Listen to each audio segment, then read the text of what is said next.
Hello, hello. Welcome to another episode of Awkward Moments with Jetsu. It is Saturday. I hope you're having a lovely, wonderful weekend. Oh my God, I tripped up over my words. Also, the taiyaki redeem. So the redeem itself works. However, the image that's supposed to come up doesn't always show for some reason. I don't know why. So I'm going to have to do something. But because I've done a test for it, or did a little test clip of it, it should work now. So hopefully it won't play out for the rest of the stream. But hello, welcome in. It is Saturday. I have been very productive today. I woke up late, but you know what? It's fine. Oh, sorry, didn't mean to hit the microphone there.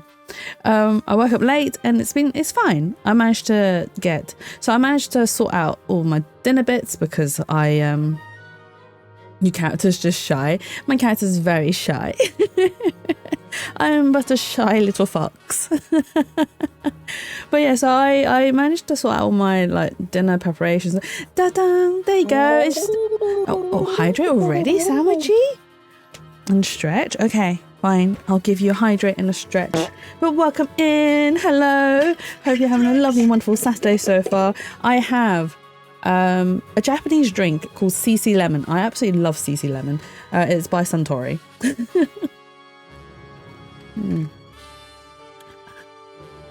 Nice and refreshing. Probably have ice there in my mouth as well. So, and a stretch, sorry. Hang on. Big stretch. Okay, done. And thank you for the fart.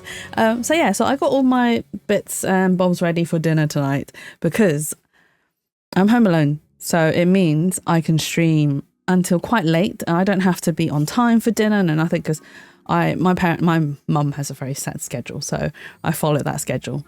But it's fine, it works for me because it actually means that it makes sure that I eat, I function.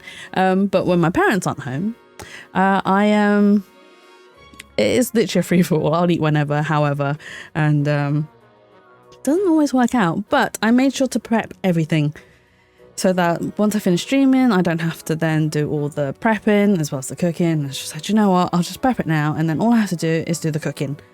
And it'll be fine. I'm going to have rice balls tonight, which is fun. I've already seasoned my rice and everything. It'll be all ready, done and dusted. And then I can just go nom nom nom.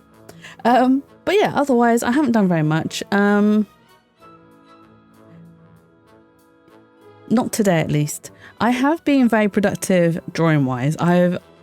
I've been hit by absolute drawing inspiration and not complaining, by the way, because I'm loving it. It's just really difficult when I'm at work and I'm I really want to draw, but I can't because I have to do data entry and look into things and investigate everything. And I'm just ugh.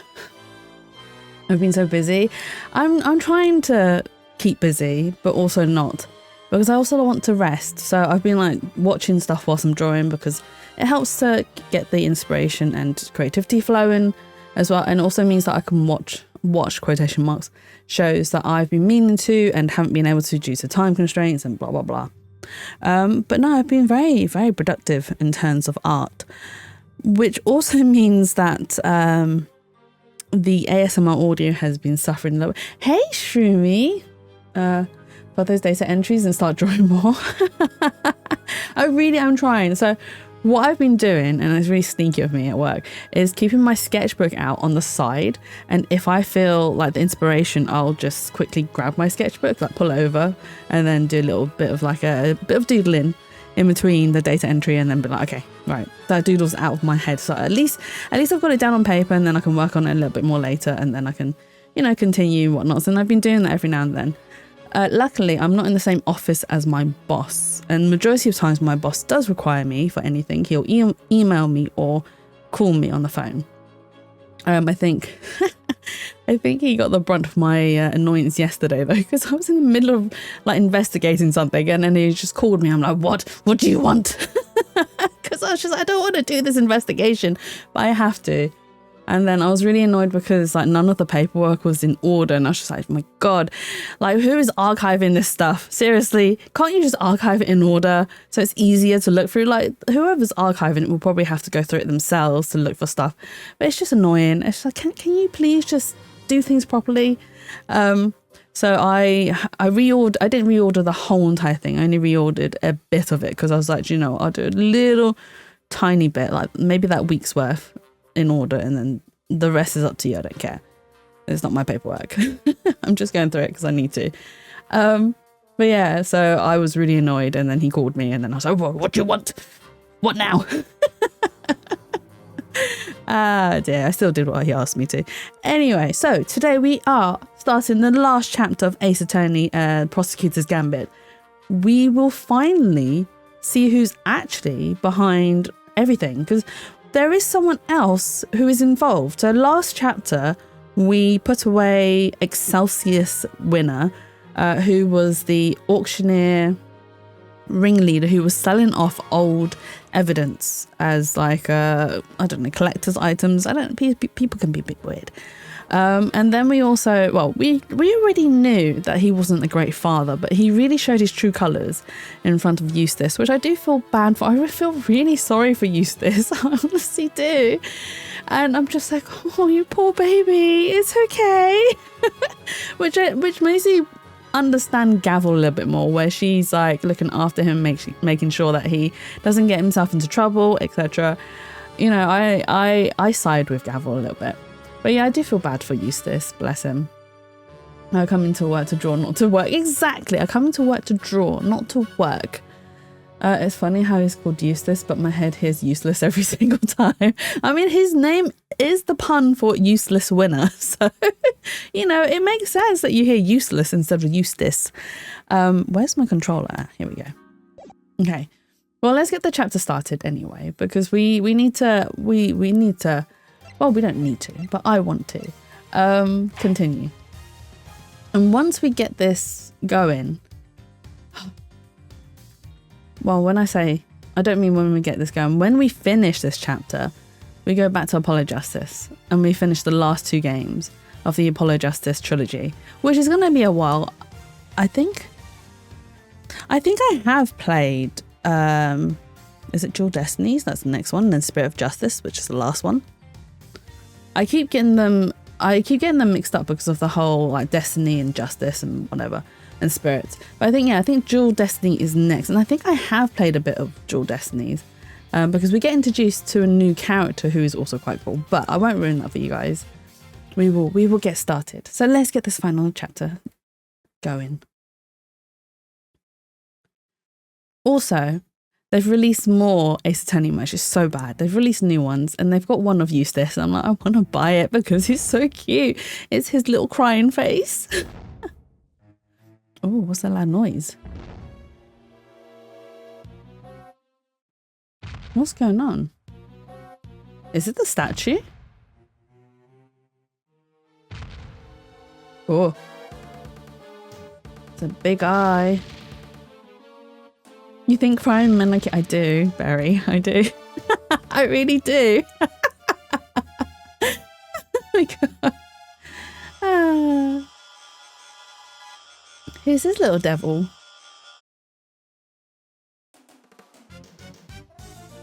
You really changed your mind about Eustace? I mean, he is annoying still, don't get me wrong. He is, she likes to see him squirm, Barry. We know this already. Why are we so shocked? Why are we so shocked? There's clips of me saying stuff like that. Why are we even shocked at that revelation?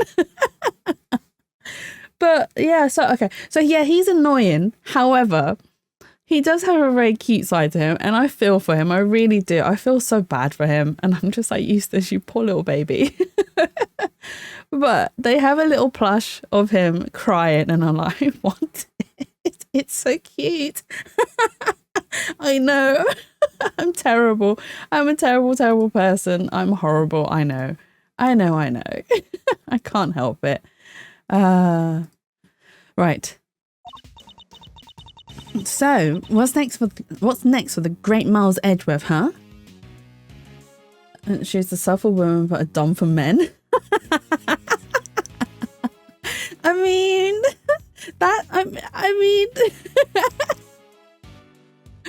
who wants a sub for men anyway? always a sub for women. Look, thank you, Barry. So got to go out for a bit. No worries. Have fun. Enjoy your time out. And I hope whatever you're up to and whatever you're doing works out well. So what's next for the great Miles Edgeworth, huh? Wait, you are serious about not being a prosecutor no more, ain't you? Yes, I am. No longer a prosecutor. It's hard to believe, and yet I can't stop thinking about it. I can't stop thinking about what Mr. DeKiller said. Oh my god, I think today's one of those days where I struggle. Me either. Oh yeah, because Shelley was like, there's someone else behind the scenes and it's time for you to discover who it is. So that's, we don't know who the true mastermind is yet. Congratulations on another case solved. Yet I can't truly say it's been fully resolved, can you? This isn't over. We still don't know who the mysterious figure in the red raincoat at Gourd Lake was. Or who really wrote that letter. We've been dancing to somebody else's tune this whole time, but whose? Still can't let it go, huh? You're like a dog with a danged bone. Both of y'all are. Well, I got some reporting to do, so I'll catch you some other time, I guess. Wow, you have a new story to chase already? You trying to patronize me, girlie? You bet I got new stories, more than you can shake a stick at. A good reporter always has 3 or 4 leads bubbling away in the old scoop pot. So somebody, please. I don't know if this is a man or woman. Whoa, what now? Oh, it's her. What's her name? I know she works in the film studios. Please, you have to help me. Huh? Do I know her? What's the matter? Has something happened? There's a body. It looks almost like a monster might have... A monster? Well, I'll be. Anybody else smell the sweet, sweet smell of scoop soup? I can't believe she made me say scoop soup. She looks like a Bridget. I mean, I get it. She kind of does look like a Bridget, but I don't think that's her name, Shuri. This way, hurry. I just remember she works at... Oh my god. The hearts run. Oh my god, a little run. What's happened now? What indeed? I suppose there's only one way to find out.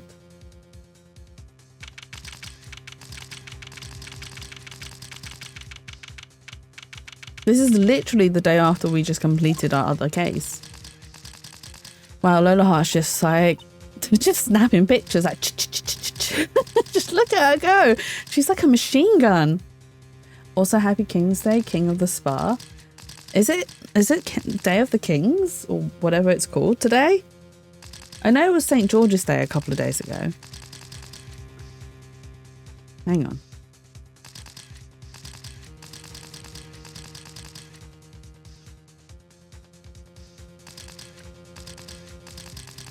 Apparently today's National Pretzel Day as well. It's the King's Day. Oh, is it? Oh, okay, I see. But yeah, apparently it's National Pretzel Day too. So happy Pretzel Day! The things we discover.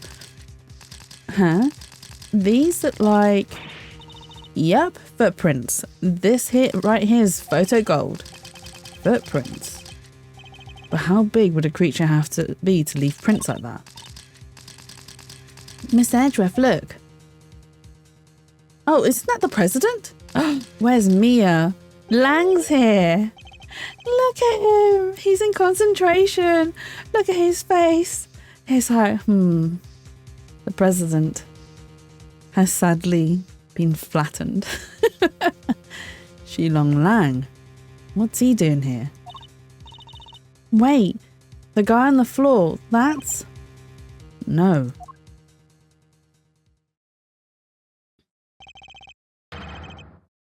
Gets ready to use Chatsu's command when Mia comes in.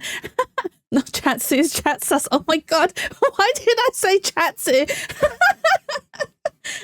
I promise I am not. I know not everything's about me. Oh my god. Dijin Wang, the president of Shangfa. Canto English? No! Shumi! She's trying to give us her name. Hey, Cooper. Welcome in. Hope you're having a lovely and wonderful Saturday so far. You are now named after me. Chatsu.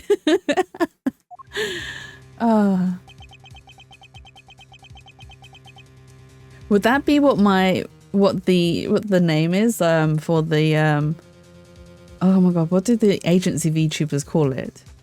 The name for the communities? You guys would be Chatsus?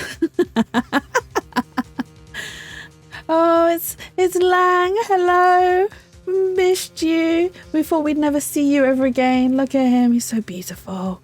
He's so pretty. Narcissist too, BT. Oi! I'm not a narcissist. At least I don't think I am. Agent Lang. Mr. Prosecutor, how did you get here so quick? What is going on here? You don't think that's exactly what I'm trying to figure out myself.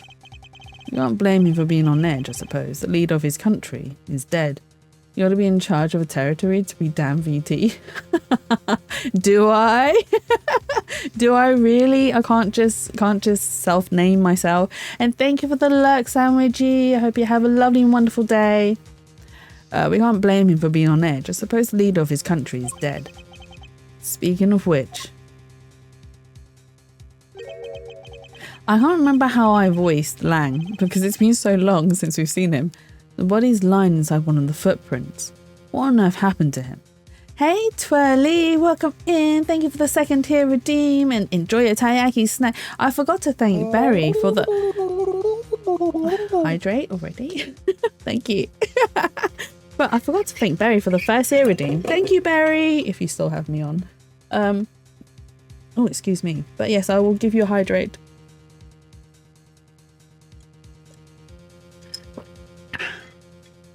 Ooh. You love that? You love that I forgot to thank her? The body's lying inside one of the footprints. What on earth happened to him? Lola's just proper snapping away. Monster? Monster? Oh, you live the hydrate thingy? You live it, do you? No, that's fine. Yeah, it sounds like Tyria. That's why I've kept it. Monster. What the heck else you want me to say, huh? Them right there's monster prints, mister. That big old bad old Taurosaurus done stomped right through here. I ain't never been sure of nothing. What? And I suppose you mean you are sure. And this right here is a scoot to scoop up all the other scoots and bury them 10 feet deep. Man trampled by giant monster. They'll lead with that. Oh, they'll lead with that in every paper from here to Honolulu. Thank you for the lurk, Twirly. Very much appreciated. I hope you enjoy the rest of your day. Ridiculous. There's no such thing as monsters. Wait. The honour is all mine, Mr. Edgeworth. I am Dijun Wang. Your efforts on behalf of Shangfa have not gone unnoticed. You averted something of a crisis. You're the assassin we've been looking for. In a sense, yes. A certain someone did indeed hire me to carry out a contract. And that contract did indeed specify that I was to assassinate President Wang. Oh, so is he thinking Shelley the killer? Did he finally manage to? You? Did you discover the body? Yes, that is, What are you doing, Agent Lang? Lang C says, begin at the beginning, with the first person to arrive at the scene. Well, did you really just discover the body? Yes. Hey, go easy on her. Can't you see she's scared? I don't think he's in the mood to go easy on anybody. He doesn't need to go easy on me. Sorry. Sorry. Oh my god. Shh, you heard nothing. Thank you, Cooper. I mean, come on. Look at him. He's so pretty. I want to do that as well. Look, this game makes it so easy to say things. Oh my god. We've only just started. And I can't even contain myself. Oh, okay. Come on. Right, we have to behave. This is Lang. He's an attractive man too. Exactly. He is very pretty. Like, honestly speaking, so I don't really enjoy like his clothes and nothing, but just his, and I've mentioned this before, just the shape language of his facial design is really easy on the eyes. And I'm just like, wow, you're so pretty. I like you. And I mean, and he is a good character as well. So we can't dismiss his personality. Nobody's getting it easy today. Do you have any idea who that is lying dead over there? I'm not a fan of his clothes. Now, I don't mind the open collar shirt. It's the jacket that I'm not a fan of. He looks like some trashy 90s gangster. And that's what he looks like to me. Just the jacket. The open shirt's fine. I like the open shirt. You know, it could be a little bit more open. Know what I mean? That's President Wang, the leader of Shangfa. He looks more like Asian mafia than law enforcement. Exactly. Oh, why is that sus? Because I said his shirt could be more open? I mean, you don't agree? Please, Agent Lang, you don't seem your usual self, in more ways than one, in fact. Not going to disagree with that, though. Thank you. Nice catch, Finish. See, you agree with me. That's all that matters. You can suss me if you want. If you agree with me, that's fine. When we first met, you had more underlings than I could count. And you were known for your unrivaled arrest rate and your cool head under pressure. Now the underlings are gone, and you've forgotten the fundamentals of police work. What happened? So we can suss you again? No. Sussy ASMR might happen before 2026. I mean, we still got a fair ways to go. We're only on 158. When we hit about 300, 250 or 300, then I might worry a little bit.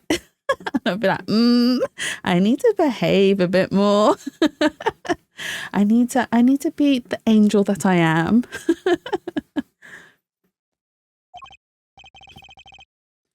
What did you just say? Shouldn't you be looking over the scene instead of accusing the first person you run into? We need more sussy games. Well, there is... Right, okay, so there is one in the making that I really want to get my hands on. So I will probably buy it when it releases. And it's called Date Everything. It's where you can romance normal household objects. Which I think would be quite interesting. and not only that, right? So I haven't been like religiously following the updates. However, the updates do show up on my FYP, and how sussy is Ace Attorney, but it doesn't stop her. That is also true. That is also true, Cooper. What's with you and your logic? You guys are so logical today. But I have seen they've got a really good voice cast in that game. But are you an objectifier? It depends. No, I think it'd be a really interesting game because the character designs also look really cool. I've seen some of the drawings too. But no, I am interested in the character designs and the voice actors that are involved in the project. So I'm a little bit excited for it. But yes, once it releases, which I think is in June time, hopefully it doesn't get delayed again. But, you know, if it doesn't, then we'll get it and we'll play it in June, which isn't that far away. It's only like, what, a month and a bit? So, you know, we could be getting more sus from Jatu, who's romancing everyday household objects. Or is it me who's forgotten the fundamentals? Nah. I don't need you to tell me how to do my job. I was just about to get started. Good. That seems to have calmed him down a little. We should take a look around too, Mr. Edgeworth. Yes, I think we should. At least until the police arrive. I'm not strictly supposed to conduct investigations anymore. That is also true because he's not a prosecutor. He's lost his badge. Don't nobody need to do no looking around. I done told you who did this. It was Torosaurus or My Name Ain't Loda Heart. Wait. Not who did this. What did it? Yeah, that. Are you quite finished? We have an investigation to be getting on with. Step aside, please. You can't order me around no more, mister. You step out of my dang way, that's more like it. You'll mess with this here scoop of mine and there'll be heck to pay, and then some. That's a secret tool that'll help us later. Wait, what secret tool? What are you on about, Cooper? What secret tool? What are you going to use against me? I'm a bit scared now. I'm a bit worried. Her slip. Oh, my slip. Yes. Which unfortunately happens quite a lot. Excuse me? The woman who found the body. Where do I know her from? You're Mr. Edgeworth, right? Do you remember me? I was talking about the game. What are you guilty about, huh? I'm guilty about nothing. I'm innocent. Oh, yes, of course. We met on that case. Is this how Edgeworth deals with people he doesn't recognise? Yes, we met on that case. Yes, yeah, that's correct. We met then. No way, you two know each other? Yes, as a matter of fact, we do. From somewhere. Great to meet you. I'm Kay Faraday, Mr. Edgeworth's assistant. Wow, I never knew you had your own adorable little assistant. I'm Penny Nichols. Penny Nichols. Oh, she's Penny Nichols. I work over at Global Studios. I'm in charge of props. It's nice to meet you. Ah, of course. One of my old cases involved a murder on the set of the Still Samurai TV show. She was a member of the crew and thus a person of interest. I mean, Penny works on her as well. Why? Because she's small and cute? Our paths might have crossed several times while it was still all going on. And yet, I'd completely forgotten her. Are you saying because she's bland you've forgotten her? Edgeworth, that's just mean. It's good to see you again. So, if you're here, I guess that means... And that's right, we're here on location filming for Global Studios. It's kind of a big feature to tell you the truth. I was first in today, wanted to make an early start. But then I noticed something was wrong. Edgeworth is always meaning. Oh, you mean meanie? Yeah, he is. I mean... He has his moments, so yeah, he's very sharp with his words, but otherwise he is kind of like sweet. Well, say sweet. He's kind of soft on the inside, especially like the way he was with Kay when she lost her memories. He was really like supportive. He was like, I'm going to help you remember. I believe in you. I'm going to get your innocent verdict, blah, blah, blah. You know, he's very supportive. So he does have a soft side to him. He's a sub for Phoenix. You reckon Miles did the sub and Phoenix is the dom? Is that how you see the pair? I mean, that's how I see the pair as well, but you know, is that obvious? But then I noticed something was wrong. The footprints and the body. We'll take a closer look at the body in just a moment. In the meantime, I'm going to ask you to notify the police. Yes.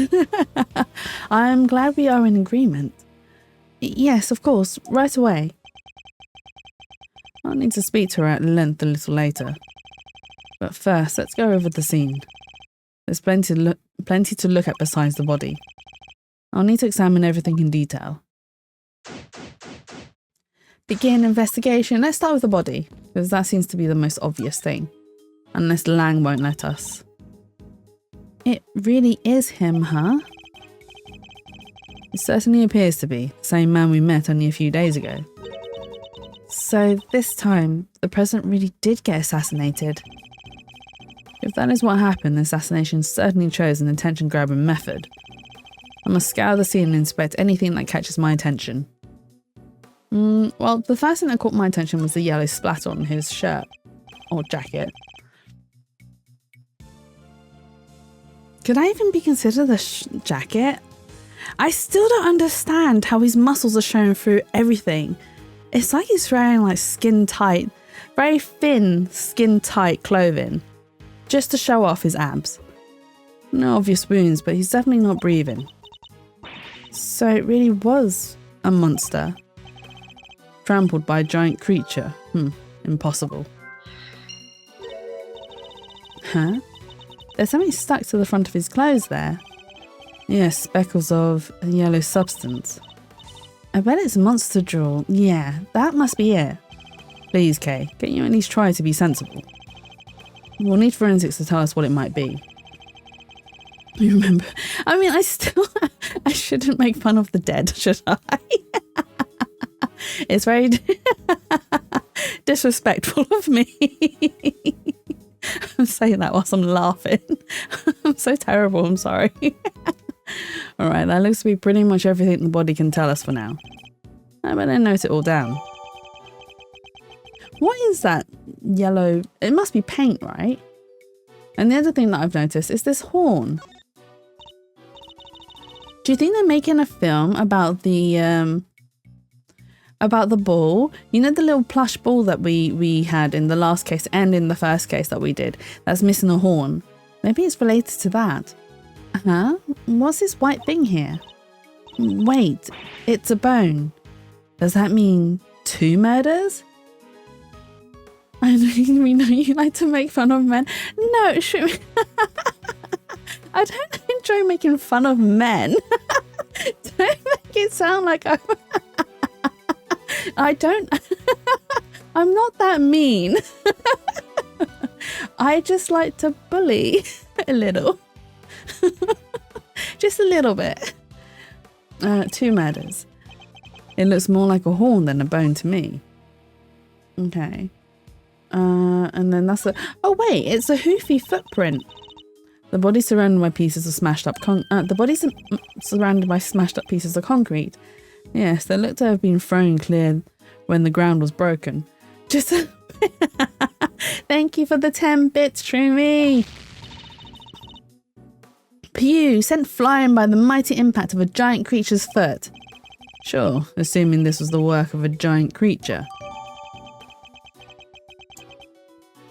It was created by Hoofy. Just look at the shape. I know a hoof when I see one. There's only one thing that can possibly be the footprint of an enormous, terrifying beast. And it's not just one, there are 3. But it's a film location site, so they're probably doing a film. But you know that's impossible, don't you? You know that monsters aren't real. Sure, I probably know that somewhere deep down, but it's way more fun to believe they are. Our job is to pursue the truth, Kay, not to believe what feels most fun in the moment. I mean, there's nothing wrong with making investigation more fun. Is that all we've got to investigate here? Okay, I think that's everything for this. What is our next? Oh, there's a chain here. Miss Nichols, where does this exit lead? That? Oh, onto the grounds of the big building. Yes, another case of direct ties to that same building. The building with the hidden 51st floor used to store the lots for illicit auctions. I guess it wouldn't be much of a surprise if it turned out to be hiding yet more secrets. Okay, so it leads on to that. Huh. Look at this chain and padlock.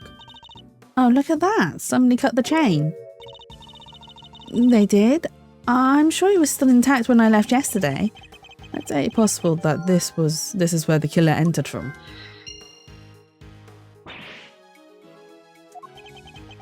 What's the matter now? Look at that huge dent. How did that get there? I only just noticed that dent as well. You're right, this is a big dent. It would have taken a sizable object to make it, and a heavy one too. That wasn't like that yesterday either. It wasn't. I guess that means the dent must have been made last night at some point. I mean, we heard some loud thumping noises, right?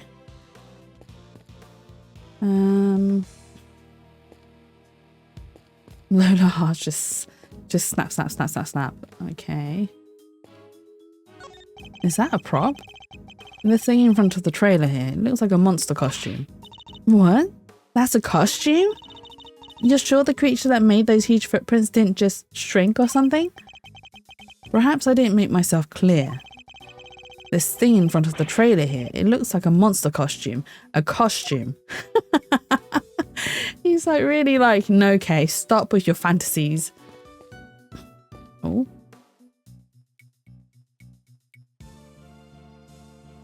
Oh, you're not gonna let me? Show me the... Aha, there we go.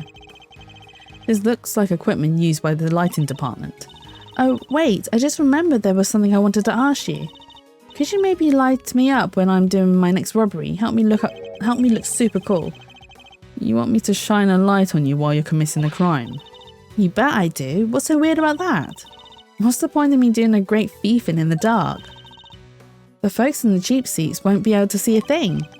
Wait, you're imagining you'll be committing this robbery in front of an audience? Okay, bless her. Can we talk to Lang? Oh, we can talk to Lang.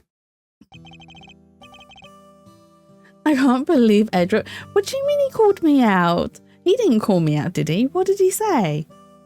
So, Mr. Prosecutor, we meet again. Yes, we saw you at the detention centre the other day too.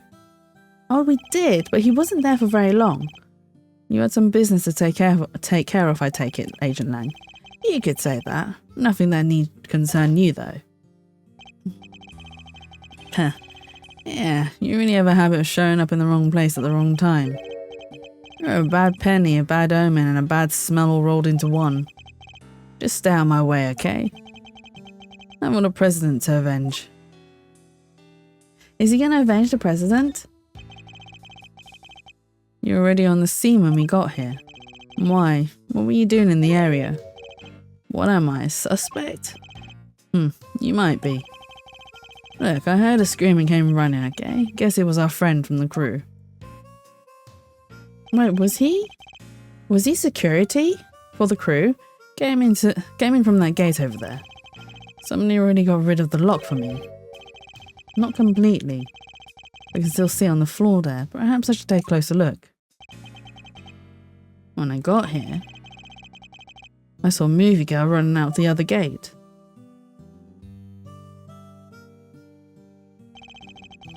In other words, he arrived right around the same time we did. So you had business here at the big building? Something like that. A date with destiny, let's call it. Lang, you're cheating on us with destiny? How could you? It was similarly enigmatic when we saw him at the detention centre. Let me guess, you're a huge Creature Feature fan.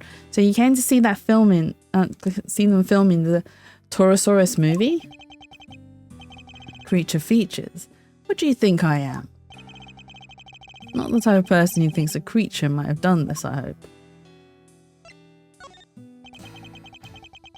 I'm sorry about the president. You have my deepest condolences. Thanks. He was a great man. Shangfar would be lost without him. You and he were close, correct? Wait, was he? That's Lang's father? Lang's father? Man, his dad is hot. He was already taking my Miyajatsu. Fine then, I'll take his dad. I'll have to join Rin on the triple digits, I think. I mean, look at him. His dad has the hair. Definitely the hair. Oh. What do you mean sus? What do you mean sus? Look, if I can't have Lang, then I'll take something else. You know, there's always options, Shroomy. Always options. It all started when you hired my father. It was our big break. Also, you sound like Rin, I wanted to say. You see, Rin and I, we share a similar brain cell. Our family kept him safe. That was our most important duty and our most sacred. He gave my father medal after medal. They had to come up with new ones just for him. In the end, there were no more medals left to give, so he made us the keepers of his last will and testament. Those medals, that duty, they're our greatest pride, our family jewels.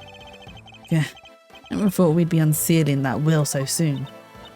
Wow, it sounds like your family and the present was super close. You both like triple digit men. Okay, look, listen, I'm not actually into triple digit men. And I'm gonna get a lot of hate for saying this, but I'm not actually into vampires. So when I was younger, obviously there was a massive trend of vampires and everyone were like, oh, they're so cool, they're so hot, blah, blah, blah. I was just not into it at all. And to this day, I'm really still not. And I think it's because of the whole, I don't know, the overhype of vampire men. I'm just like, yeah, they're okay. They're pale, long hair, slightly mysterious. That's it. That's it. It's just another man. Can I break him though? Can I make him cry? Maybe I'd be more interested in that. No. But no, I've never seen the appeal of it, basically, is what I'm saying. I mean, but listen, I was in high school when Twilight came out, I thought, oh my God. Yeah, but Twilight's not the same sort of vampires that show me. They are completely different. Like, Twilight is sparkly vampires that aren't that pretty. I mean, even the older,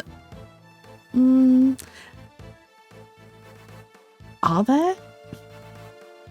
I'm trying to remember, because I have actually seen, so admittedly, I have seen all of the Twilight films, and I have a reason for why I've seen all of them. It's not a very good reason, but there is a reason behind it. So I went through a period of time where I was very into Lee Pace. I really enjoy Lee Pace and his work, and I think he is a very beautiful man as well.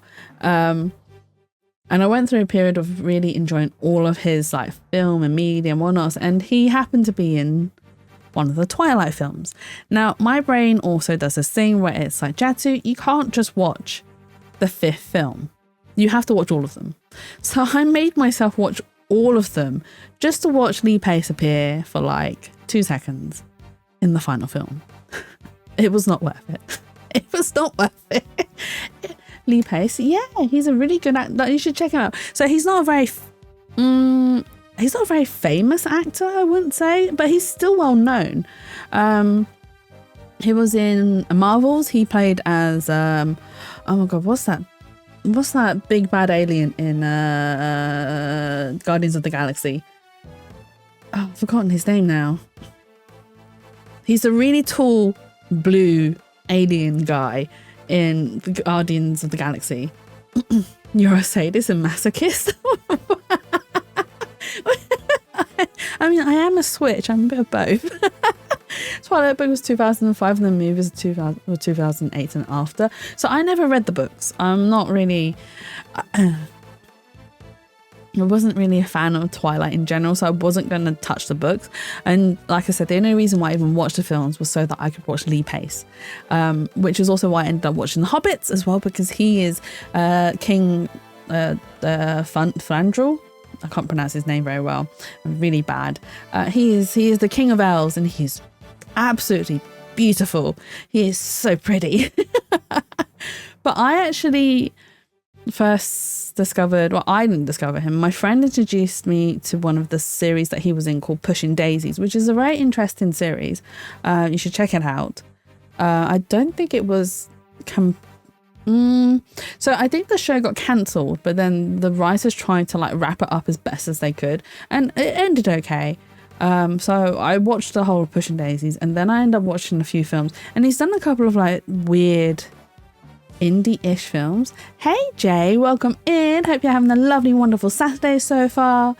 So definitely check it out. And then I went and watched another one of his series called Alt and Fire. Is it Alt and Fire? Now that series is also interesting because it talks about the start of the internet and programming, well, the computer era, basically. So it was interesting in that sense. But I do have a big one. That show is very slow burn. So if you don't mind watching a really slow burn show, then I do recommend it. But if you're not into stuff that takes a while to like get kicking, I would not recommend it. It does take ages. You probably end up watching almost a third of the season before anything interesting does happen. But I don't remember the whole of the series because it was so long ago, and I don't think I even finished watching it as well because I was waiting for the next season to come out, and then because it took so long to come out, I kind of just lost interest, and I was just like, oh, do you know, I'll come back to it when I want to, well, when I feel like it, which I never have, which is kind of bad of me, but I'll get back to it at some point, and I'll finish the series. And then there's a film that he did, and I can't remember what it's called. And I don't even think I was that into the film, but what I was into was the costume designs of that film, and I can't remember the name. When I remember the name, I'll share it in the spa, and then you guys can go check it out yourselves. But yes, do check out Lee Pace. He is amazing. He's beautiful. But wait, when that whole thing happened back at the lake, you weren't with the president then, right? Look, a lot happened, okay? That was all 12 years ago or more. My father and the president being friends, our family being the ones who kept him safe. He just changed one day. It was like he became a different person. Yeah, because he hired different, like, security people to protect him. Now he doesn't even trust the police one bit. I wonder what happened 12 years ago. But regardless of what happened, I still respected him. Jalfar may not be a big country, but he held that place together. Damn it. What was his security detail thinking? I imagine you've already contacted the embassy. Of course I have, and the government, and my family. I'll be going crazy right now thinking about what needs to happen with that will. And things will be getting crazy here soon too. Those bodyguards will be all over the place. If you're not a fan of trouble, I'd leave before they get here. Look, Mr. Prosecutor. These days, I'm a one-man outfit, a lone wolf. They won't be letting me lead this investigation. But I've still got fangs, and I can still bite back. I'll find whoever did this, and I won't let you or anybody else get in my way. Oh, he's serious. He's very serious. Let's talk to Penny. Hey, Penny. What's up? I'm sorry, I got a little upset before. You were working here alone? That's right. I came before everybody else so I could get everything ready. But as soon as I walked through the gate, I saw the footprints. Oh wait, so the footprints aren't part of the film? Monster prints first thing in the morning. That must have been a real shock. It was. They weren't there when I left yesterday evening. I'm sure of it. So the footprints must have appeared late last night. At first glance, I thought maybe they were part of the set. But then I got closer and saw that somebody was lying in the middle of one of them. You didn't notice until you were right up close. Yeah. My eyesight just seems to be getting worse and worse lately. I think I need new glasses. I didn't notice it was a body until I was right by it, which is why I got so shocked and ran away. That must be when we bumped into her. Can she tell us about the movie? You'd think that she'd sign like an NDA or something. So you're shooting a movie? It wouldn't happen to be a Still Samurai movie, would it? There Miles goes, asking the most important questions. Is it a Still Samurai movie? Am I to be anticipating a movie so that I can go to the cinemas and watch it? Nope. Oh. He's lost interest. This one's a creature feature. You know, the Torosaurus movies, right? I'm afraid not. You'll have to forgive Mr. Edgeworth. He only cares about the Still Samurai. That's not... Hey, that's alright. Not everyone's a fan, but they soon will be. What the hell is... Torosaurus is like a... A ball version of the Godzilla, right? The things they come up with. He's back after 12 years of silence, the big bad bull himself, Taurosaurus. It's the first Taurosaurus movie in a long time, so the crew's super excited about it. And parts of it are set here at the big building, so we've been shooting on location. Hey Josh, welcome in. Hope you're having a lovely, wonderful Saturday so far. That explains what we saw yesterday. What's happening here? What's going on with the building? Just stay calm and talk to me, kid. Cut. Yeah, my new headset arrives today. Pretty swag and stuff. Oh, nice. What headsets did you get? I'm so sorry. We're shooting the movie. Could you, Oh yeah, they interrupted the shooting. An Audio Technica one? Audio Technica. Have I heard that brand before? I don't think I have. Oh, hang on.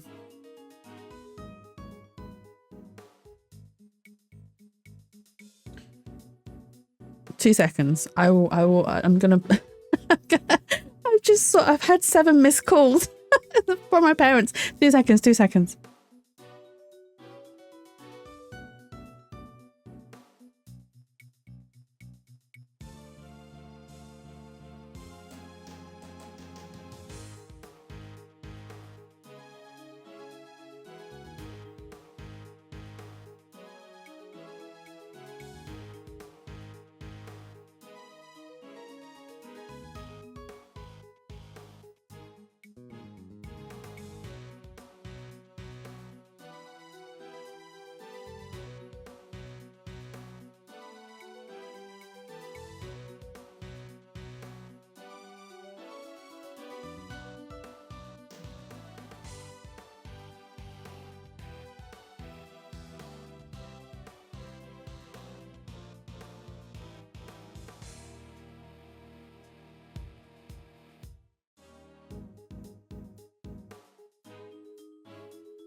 Sorry about that.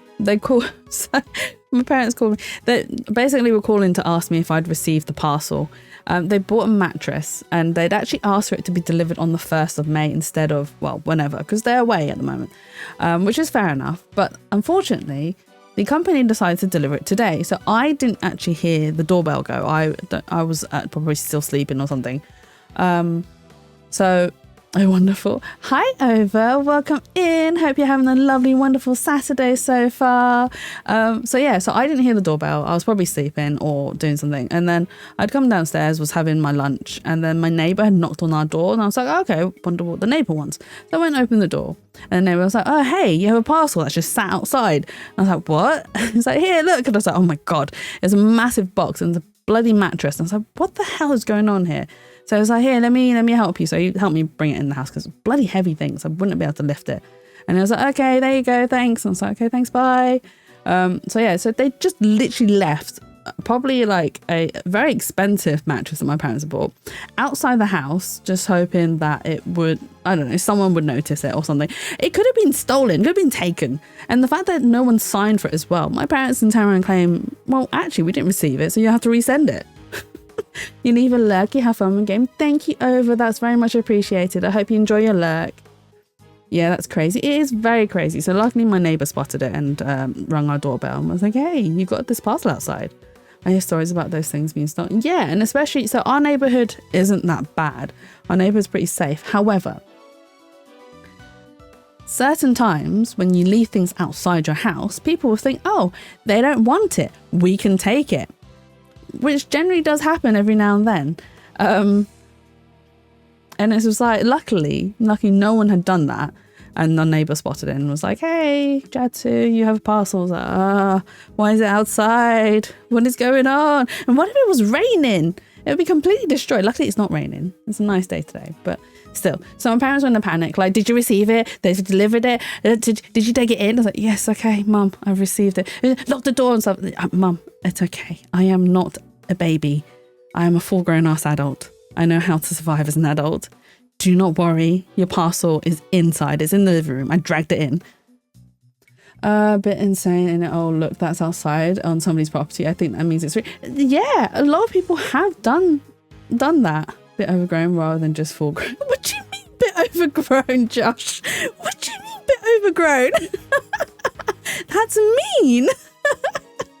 Look, I have reasons for still living with my parents, okay? I have reasons. Although the majority of it is financial reasons, but I have reasons. It's fine. That must be what they were filming. So this Torosaurus smashed a big building to pieces in the movie. I bet he does, right? No, I wouldn't judge you for that. So, right, so one of the reasons, and it is financial, but it's not financial in the way that you think it is. And I don't talk about it often. However, I do actually own a house, but I can't afford the mortgage payments if I live in the house. So I have to rent it out to then afford the mortgage payments, which is fine because it's working out, it's fine. But because of that, I also still can't afford to rent out a place by myself. Single person on a single person's wages. That's not even very high wages, by the way. It's hard to survive. I can afford the rent, but I can't afford... Okay, I can afford the rent, I can afford the bills, but I can't afford to live a life, if that makes sense. So my wages will cover the basic essentials, but it wouldn't be able to cover being able to live a decent life. And that's why I don't do it. And plus, like I said, I'm single. I have no need to be moving out. And, well, okay, no. It's not so much no need to be moving out. If I had the financials to do so, I would have, but I don't. So it's very difficult, especially because I live not in central London. I mean, even outskirts of London is still very expensive. I mean, rent alone for like a 1-bed flat is like what, 1,500, 1,600? That is like what, a third of my wages gone. London is mega expensive anyway, especially with times like exactly. So it's not that so those are my financial reasons for why I still live at home. If I could afford to, I would. Stories about things. I've grown, wouldn't judge you. I see, so you're landlord arc. I am in my landlord arc. And hopefully soon I'll finish off paying my mortgage and then either I can decide to take the house back or I had another thought, right? I can just quit my job and then just survive off of the rental money and just go rent somewhere that's cheap and just live life. And I don't know, I'll move to the Midlands or something because it's cheaper in the Midlands. By the way, just to say, when I called you overgrown, I was just calling you ancient. I wasn't judging you for living with your parents. You could do that too. That'd be fun. You want to live in my ends? Gonna hunt you down, Josh. But no, it's not too bad. I'd want to live somewhere probably closer to like, so if I was to do Midlands, I would probably want to live closer to somewhere like the Peak District, so then I can go on long walks, because I absolutely enjoy going on like my long walks and my long hikes and whatnots and taking photos, enjoying nature and blah blah blah, because I don't know, I like to touch grass. But here's another thing as well. I'd also miss the convenience of a city.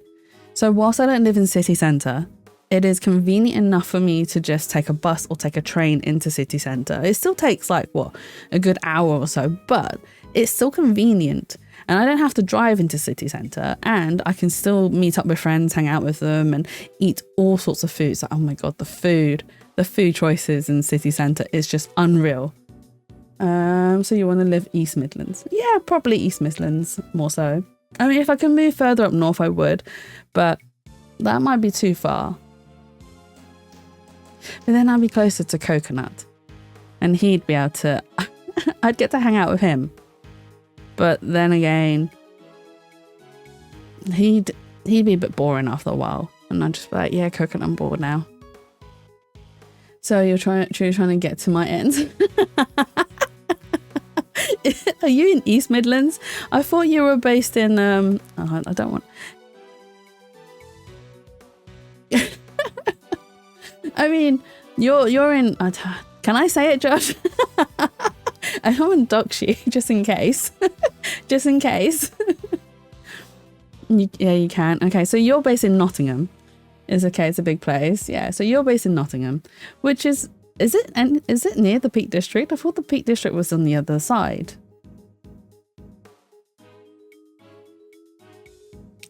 So does Torosaurus smash the big building to pieces in the movie? I bet he does, right? Wouldn't you like to know? But you'll just have to wait to find out in the theatre. Here, you can have this if you like. Oh, thank you. An epic rivalry is born. Torosaurus versus Gordy. Wait, is the bull versus the Loch Ness? It's an hour on the tram bus, I think. Oh, okay, so it's not too bad then. It's not too far away. Gordy, huh? That's right. It's not just Torosaurus on his own this time round. He has an arch nemesis. You know Gordy, right? The monster from Gord Lake. Oh yeah, wasn't everybody talking about that a couple of years back? Yup. So this story of his in Phoenix, right, where this is doing of Larry Butts. This is Larry Butts doing. Where what was it that he did? He broke something and it ended up floating in the water and everyone thought it was Gordy, the monster of the Gord Lake. But no, this was funny. The mysterious creature in the lake, it showed up in that one couple's photo. Not only were people talking about it, it played a major part in one of my cases.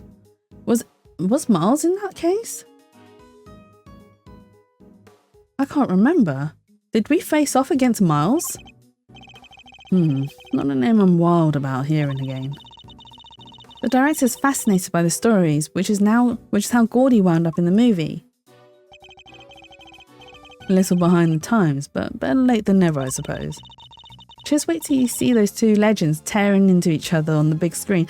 Torosaurus and Gordy reminds me of King Kong versus Godzilla, which funny enough, I actually enjoy those films. This assistant is cute. You like Penny? Is she your type, Josh? Is this the type of girl that you go after? Just wait till those two legends tearing into each other on the big screen. Perhaps. Oh, you like the cutesy nerdy type. That's adorable. This reminds me of something I've seen already. I've never seen a Godzilla. You haven't? Okay, so I haven't seen any of the original Japanese ones. I actually enjoyed the really crappy American ones.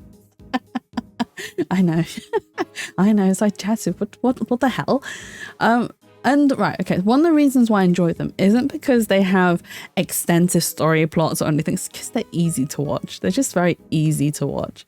And it's just easy to have something like simple like that on in the background whilst I'm doing other things. It doesn't take a lot of brain powers to just be like, oh, okay, so that's what's going on. They've discovered a monster, they're now trying to fight against it, and oh wait, hang on, the monster's actually on our side. I think we need to learn a little more about the security situation here on set. Miss Nichols, is the set kept locked overnight? Yeah, we use one of these. A combination lock, huh? So anybody who knows the code can get in and out. And was a lock in place when you arrived this morning? Yup, everything was locked up tight when I got here. Who knows the combination? Oh, the producer, the director, the crew, the actors. Basically everybody who's working on the movie. So any member of the cast or crew could have opened the lock and entered.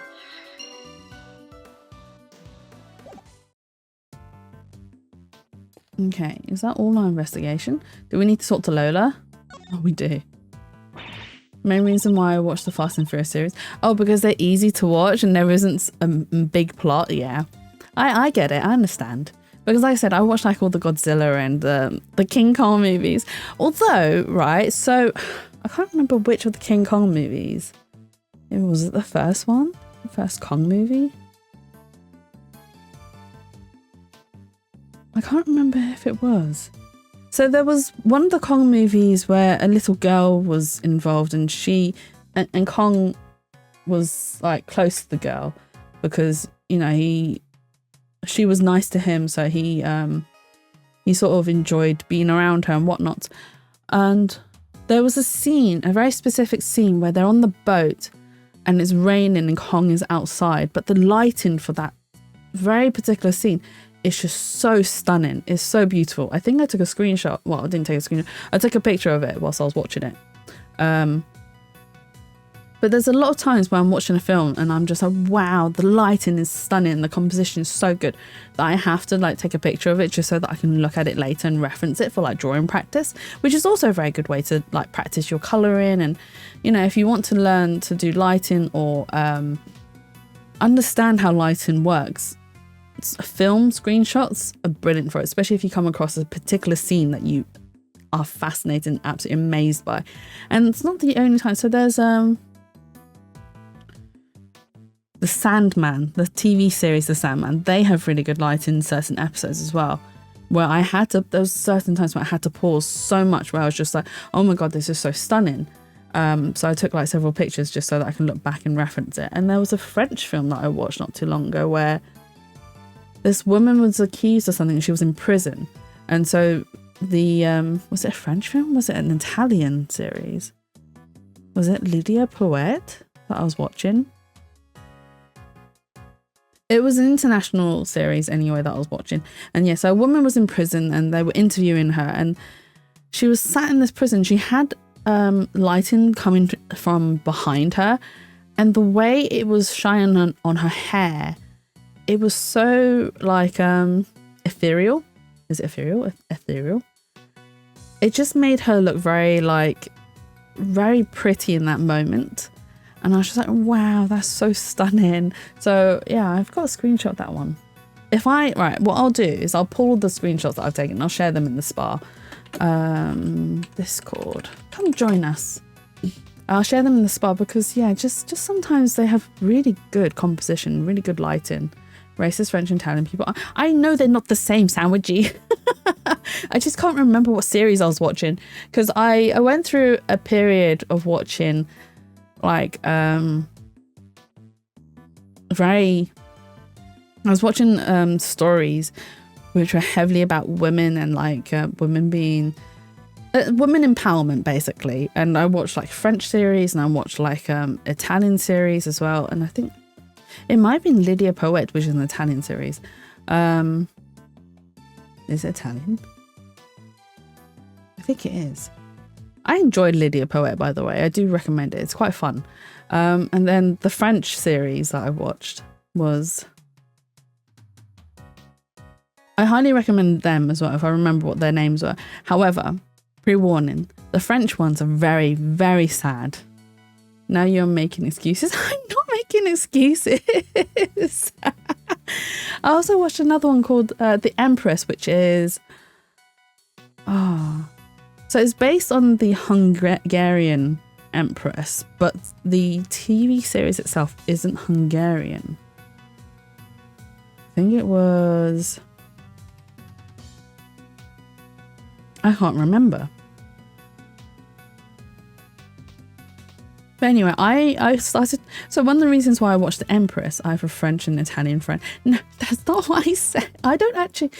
Do I have... I have an Italian friend. I have an Italian friend. I don't think I've got any French friends though. Or not very... So I'm not racist. That's not what I said, Sandwichy. Stop making me out to be a terrible person. I'm not that bad. I'm not that terrible. But no, I highly recommend a lot of like TV.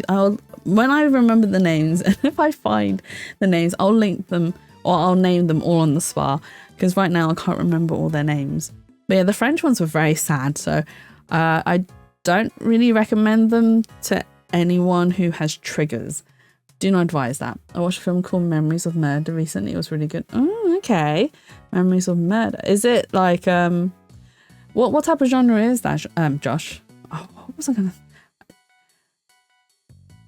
I was gonna call you something else then, but I corrected myself before I said it, but now I can't remember what I was gonna call you. It's fine. It's fine. I said the right name. What genre is it, Josh? What is it now? Can't you see I'm busy? Girls need room to work, you know. Why are you so obsessed with the idea that this was a monster attack? It's a Korean film made by the same guy who made Parasite. It's a detective sort of thing. Oh, okay. So I haven't watched Parasite yet. I do want to watch it though, because of the amount of awards that film won. But I do also enjoy Korean cinema. I like K-drama as well. The amount of crying I do when I watch K-drama is unreal. It's so sad. They really know how to like stab you in the heart and twist it. But the thing is, right, when I watch Korean dramas or Korean films, I have to actually sit and watch it because I have to read the subtitles. So I do watch them when I have time, but not all the time. Watch everything, don't limit your views. I do watch everything, Sandwichy. That's a thing. I will watch anything that takes my interest, which is why I'm not fussed about watching all sorts of different types of like country-based series or films and whatnot, because I'm intrigued by all of it. But I do enjoy Korean cinema as well as French cinema. French cinema is really good at doing what are they really good at doing? I don't have the words for it. So their story writing is actually really good. I have to give that to them. But there is something else about the films and TV series that just sets them apart from other countries as well. I will think of the word later, but no, French cinema is good. Avant-garde. I mean, yes, they can be, but they're not. It's not quite avant-garde. It's just something about. I think it's the emotional attachment that they make you form with the characters is also really good, which is also why like Korean cinema is also very good for that. It's because you form a very emotional attachment to the characters, and even if you don't like them, you either want to see how far they're willing to go to achieve what they want, or you know, and stuff like that. Watch Yellowstone. Is Yellowstone also a Korean one? I think there's a game called Yellowstone as well, isn't there, Josh?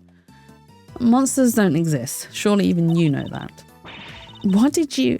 You don't know what the heck you're talking about. Torosaurus is real, dang it. I know that for a fact. For a fact, and how is that possible exactly? Because I done seen him. Korean drama, hate each other but misunderstand, respect each other, learn about the misunderstand, fall in love in each other, cancer and die.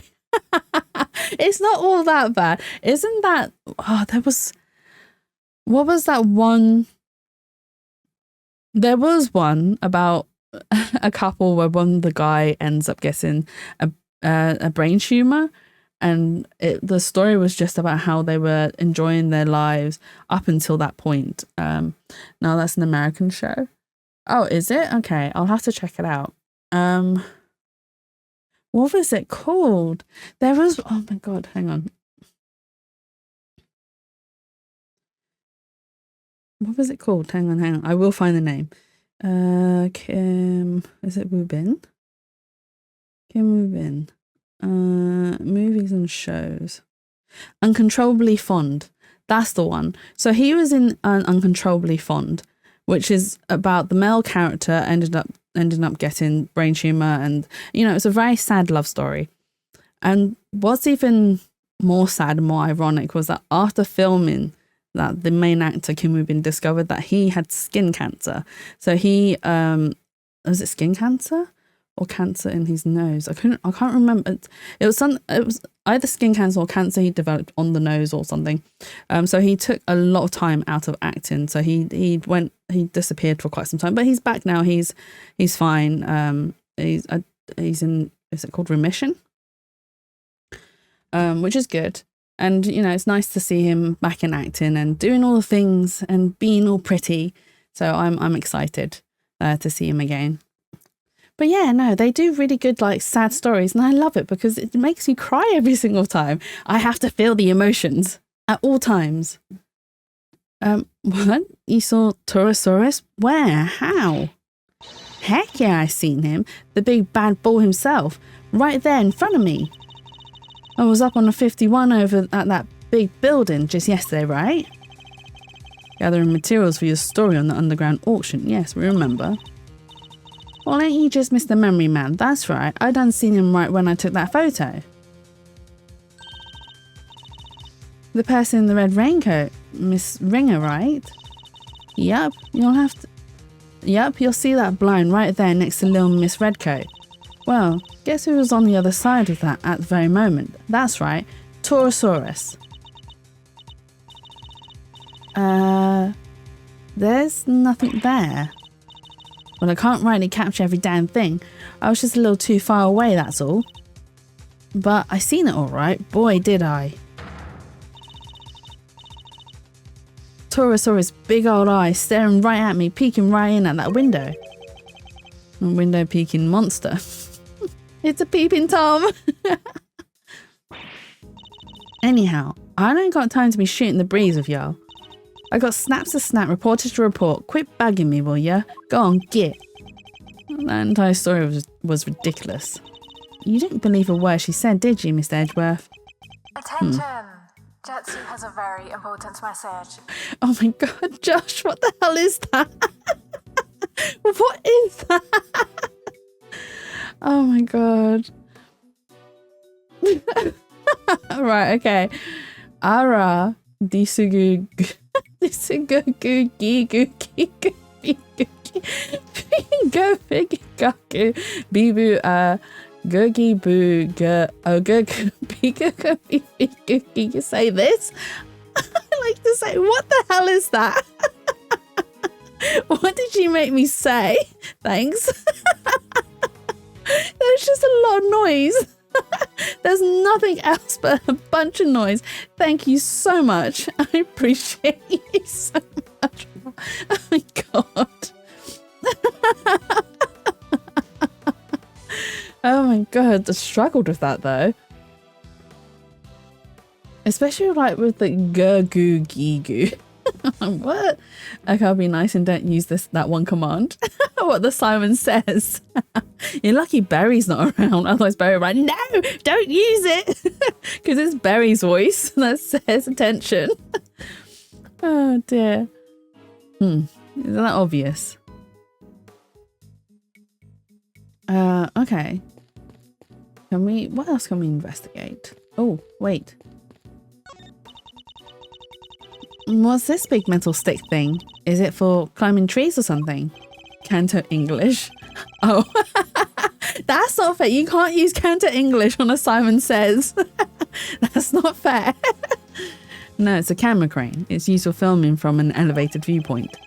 There's no camera currently attached, but it would usually be positioned at the top there.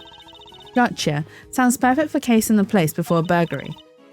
Mind if I go ask somebody about borrowing it? And how do you propose to transport it if the answer is yes? Easy. You take the bottom part and I'll take the top. So I'm helping now. And if we go one step at a time, if we go one little step at a time, we'll be back at your place before we know it. And we're walking it back to my house. Wait, she knows where he lives. Have we been to Miles's house? We haven't. I want to visit Miles's house. Can we visit? Okay, so we said that we need to take a closer look at the chain. So the grounds of the big building lie beyond this gate. To look at it from here, you think it was just an ordinary building, huh? Hey! There's Phoenix and Maya! Do you see that? They're there! Oh my god! That's so cute! Oh my god, they're there! Do you think they'll cameo as well? That's adorable! Get her to say Korean. God, I can't say Korean. No! Don't! They chilling. Oh my god, that's so adorable. I love it. Surprisingly, right, I can actually read Korean, so I can sound the words out phonetically, but I don't know what it means. I probably shouldn't have told you guys that, but oh my god, They're there. I want them to meet. I love when Jetsi goes all high pitched. Sorry, it was just so adorable. Phoenix and Maya.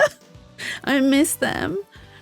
And there's no one really special around to speak of either. What do you mean there's no one special? Look, it's Phoenix and Maya. Well, no one from our current vantage point at any rate. And they've just missed it. Do you know what? That's a very typical romance thing as well. A romance trope where they just miss each other. And it's like, God damn it.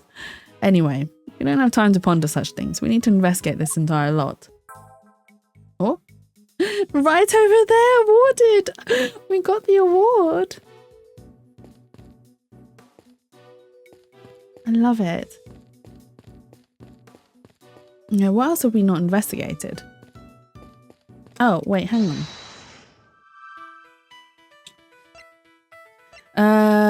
Side gate chain got cut. Combination of dented fence, 3 footprints. Well, we can do was he stomped on and then 3 footprints together, right? No, they don't connect. That doesn't add up. Oh, okay, fine. Right, so the side gate and combination lock then. Because if they knew... Yeah, if they knew the combination, why would they cut the lock? The combination lock on the gate leading to the plaza was intact when Miss Nichols arrived, but the lock on the gate leading out to the side of the big building had been cut. What does this tell us? Easy, that the killer used a side gate. Precisely, and it tells us something else important too.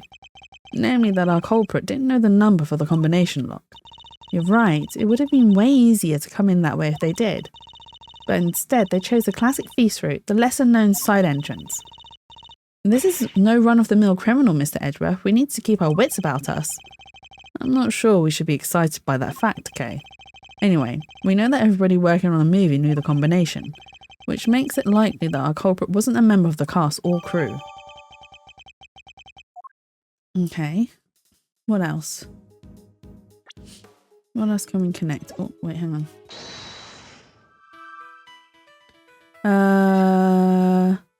Was fine yesterday. Did something happen? Heavy bump into it. Oh, maybe the dented fence and the 3 footprints are linked, right? Could they be connected? Oh, they're not. Okay, fine.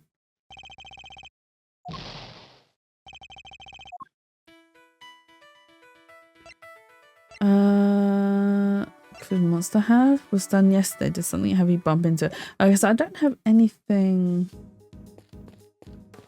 to go off of that with. Oh, wait. Hey, these are those plastic sheets you can put down when you have a picnic. They're plastic sheets, that much is true, but I don't think that's why they're used for. Or what they're used for. Want me to explain, Mr. Edgeworth? Those are waterproof sheets. We use them to protect the camera when it's up on the crane. If it starts raining while we're shooting, we can just cover up and keep going. I see, so they must be pretty big, right? Oh yeah, they have to be able to cover the whole rig. Wouldn't be much point using them otherwise. The weather was pretty patchy yesterday, so we wound up using them quite a bit. Oh, was that it? Anything else?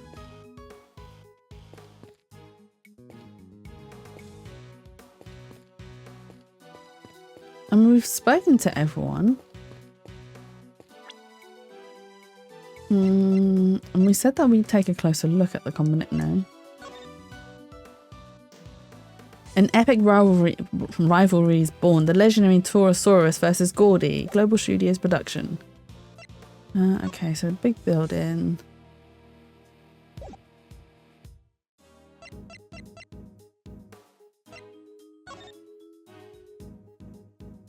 Surrounded by shards. Oh, we have the letter from our previous... Wait, 12 years ago. Thanks so much for agreeing to help my plan. Now we can both get what we want. Good luck getting your revenge for what happened 12 years ago. Oh, wait, we know what happened 12 years ago. It was where oh, what's his name?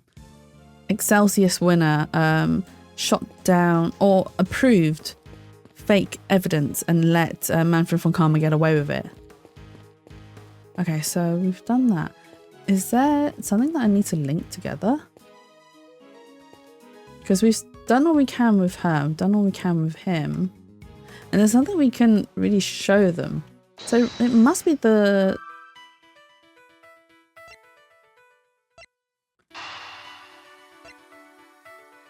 Did we connect these two together?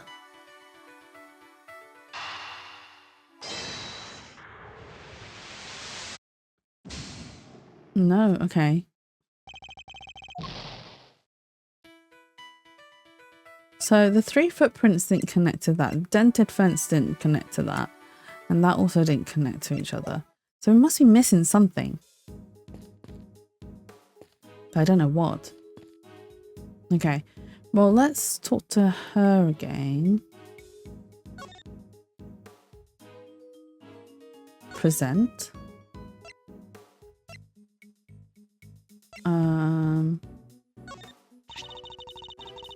Torosaurus really does have hooves that split in two like that. Please don't tell me you think the president was trampled to death by Torosaurus too. You suck at connecting right now. I do suck at connecting right now. Puzzle brain isn't puzzling, unfortunately, for some reason. Maybe I didn't get enough sleep. Please don't tell me you think the president was trampled to death by Torosaurus too. No, I'm a member of the movie crew, remember? I don't believe he'd ever kill anybody. No creature inside a movie should ever harm anybody outside of a movie. That's the golden rule of the creature feature community. Luckily, it's also impossible. But how about showing her the lock? Wait, that's... You recognize it? Huh? Oh, sorry, I must have been thinking of something else. I really do need new glasses. I'm such an idiot. It's really not something to be upset about. Or? Did that... Wait, what did she... Wait, what did she think it was? Her reaction's weird.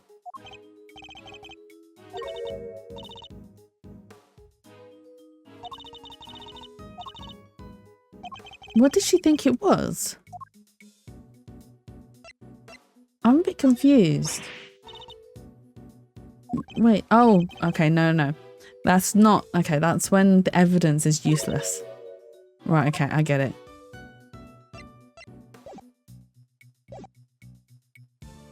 Okay, so that's when the evidence is no good to her. How about him?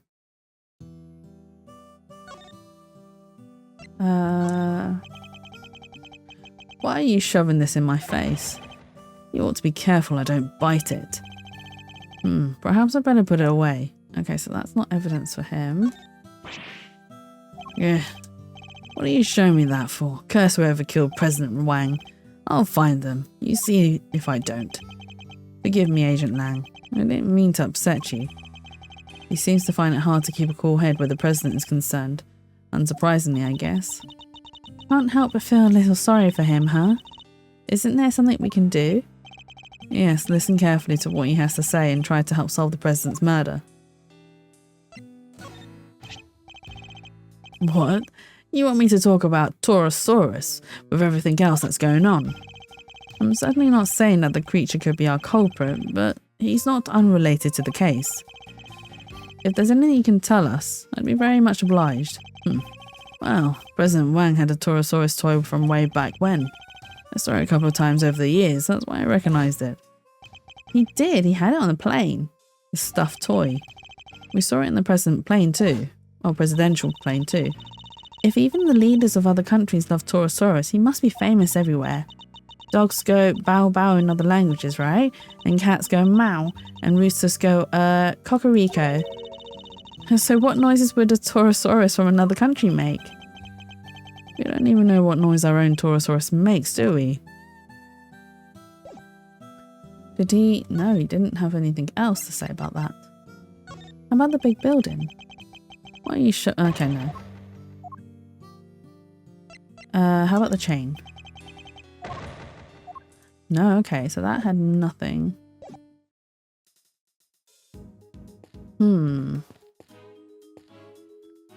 How about low to heart? A lot of heart even. Why are you so obsessed with the idea that this was a monster attack? Monsters don't exist. Surely even you know that. What did you... You don't know what the heck you're talking about. Torosaurus is real, dang it. I know that for a fact. For a factum. And how is that possible exactly? Because I done seen him. What? You saw Torosaurus? Where? How? Heck yeah, I seen him. The big bad bull himself. Right there in front of me. Oh, but we really heard her say this, right? Is that all she's going to say to us? I thought it was new dialogue.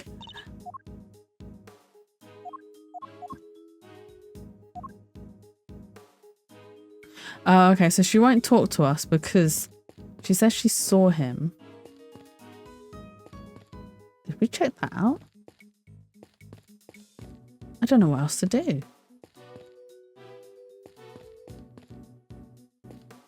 Because we don't actually check out the chain, do we? Okay.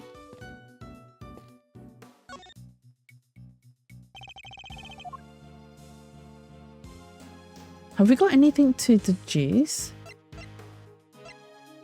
The concrete was broken and the earth exposed, but are they really footprints? Surrounded by shards of concrete, flecks or something yellow stuck to clothes. Latest series in the after 12 years hiatus. 12 and Gordy. But there's nothing to deduce. And I'm not able to connect the logic pieces. Okay, let's talk to Kay. What is it, Mr. Edgeworth? I couldn't believe somebody murdered the president. Oh, I can't believe somebody murdered the president. Well, I say somebody, but maybe I should say something. You don't really believe that, do you? A giant creature trampled him to death. What? Are you saying that's not what happened? Then who did kill the president, huh? It could have been any number of people. A person in his position is never short of enemies. Which we do know because he did say previously that his country wasn't quite happy with him. So it could be someone from his own country. Charlie the Killer himself was hired to go after him, as we know. So you're saying maybe somebody like Mr. the Killer murdered him? I can't say anything for certain, but it's a possibility. Oh my god, it's a possibility we can't discount for now. Right, just like the possibility that a monster killed him. That's a monster footprint he's lying in, Mr. Edgeworth. What else could it be? And there's a horn thing right by the body too. A horn thing? I guess we can't say for sure that's not related to the case. Maybe we should compare it to something if the items are evidence we found so far. Compare it to something? I can't believe we ran into Agent Lang here of all places. He seems a little out of sorts though, huh? He does, but that's to be expected. He's from Shangfa after all. We can't expect him not to be affected by his president's death. Hey, where were the guys in the black suits he always had with him? I thought they never left his side. Where indeed? What happened, Agent Lang? Have you been bullying Jetsu while I've been away? No, Berry! I mean, they have been bullying me, but no, you shouldn't encourage them to bully me. That's not how things work around here. Oh, I know what to present. The horn was a clue, actually. I believe it's a clue. We bully Jetsu. You should... No, you shouldn't be bullying me. He's got two horns there, right? Yeah, he does.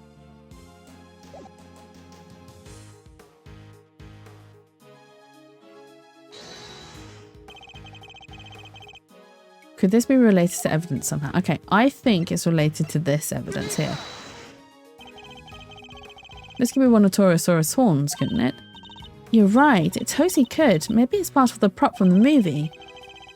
If it is, it must be from something pretty big.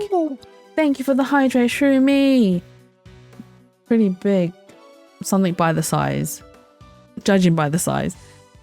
I'll give you the hydrate. I'm going to drink my hot water instead. No, Simon Says was redeemed. Glad I wasn't there for it. Yeah, Josh redeemed a bunch of noises for me to say.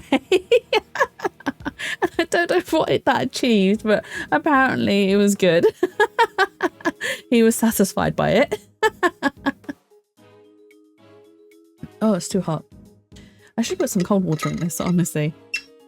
Oh, right, let's go for the cold then. Ugh. I burnt my tongue. It hurts. Hot water. Yes, hot water again, but I forgot to, well, I didn't forget. I just didn't think to put cold water into it.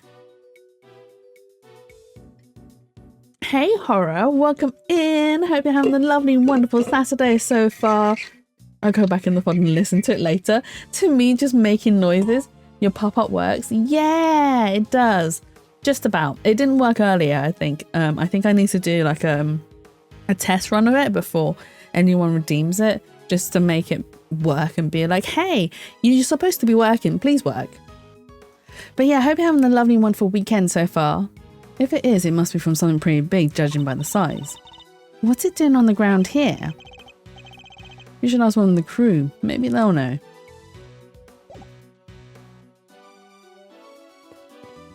One of the crew? That'd be Penny. We have new dialogue. I have a headache, but I got the lawn mode. Mostly the side garden can't be reached by anything. Your PNG did appear for Horror. It did. Also, Horror, I'm sorry to hear you have a headache. Maybe it's because you were out in the sun for too long. Sometimes you can get heat stroke or sunstroke, which can cause headaches too. Make sure you stay hydrated.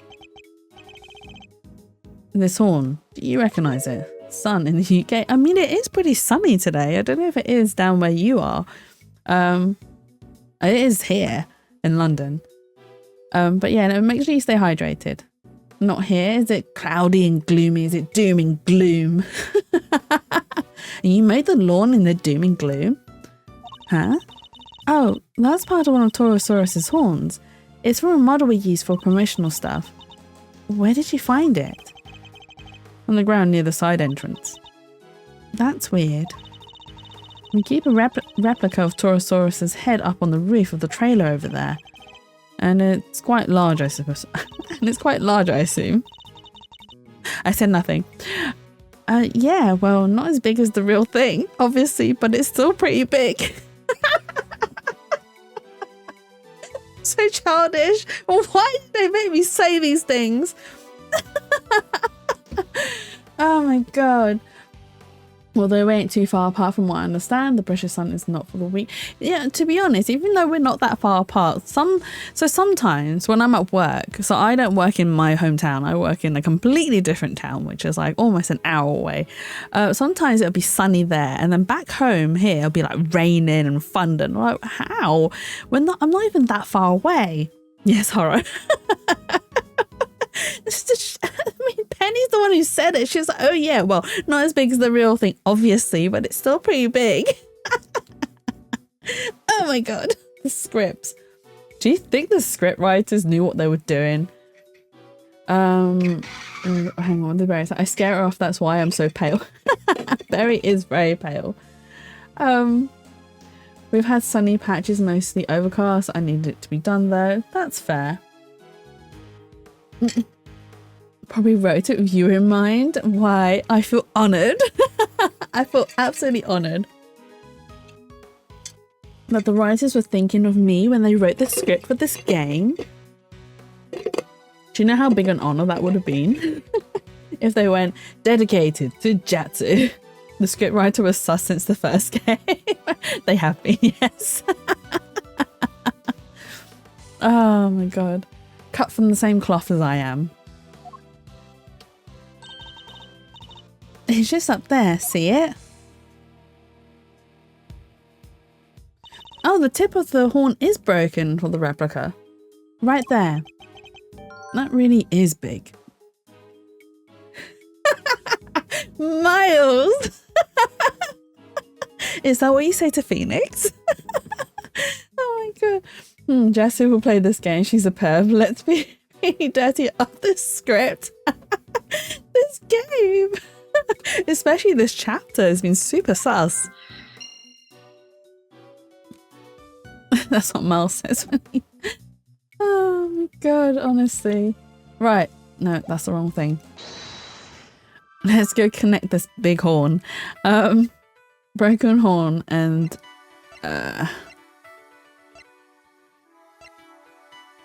Found fallen next to the body. The head's usually kept up on the roof of the trailer, and that's where it was supposed to be yesterday as well. Was found yesterday to something heavy, but is it the broken horn? Is that what caused the dent? Yeah, it is. The head of Torosaurus must have fallen off. Both the dent in the fence and the broken horn weren't there yesterday, according to our witness. Which leads me to wonder. Wait, you think that giant Torosaurus head could have... I do. I think it could well have rolled off of the trailer roof and landed in the lot below. Which means the present was crushed by that head. Crushed by the head. It seems more than possible, and it also means he wasn't stomped on.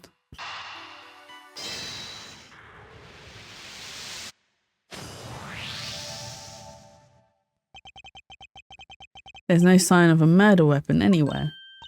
Oh yeah, there isn't. Now, this is still only a possibility. But if the Torosaurus head somehow fell from the roof up there, yeah, that could kill somebody for sure. Miss Nichols, would you mind if we took a look up on the roof of the trailer? You want to go up there? Sure, I don't see why not. We can go up? Knock yourselves out. Oh, but don't do that literally. The steps could be kind of slippery. Oh, she said slippy, not slippery. Alright, I'm done here. I found out what I need to know for now. And what might that be, I wonder? Oh?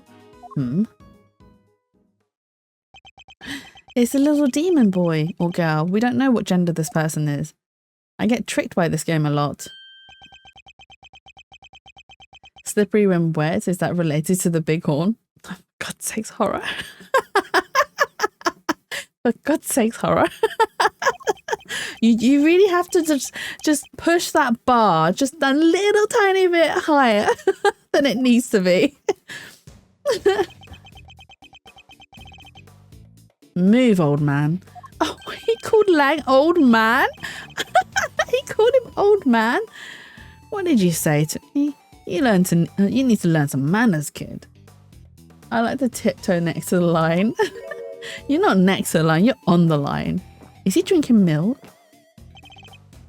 No. You need to learn when you're in the way. Quit whining and get out of here. Even better? What the? I'm sorry about him, Sean. Apologise to the nice man. Tch. Bye, Lang. Come on, Sean. You know you can't speak to people like that. Whatever. Who the heck was he? A policeman, that's who. Why would you antagonise him like that? I thought there was going to be trouble for a second there. I don't think I've ever seen anybody stand up to Agent Lang like that. Oh, let me introduce you all. Everybody, this is Sean Fenn. Sean Fenn. He's the star of the movie we're making. The star? This little boy. Hi there, I'm Kay Faraday. It's great to meet you. Sean, this is Miles Edgeworth. He's a prosecutor. A prosecutor? That's right, and a pretty famous one at that. If he's a prosecutor, where's his badge? He certainly doesn't pull any punches. Oh, you might not want to get too close, Sean.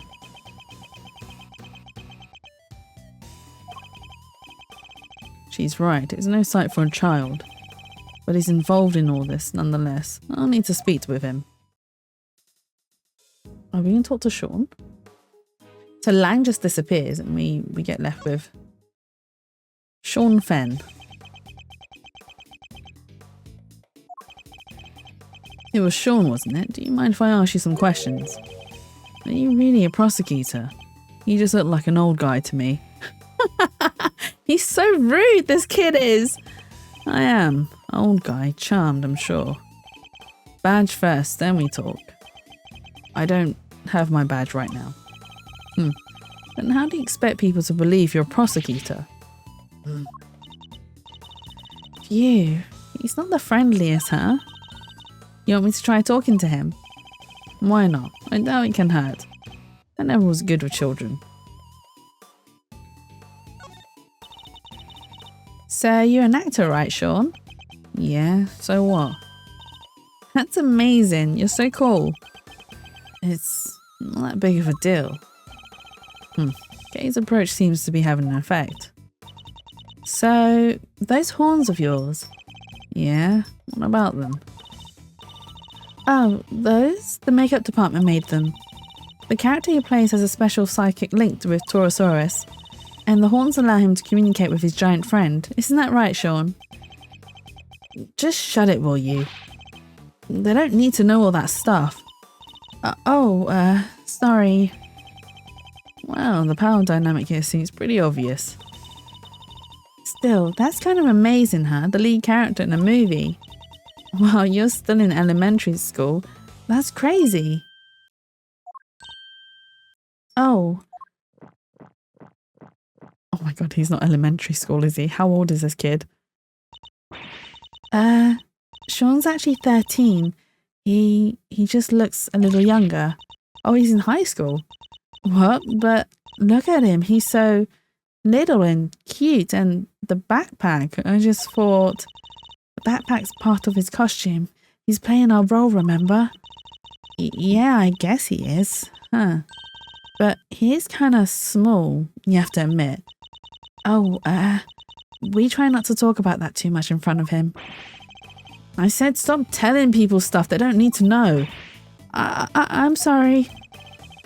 So it's all part of the role, except for the carton of milk, maybe. Small? He is small. I thought he was very young. I mean, 13 is about the right age, I'd put him, actually. Young teen. The dead guy. That's the president, right? Yeah, you knew him? A little. I met him once. He's meeting with presidents now. The guy was a real piece of work. Hey, you can't say that. It's not nice. What was so bad about him anyway? Don't want to talk about it? Fine, I guess. President Wang was working with us on the movie. Working with you? How exactly? He had a part, just a cameo, nothing big. So, he came to look around the set one time. That would have been when Sean met him. Why put the president in your movie? We heard he was a huge fan of the original Torosaurus. So the studio offered him a little role. They figured it would be good PR. Last thing I need is amateurs on my set. I told you before, Sean, you can't talk about people like that. And I told you to shut your mouth. I guess he's none too thrilled about the idea of performing alongside non-professionals.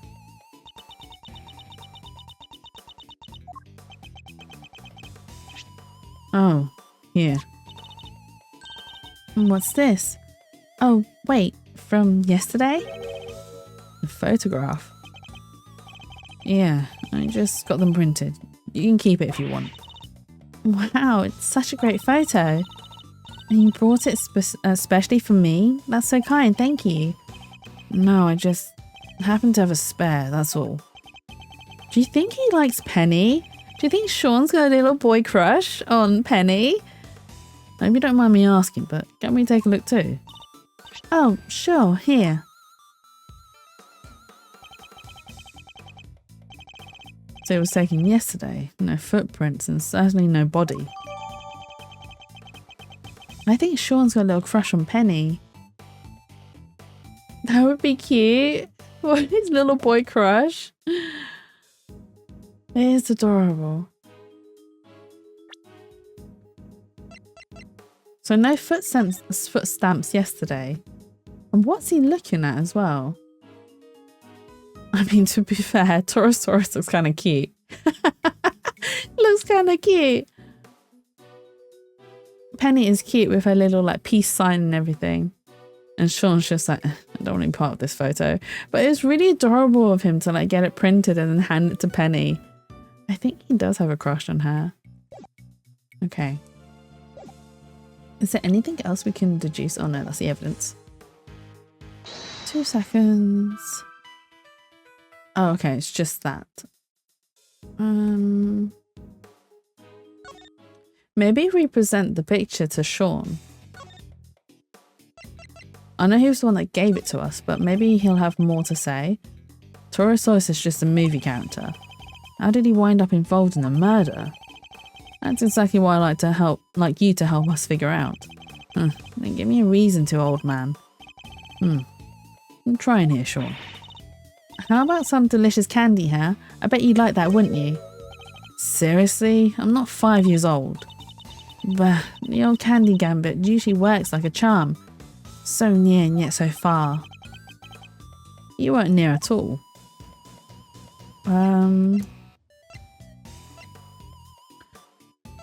He says show him a badge. Maybe if we show him the Yatagarasu badge, right? What's this? If you're trying to bribe your way onto the movie, it's not going to work. That's not what I'm trying to do at all. Huh? So, how would I get a pass in the movie?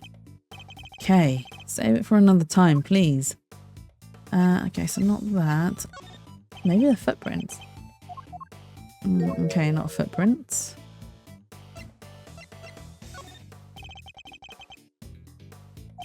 Oh, okay, so that gave us the same response. No candy. How about the chain? No, that didn't give us anything. Okay. Oh, what we do need to do as well, I forgot. We need to go up and examine this. Oh, I can't wait. You can't go up the stairs? Actually, would you mind coming up there with us? Oh, sure. After you.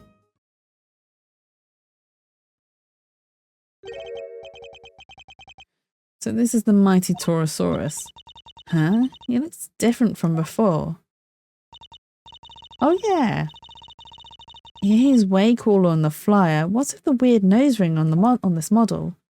Did they just remodel an old model? Oh, I forgot. You two aren't Torosaurus fans. This is the original Torosaurus design from 12 years back. Huh? So, what's the one on the flyer? That's the all-new Torosaurus. They gave him a makeover especially for the movie. He looks so much more contemporary now, don't you think? A makeover? He's totally different. This one is just a cow. Edref's like, this one's just a cow. We're not going to dress it up. It is just a cow. Well, he is just a cow. Or at least he was originally based on a cow. He's a monstrosity. Oh my god, the pun! The monstrosity! A monstrosity? A cow with weird horns. The horns are way too big for the cow. Yeah, the cow, man's best friend, reimagined as a terrifying monster. I've never heard cows as man's best friend. I mean, dogs are man's best friend. Cow, man's best friend? I don't think so. It totally makes you think about our whole relationship with nature, right? That was the original concept. I think the concept might be a little lost on me. Cows are just pasture puppies. I mean, they are cute, but they're also very aggressive. So whenever I go on my long hikes, I do come across cows, and for some reason, right, they're quite calm around me and they allow me to take pictures of them. But then with other people, they're like quite aggressive and they're like, get off my pasture. Cows are better than dogs. For me, it depends. I know where you're coming from, Shumi. That's understandable.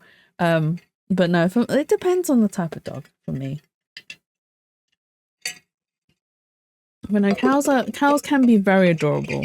I've seen a lot of videos of very cute cows, like being all happy and everything and jumping around in the fields. And oh my god, when they did the scritches with the big brushes, that's really adorable too. Are they? So that cow, former employer that had penned in our front garden, wasn't giving me nuzzles and cow kisses. He was actually attacking me. I mean, it depends. If they like you, obviously, or if they're like don't mind you, then they'll be kind and cute. But sometimes the cows can be quite territorial too. Me too, I'm afraid. I must scour the scene and inspect anything that catches my attention. Yeah, the table's broken. I've just noticed. He was the sweetest cow I ever met. Yeah, some of them can be very sweet. I'll never forgive Willie for That's terrible. And I don't know if you're making a pun there, but I can't tell if you horror sometimes. I'm not. Okay, good. I don't know sometimes. I never know of you guys. But that is rather sad. Especially when you know the cow as well. Oh, I was watching Clarkson's Farm, and similar things kind of happened where he named the animals and then he had to take them. Well, he had to take them to the slaughterhouse because he couldn't make ends meet money wise, and that was rather sad. And I was just like, oh, don't name them. You shouldn't name them. It's a wooden table, sadly collapsed. Parts of it are badly scorched. That's weird. The head should be on that table. But the legs are broken. Guess Torosaurus isn't going back on there now. The scorch marks look particularly bad with the legs snapped off. I think there might have been a fire up here. Do you think that's what happened to the legs? Yes, and when the fire had burned through the legs, the table would have collapsed and the head would have fallen down onto the ground below. You're right. The fire caused the head to fall.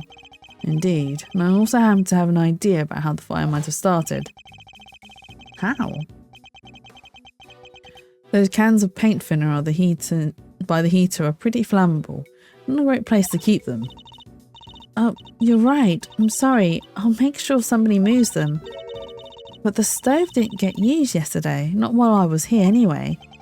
Which makes the question of what could have started the fire all the more interesting.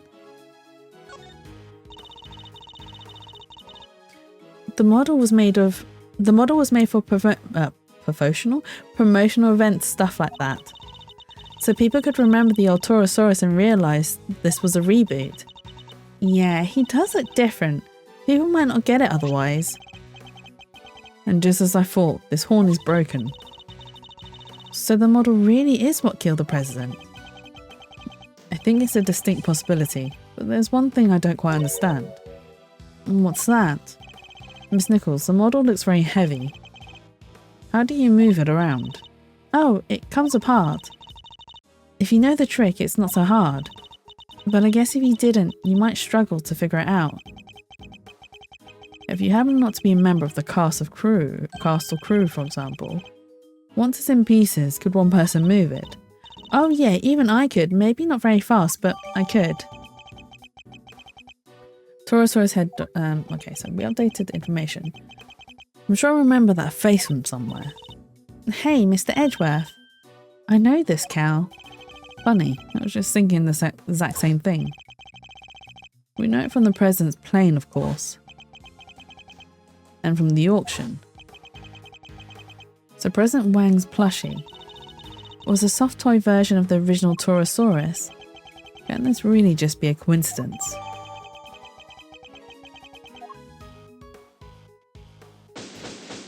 Oh, is that all the investigation? I thought there'd be more. Alright, I think this about wraps up our preliminary investigations. So he was killed by a fallen Torosaurus head. At least that seems the most likely explanation for now. It came down right on top of him, huh?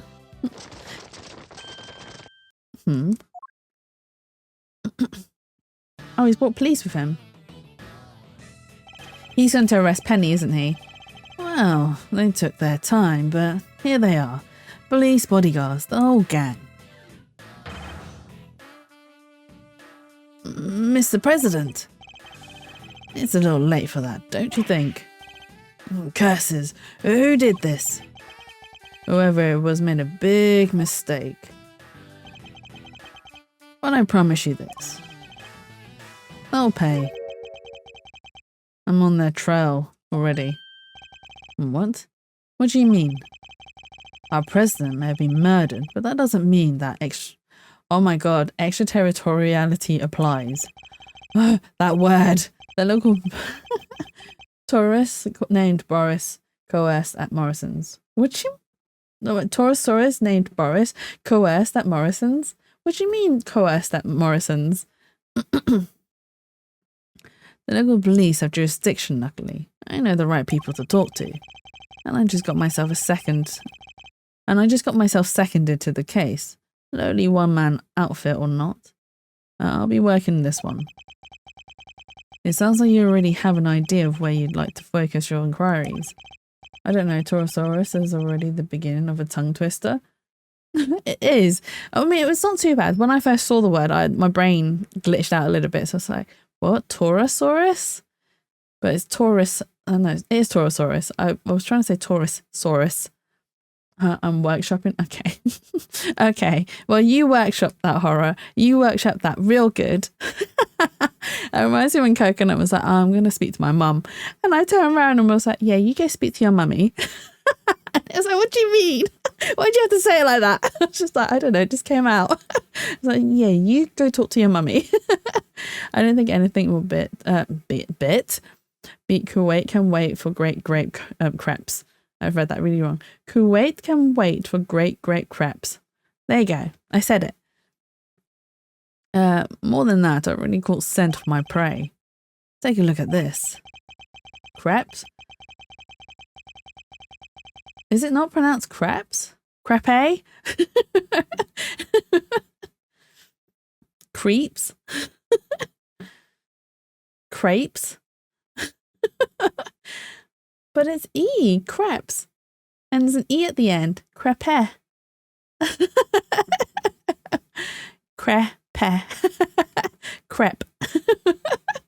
That's how I pronounce it. Crepe. But there's no A. Why would it pronounce crepe? Now do it again. Kuwait can wait for great grape crepes. Crepes, even. Sorry, I can't help it. It's crepes. Not crepes. God damn it.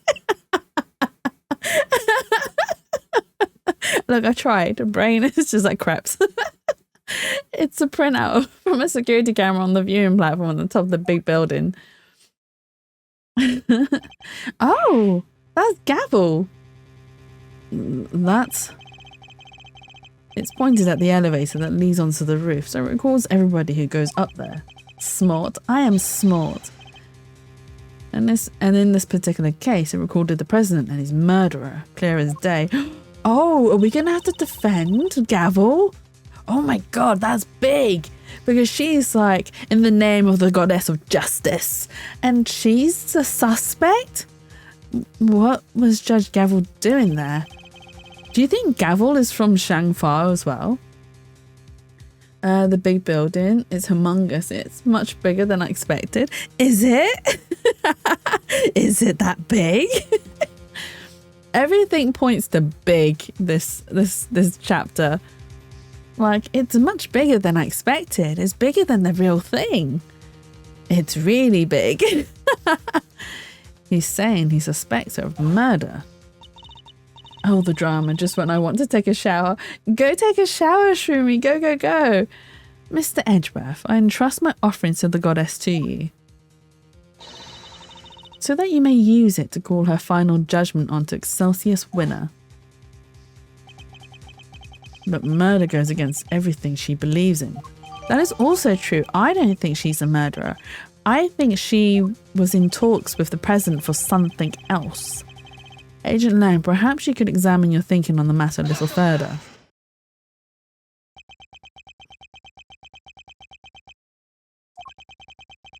I heard a little rumour while I was over at the big building. It was about you, Edgeworth. You're not a prosecutor anymore, are you? Oof. Oof. Which means you don't have jurisdiction here. But you want to cross-examine me while I explain my thinking. Why would I agree to that? Curses. Hey, don't be like that. You were the one who was just talking about being a lonely one-man outfit.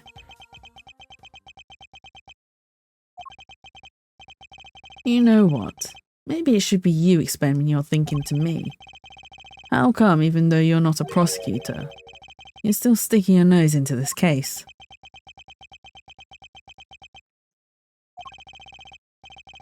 It's a valid question. Why am I still here? Perhaps I can clarify that with a question of my own, Agent Lang. Why are you so desperate to catch the person who murdered President Wang? Because above all else, you're an investigator, correct?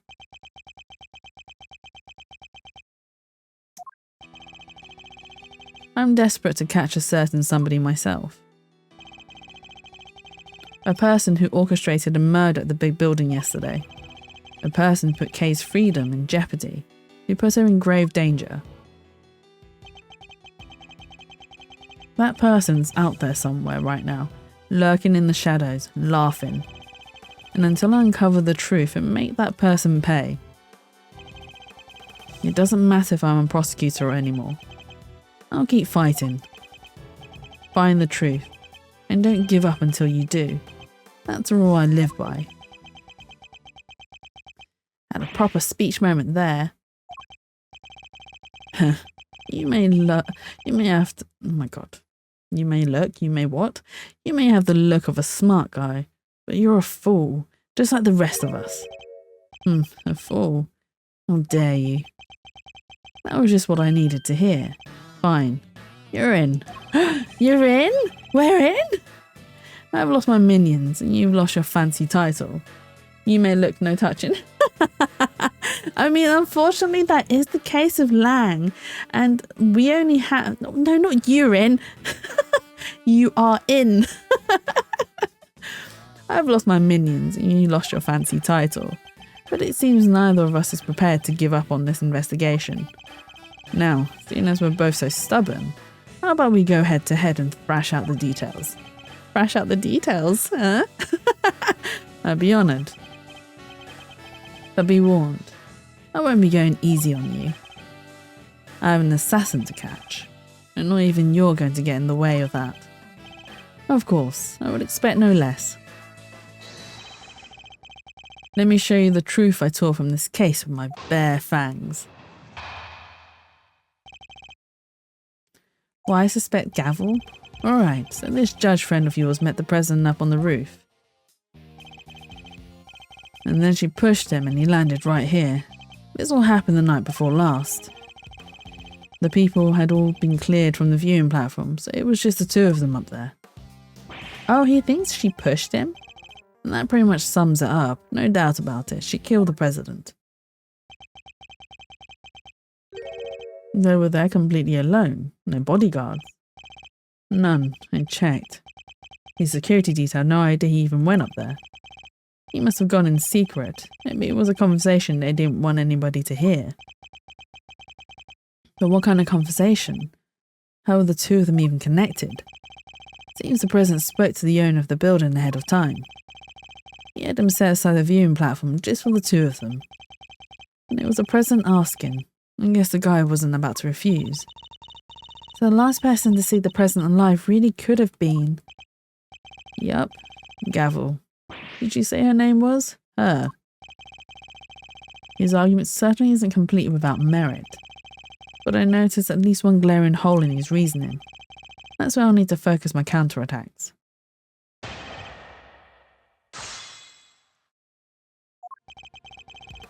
Okay, we're gonna press everything. Hold it, let's go. How can you say for certain that the two really met? So the plan is to come in swinging, huh? I've seen worse approaches. Dominate the battlefield, counter your opponent's every move is a tried and tested strategy. And not what I was intending at all. But this battle's barely even begun, Mr. Prosecutor. So shut up and buckle up.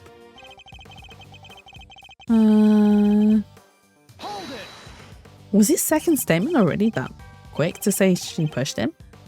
The night before last, how can you be so sure of that? If you're not sure, take another look. Take as many as you need.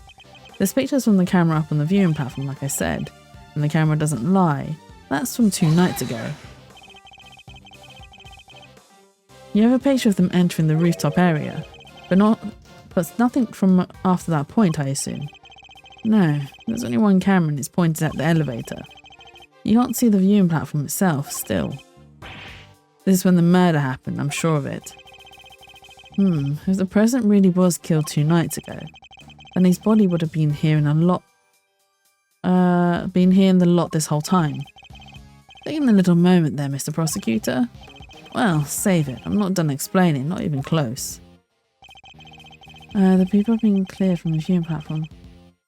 Also, another funny thing is that photo was taken on the 4th of the 4th, which is actually a very omen number in Chinese culture. Because 4 sounds very similar to the word death, so it's the death of death. It's entirely possible somebody else was up there, surely. Yeah, what about the cotton candy stand? The owner of the building received a request from the president himself to clear the area. He knew there'd be serious trouble if he messed up, so he went to work as quickly as he could. They cleared everybody out, and I mean everybody, including your stupid cotton candy seller. Stupid? That's mean. Still, it wasn't enough. If it had been, the president wouldn't be lying there now.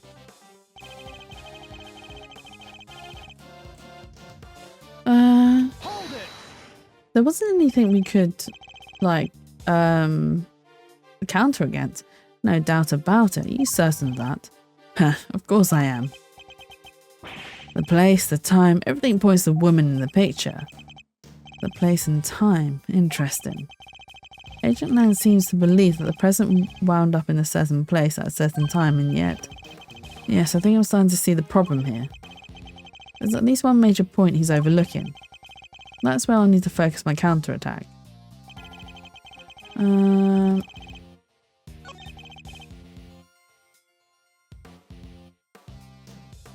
night before last. What do we have?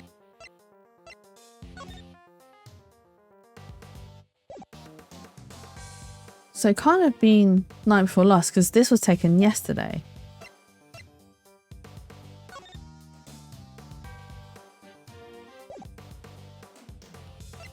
And they're stood where he is. Objection! So it's that photo, yeah. Yeah, it's fine. We'll figure it out. Shilong Lang, former star agent of Interpol.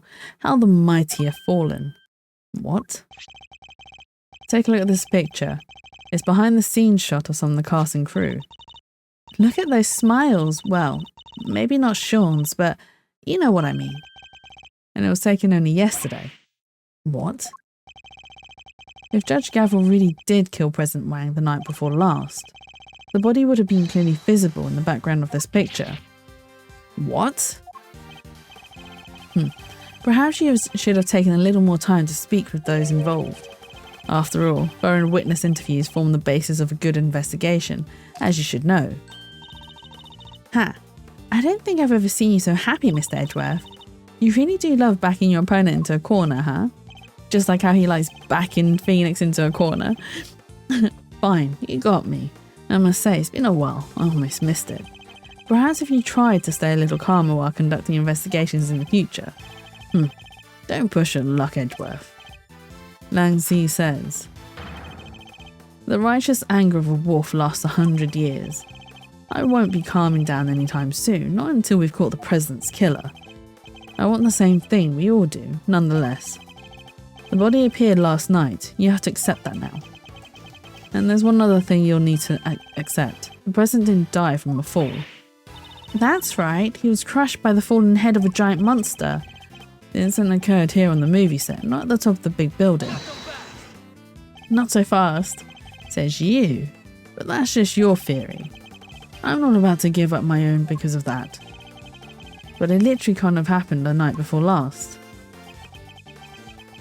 We just proved that with this picture.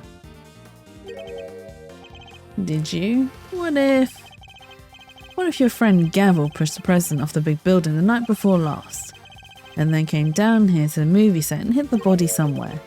Here? But where? There's all kinds of stuff down here. Costumes, equipment, you could hide it anywhere. And then come back a day later, last night in other words, and take it out again. We just need to check the lot for trace evidence. We'll soon find where she put it. There won't be any need for that. What? This piece of evidence proves that Judge Gavel can't have hidden the body. This right? The combination lock. Both entrances to this locked were locked. And we already know that the chain on the side gate was cut only last night. Judge Gavel had no way of getting in here to hide the body the night before last. But the murder has to have happened 2 nights ago. Why are you set on believing that? Because, if you remember, that picture was a printout from a video, and there was more. There's more? What are you hiding from us? There's footage from a few dozen minutes after your friend went up on the roof with the president. It shows her heading back into the elevator, alone. You know what there's no footage of? The president himself leaving the roof. There's no other way he could have gotten down from the roof of a building that high, unless he was pushed by Gavel. No, we know where he went down. He went down into the secret room downstairs because there's a latch door. You said the president was never observed returning from the viewing platform. Yeah, the camera was pointing at the elevator door the whole time. If anybody else had come up or down, it would have been on that tape. In other words, the presence of the camera ensured that nobody could have left unnoticed. I see. That's not good news for Judge Gavel. Vanishing from a rooftop hundreds of feet in the air? Yeah, that's a tricky one, all right. Indeed, even the Yatagarasu can't actually fly.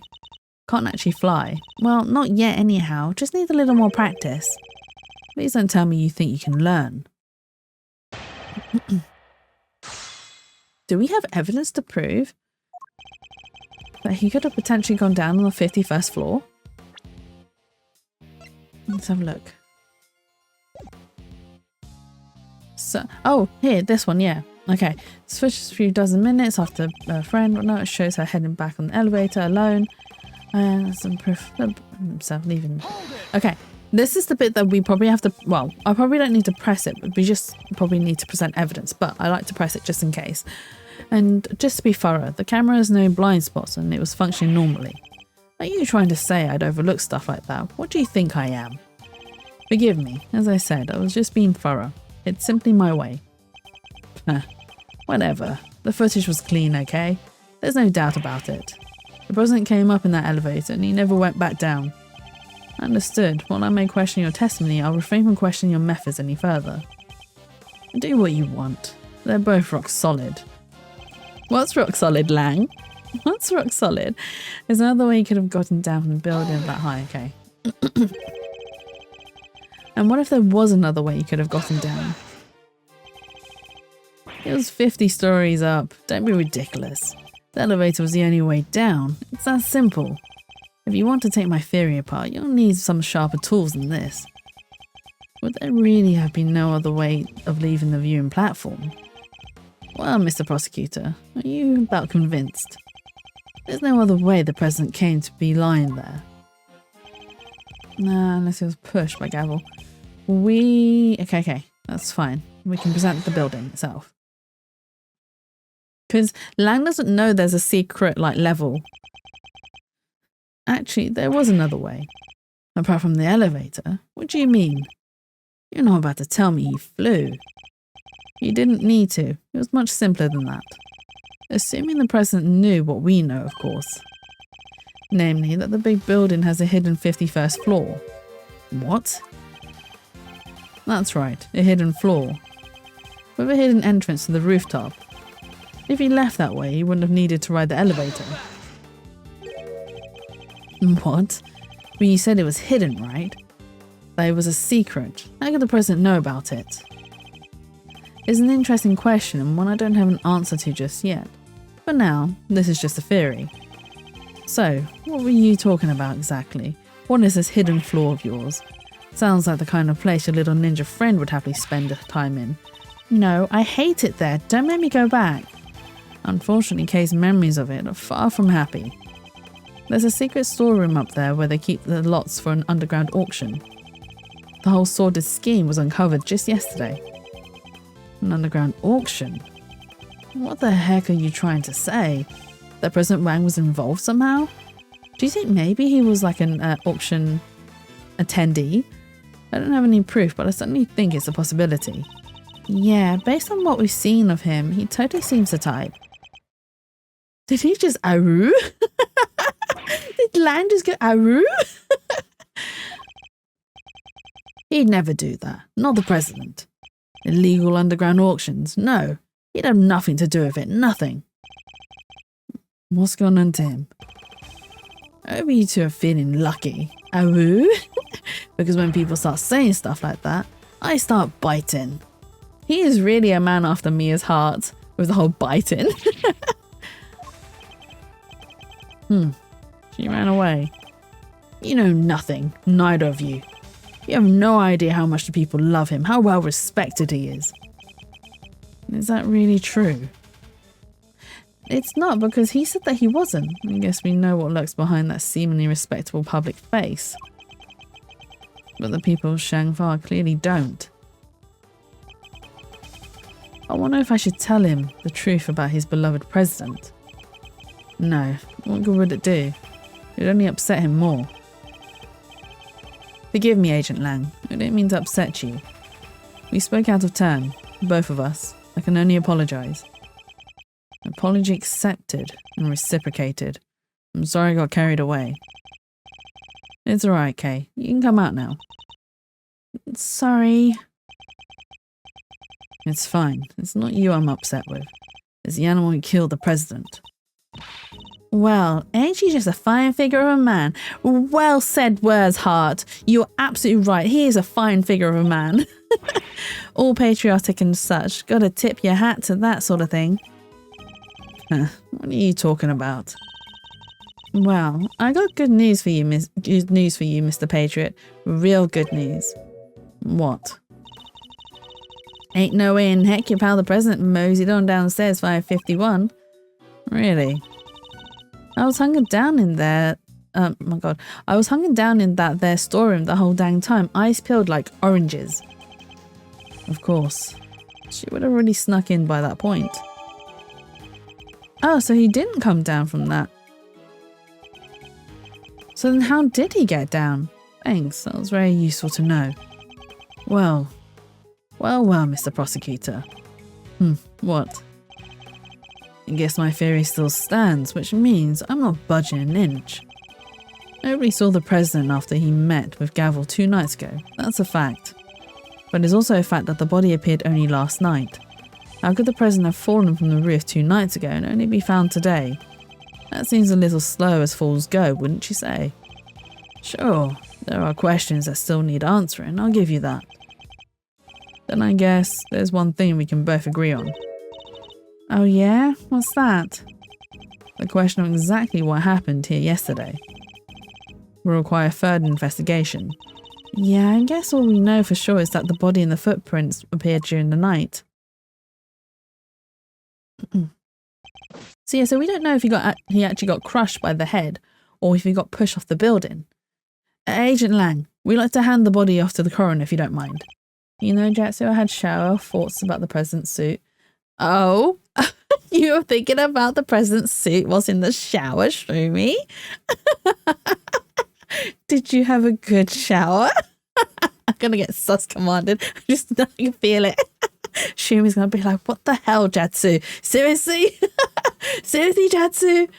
Are you seriously gonna say that about me and my showers right now? What were your thoughts of the president's suit whilst you're in the shower, Shumi? Fine, he's all yours. Just take care of him, okay? I thought we'd get sus commanded. Is that why you brought it up? Because you were just like, if I bring it up, Jatsu would definitely be sus commanded, and it would be the best thing to ever happen, and then we can add to her commands, etc.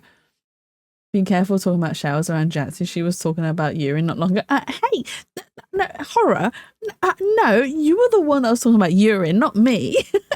Don't project your fantasies and fetishes on me. That is no way to behave, mister. No way to behave. I just did the whole pointy finger and waving finger as well whilst I said that. No way to behave. Not that you guys can see me do it. Oh, one last thing. What? We found footprints in the body. I mean, footprints in the footprint, if you will. Little ones in the big one. Human footprints in the monster print. Interesting. And what kind of prints? Sir, they were child's footprints, about the size of your average elementary school kid. Oh, is it Sean? What? Huh? Elementary school? No, it couldn't be. Are they going to arrest Sean? Ooh, what now? Miss Nichols. Oh, I didn't mean to butt in, sorry. Was there something you wanted to say? What's she so scared of? I remember seeing two guys with like suit clothes a few days without the jacket and the kind of dress like the president, where you could see their arms, abs, and their big cake. Did you get a good view though? Show me, was it a good view? Was it satisfactory? Was it good bit of eye candy? Did you get a good look? A nice good look? Hope you didn't get caught. Oh God. Oh my God. Right, I've got nothing against people who wear skin tight clothes. Like honestly, nothing against it. If you're comfortable in it, then so be it. And plus, sometimes it is a treat for the eyes. I'm not going to complain. I'm not one to complain. But just that present though, I'm not so much complaining about the tightness of his clothes. If you got it, flaunt it. That's all I'm going to say. If you got it, flaunt it. But it's just ridiculous how even through the blazer part of his clothes, you can see, well, okay, you can see, generally speaking, even in normal clothes, you can see like the shape or the definition of the shape of your abs, but not absolute fine details of the abs, like the suit was skin tight and on the skin, like thin as hell on the skin. That's my only complaint about his outfit. I definitely had a good look. They looked hot. Yeah, he's ridiculous. I'm glad you got a good look though, Shumi. You know what? It's stuff that... Don't bunk me, horror. There is no crime in looking, all right? There is no crime in looking. I will not... I will not judge anyone for looking when there is something fine out there to be looked at. I'm not one to disparage it. There's something I have to tell you. You'll probably think it was pretty awful of me, but I'm sure it's nothing you need to be quite so nervous about. Well, what is it? Last night, I came here. What? You mean you came back to the set? Why? Well, I just wanted to... I was worried about him, so I came back to check. Check on Sean, I mean. Sean? The boy? Makes sense. Yes, you see, he stayed behind on his own last night to rehearse. You let a boy stay... Okay. Right, I understand the boy wanting to practice and to get better. But you wouldn't leave a 13-year-old on his own on set. You wouldn't leave a full-grown adult on their own on set. Why would you leave a 13-year-old boy alone on set? That's just bad adulting. Oh, I really want to be sus and keep my mouth shut for now. Yeah, you can be sus if you want, Shroomy. You're absolutely fine to be sus. It's just my prerogative to utilize my my ability as streamer to also sus command chat. Wow, he really takes the job seriously, huh? Well, this movie is his first lead role, and he's trying so hard to make it perfect. So she might have seen what happened last night. Around what time was this? Let's see, it was already after 10, I think. It looked like it might be about to rain, so I got a little worried and came down. It's okay if we are sus because we are just following Jazz's example. What do you mean? Are you saying I'm a bad example? I'm a bad influence on you guys? I think you'll find that you guys are the bad influence on me because I was innocent before I started streaming. Absolutely and completely innocent. And after I started streaming, you guys all corrupted me. And this is why I'm sus. It's all you're doing. It's all chat's doing. And when I got here, well, you saw something, didn't you? Yes. Sean was there on his own running his lines. I'm not a liar. I was innocent. You can ask Tyria about how sheltered I was before streaming. Jatsu and innocent in the same sentence. Why do you guys not believe me? Why do you guys not believe me? And towering above him, there was this long, like really, really long neck. Neck? Yes, with skin like an enormous worm. It was like a dinosaur. Because of our eyes and ears? What do you mean because of your eyes and ears? You guys are the ones that are lying. Maybe I should do a chat lie instead. Oh, you mean it must be? Gordy, good old Gordy.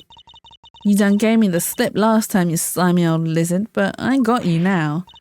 What? Now Gordy's involved too? This whole entire chapter's just about monsters. Yeah, I think he might be. I was as surprised as you are. No, you're just denying it. I'm not denying anything. I am not in denial. Although, I guess Sean was practicing being a kid who can communicate with monsters. Hot dang, you're right. He could have been communicating for real with them, like little horn doohickeys on his. Monsters and big horns. Exactly. Oh. That's the camera, isn't it? That's the camera rig with the drapery, with the waterproof sheets. She's mistaken the camera rig for freaking Gordy. Oh my god. Right. But it seemed more like he was kind of looking up and talking right to him. It was like they were friends. It is pretty weird, right?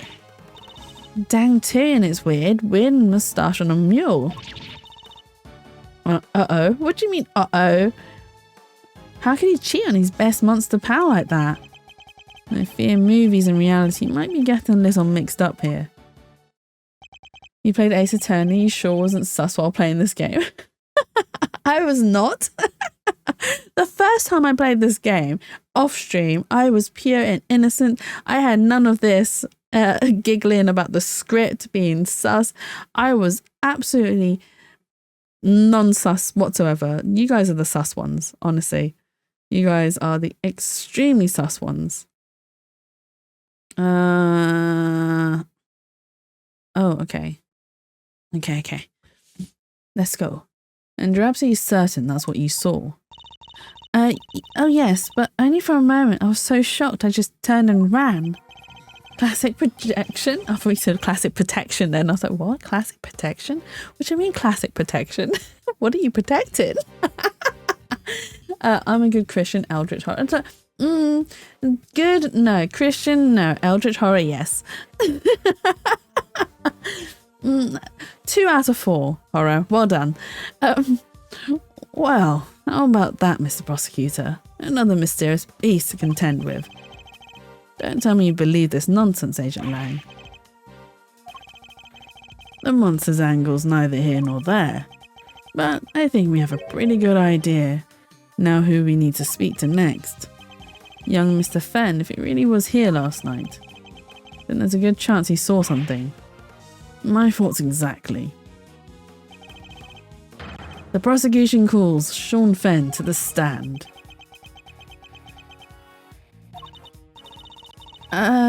Sean ran off just a moment ago. What? We need to get after him. Oh, they're just all chasing after him. Is he at the big building?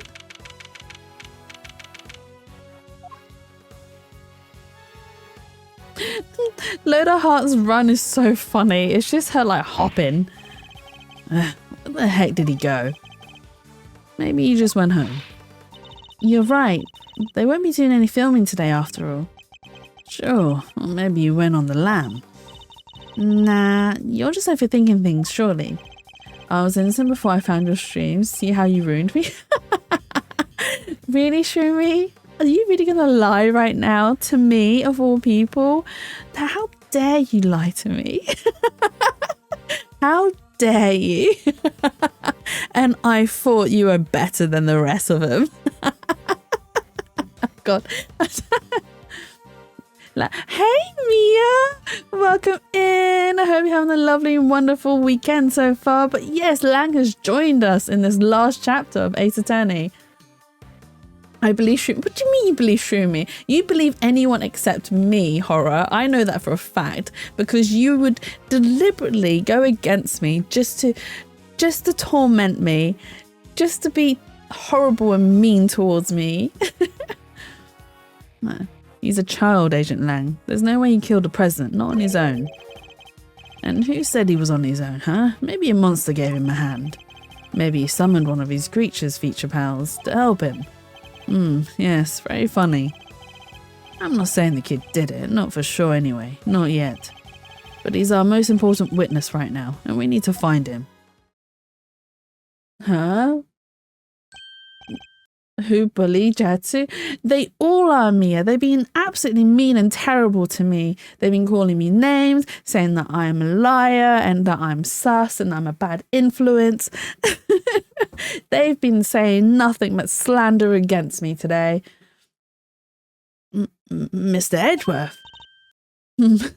What's with the You're supposed to be on my side, Mia. Hey, it's Gummy. Oh, yeah. Oh, Gummy, did you just run away from us? What? Why did he run away from us? He ran away. What was that about? Huh. Well, this goes to show that your police force can't be trusted. Are you sure? No, are you sure? Are you saying you intend to continue investigating the president's murder alone? Yeah, so what? Well, last time we met you, you had about 800 other agents helping you. Sure, but I told you, I'm a lone wolf now. You got a problem with that? I don't need lackeys and I don't need friends. All I need are all these fangs right here. Keeps things nice and simple. Order in the spa. Yeah, you slam down that gavel and be like, order in the spa. I can prove that it's all Jess is doing. Let me present Exhibit A. Jess is... that's just mean. That's like it. In How to Train Your Dragon when... what was it? I can't remember what Hiccup asked, but Hiccup's like, what's wrong with me? Why does my dad not like me? And then, oh, what's his name? The dad's best friend is like, you're just you, and he just points at the whole of him, and then Hiccup's like, you just gestured to the whole of me. What? So the whole of me is wrong. And thank you for the hydrate berry, very much appreciated. Let's go. Let's all hydrate. Don't forget to hydrate too, chat. Ooh.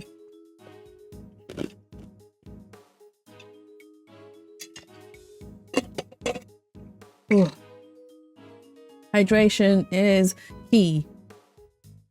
Yeah, well done, Mia. No lackeys, no friends. Anyway, get you both around.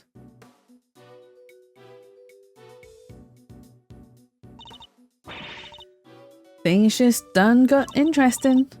And it sounds like I got my work out for me. Two big beasties on the prowl. How we? Or who we even? It's raining scoots. If I don't catch at least one, I ain't no shutterbug worthy of the name. It's flavoured water, I guess. The heck, brain. Has a name, Squash. Ah, nice. What flavour squash do you have? I have a lemon drink called CC Lemon, which is very tasty. It's a Japanese drink. Wow. This all got kind of complicated, huh? It did. The Torosaurus footprints were bad enough. Now Gordy. This might as well be a movie. Well, then we better get our monster hunting shoes on. I suppose we had. Huh? Who's that? Who's who? That's one of Agent Lang's old team. We've come across a few of them on the previous cases, but this one's on his own. Lemon drinks are great. They are. You have orange flavour? That's nice. I like so I have an orange and pineapple squash. It's very tasty. I actually enjoy the sweetness of it. I like the little pineapple-y taste to it. You ran out of names. Where's your lone wolf? You big wolfie. Oh my god, Gib. Oh, excuse me. Excuse me. Oh, Mr. Edgeworth, long time no see. Share with Mia? No, I will not share with Mia. It's okay. I will share with Mia. Mia, you can have him. It's fine. How come you're not with Agent Lang? Shifu, he's not technically my boss anymore. Really? What happened? You remember that case from a month or so back? The Yatagarasu case. How could we forget? Oh, at the embassy. Oh my god, what was the embassy called? Jesus Christ. I share snack in return. Okay, I accept. I would much rather the snack. Although, to be fair, Lang is a snack himself, so you know. He made kind of a big mistake there. What mistake did he make? Came about as close to aid and invest in serious criminal as you can come and still keep your job. Indeed. Oh, because of Shion. Because was it Shion or Shion? Or Shan? I can't remember her name. But she was his underling. And so, I mean, I wouldn't really class it as aiding and abetting because he didn't realise she was a double agent. Indeed. I guess it was pretty close. Well, being Shifu who took full responsibility, so they disbanded our team. Wow, that's harsh. But explains why he is now a lone wolf, as he puts it. Sharing snack Lang, exactly. He is a snack that can be shared. So, what are you doing here? Well, to tell you the truth, I was worried about him. Oh, bless him. I think he's been chasing ghosts. Ghosts from 12 years ago, to be precise. Oh, so we didn't figure out the 12-year-ago case. 12 years ago? What does that mean? Because that letter that Ringer had in her pocket also mentions something 12 years ago. Good luck getting revenge on what happened 12 years ago. So maybe there is another case that's involved. And not the IS 7 something case. Sorry, I already said too much. I better be on my way. Off, woof. Mia, why are you barking in chat? Why are you barking? Are you going feral? Lang's not on screen and you're already feral. These ghosts of Agent Langs. Could they have something to do with the case we're currently investigating? Here's Lang, but he's not here yet. Wow, looks like everybody left except us. What do we do now? Good question. Miss Hart went off monster hunting. I guess Agent Lang is busy trying to track down young Sean. Perhaps we should try investigating another angle. Let me chomp in these abs. Oh my god. What kind of other angle? Somebody needs to get Judge Gavel's side of the story. Oh yeah, you're right. What did she say again? Please forgive me, but I'd better be on my way. I am to preside over the trial of Fifi Lagarde in a bit. Oh, she's gone to view or preside in the Fifi Lagarde trial. Okay, I guess the trial will be beginning right about now. Indeed, I think we better head down to the courthouse, don't you? All right, let's go. I actually want to see. So a lot of court cases in the UK and stuff, you can go as and view it as a public in the public gallery, which I am quite interested in. Maybe I'll book some time off and go watch a case. I just had some drugged water. Drugged water? What did you put in your water? Oh, did you put one of them fizzy aspirin thingy-mabobbies? Also, before we continue, acid?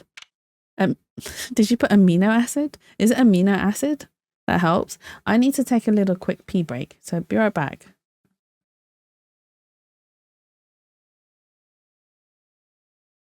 Wait, why did you call it acid? Oh, because of the drug. Never mind. Don't worry, Jesse's being dumb. I'm just being dumb. Be right back. Be right back.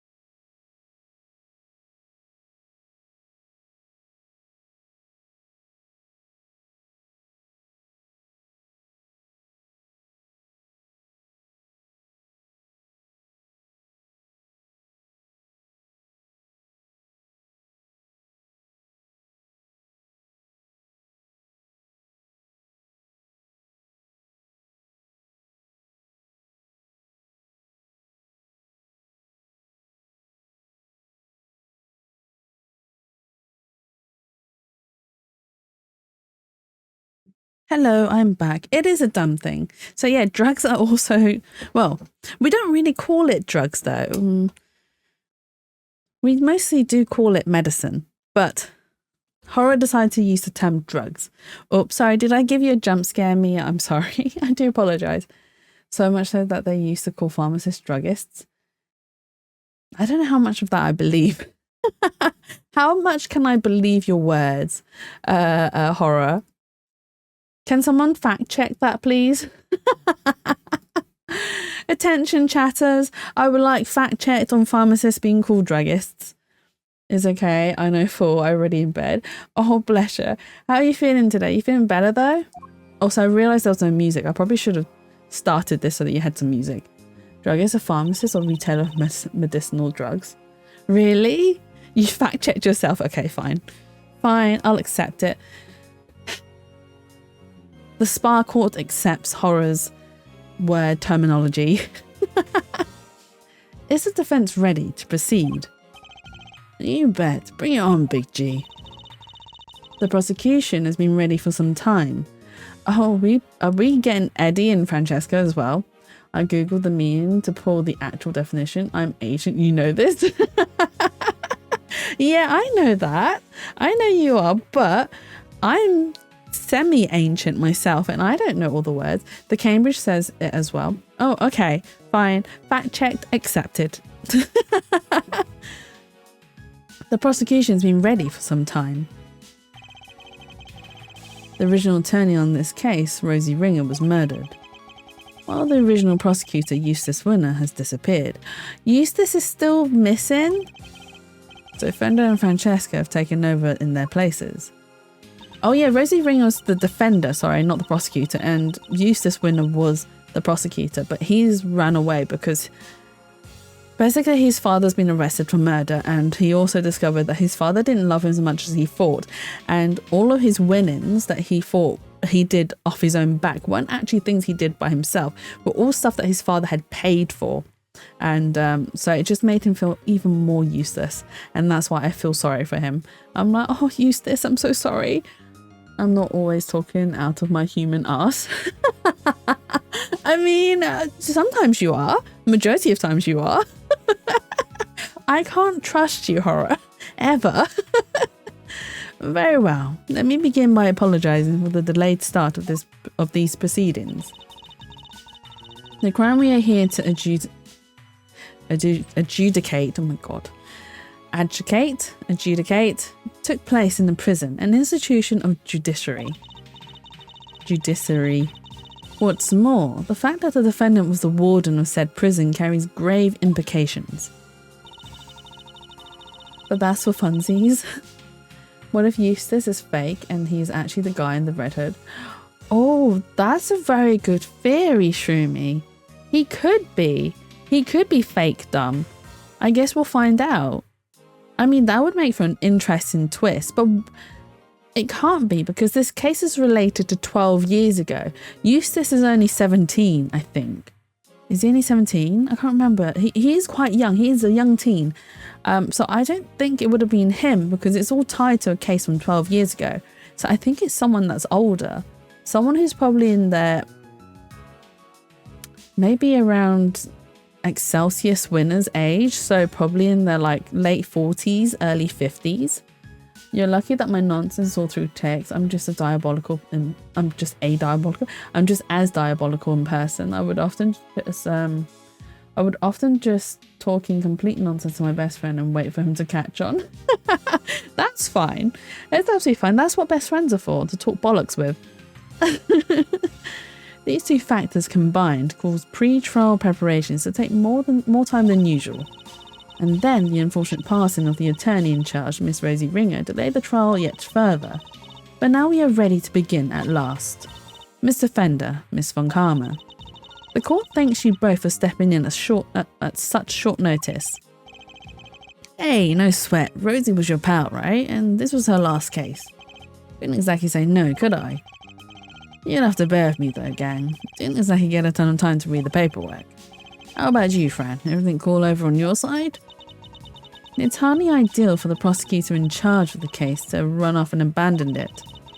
But justice can't sit around waiting for him to grow a spine.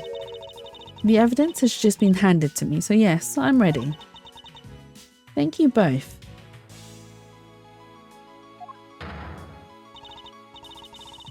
Lots of grammar issues because headache. No, that's absolutely fine. Don't worry about it, Horror. Mr. Fender, forgot about him. Yeah, that's Eddie Fender. Eddie Fender, Ada Fender. Very well. Bring the accused, Miss Fifi Lagarde, to the stand. Wow, it's Fifi's case. I invite the prosecution to make its opening statement. All right, the accused was Eddie Fender, more like Offender at times. I mean, yeah, he is. I mean, he's all right. It's just his whole entire, come here, give me a hug kind of thing. It's like, no, Eddie, you got to stop trying to hug everyone, especially women as well. Actually, does he try it with men? He does, doesn't he? He does try it with men. Let me stop you right there, darling. What is it, Miss Lagarde? Oh, I was just wondering if you could tell me something. That's something being why on earth I'm here. Perhaps the opening statements will clarify that for you. But will they, dear? Really? Fine. Carry on if you must. Backs away slowly. Exactly, Mia, exactly. I miss the days when you could hold up a free hug sign and it wasn't creepy and people would actually hug you. Yeah, I kind of miss that. Where it wasn't a lie, it wasn't like an excuse just to touch without consent. When it was actually just a genuine hug. Unfortunately, people are creepy. She hasn't lost her jacket. No, she hasn't. It's still there and fully intact even. I fully intend to, if you can stay quiet for one moment. The murder in question happened at the prison where Miss Lagarde worked as warden. The victim, one Bronco Knight, was being held in the detention centre, but the prosecution's case will show that Miss Lagarde took him from the holding cells and murdered him. And she did so with this knife, huh? Is something the matter, Miss Von Karma? How can that? No, the evidence. What gives, Fran? Everything okay? They didn't take off their pants and jacket. No, so Fifi Lagarde's jacket, right, has a it has a special feature when you like break her statements and when you like defeat her jacket turns into a bunch of foxes and they are still live. They're not dead foxes, they're alive foxes. The murder weapon, it's not here, and neither is Bodhidharma. Neither is Bodhidharma Candace's chisel. Say ain't so. Oh, wait. Fifi knew. She knew it was missing. I suppose that makes it better. It doesn't, but it's weird. Fifi knew that the evidence was missing. That's why she was like, why am I here? She is working with whoever the mastermind is behind everything. Miss Von Karma, explain yourself. I wish I could, Your Honor. No murder weapon, Then what exactly are we all doing here? Really, darling, you shouldn't volunteer to prosecute a case if you can't even keep the evidence safe. I can only work with what the previous prosecutor gave me. Little boy winner strikes again. I would prefer employing live foxes to dead foxes. That is also true. And like her scarf as well is a live fox. It's not a dead fox. Hey, gee. What is it, Mr. Fender? Guess we know where this is going, huh? Let's kick this one down the road a little further, shall we? The court hereby denies the defence's request. What? Don't be like that. What's the dealio? Keep the foxes safe? Yeah, keep my kin safe. She's absolutely right. Of course, we simply can't have any more delays. Let's get on and show everybody how wonderfully innocent I am, shall we? Exactly, I am wonderfully innocent. Objection! Except Fifi Lagarde isn't innocent. Innocent? I'll thank you to take this seriously. Oh, but I am, darling, and you don't have any evidence. You just said so yourself. In the courtroom, evidence is everything. Haven't I heard that somewhere before? And without any, you can't charge me with anything. Isn't that right, Verity, darling? She's a bitch. She is. She knew. It is. What? What? Without the items in question, the prosecution's case against the defendant cannot proceed. As such, this court hereby declares the accused, Fifi Lagarde, not guilty. Who objected? Whoa, whoa, whoa, hold the phone there, Hatsy Pants. You can't go dropping a verdict just like that. Forgive me, but why is the defense objecting to its client being acquitted? Don't be cute, kiddo. You know as well as I do that little Miss Warden over there is guilty as all heck. And as for the murder weapon, you were right there when we found it. Mr. Fender, it is incumbent upon this court to see that fair judgment is afforded to all. What is wrong with Gavel? She's changed. But Fender's right. She was there when we found the weapon. She was there when we pointed out all the flaws and all the faults and found out that Fifi Lagarde was guilty.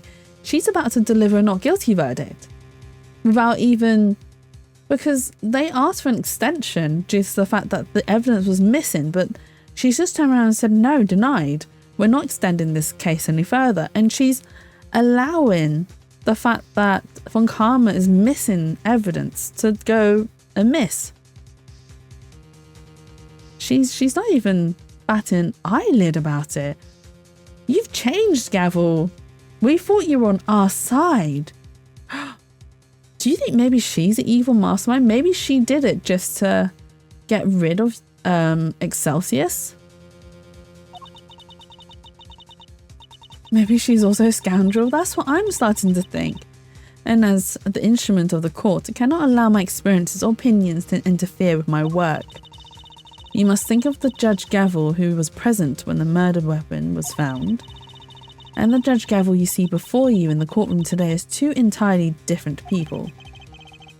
Gee, you're kidding me here. I have no choice but to pass judgment based on the evidence available. Perfectly timed objection? What did I say that was being objected to? What did I say? Was it that she's a bitch and then it was objection?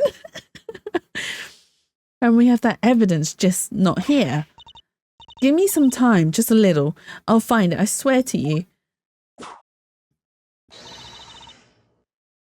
Is it that part where it says she's a bitch and then the objection comes in? The prosecution hereby requests a recess. Is she going to deny it? Oh, yeah, the defense does that too. Come on, Your Honor, don't do us like this. Very well. The court accepts the request. Really, Verity, you won't help anybody bow into pressure like that, you know. Thank you for the stretch through me. Hey, yeah, stretchy. Ooh, stretchy, stretchy, stretchy poo. Don't ask why. It's just a thing I say. Really, Verity, you won't help anybody bow into pressure like that, you know. There'll be a 15-minute recess. I suggest that both the prosecution and the defense use the time well. Understood.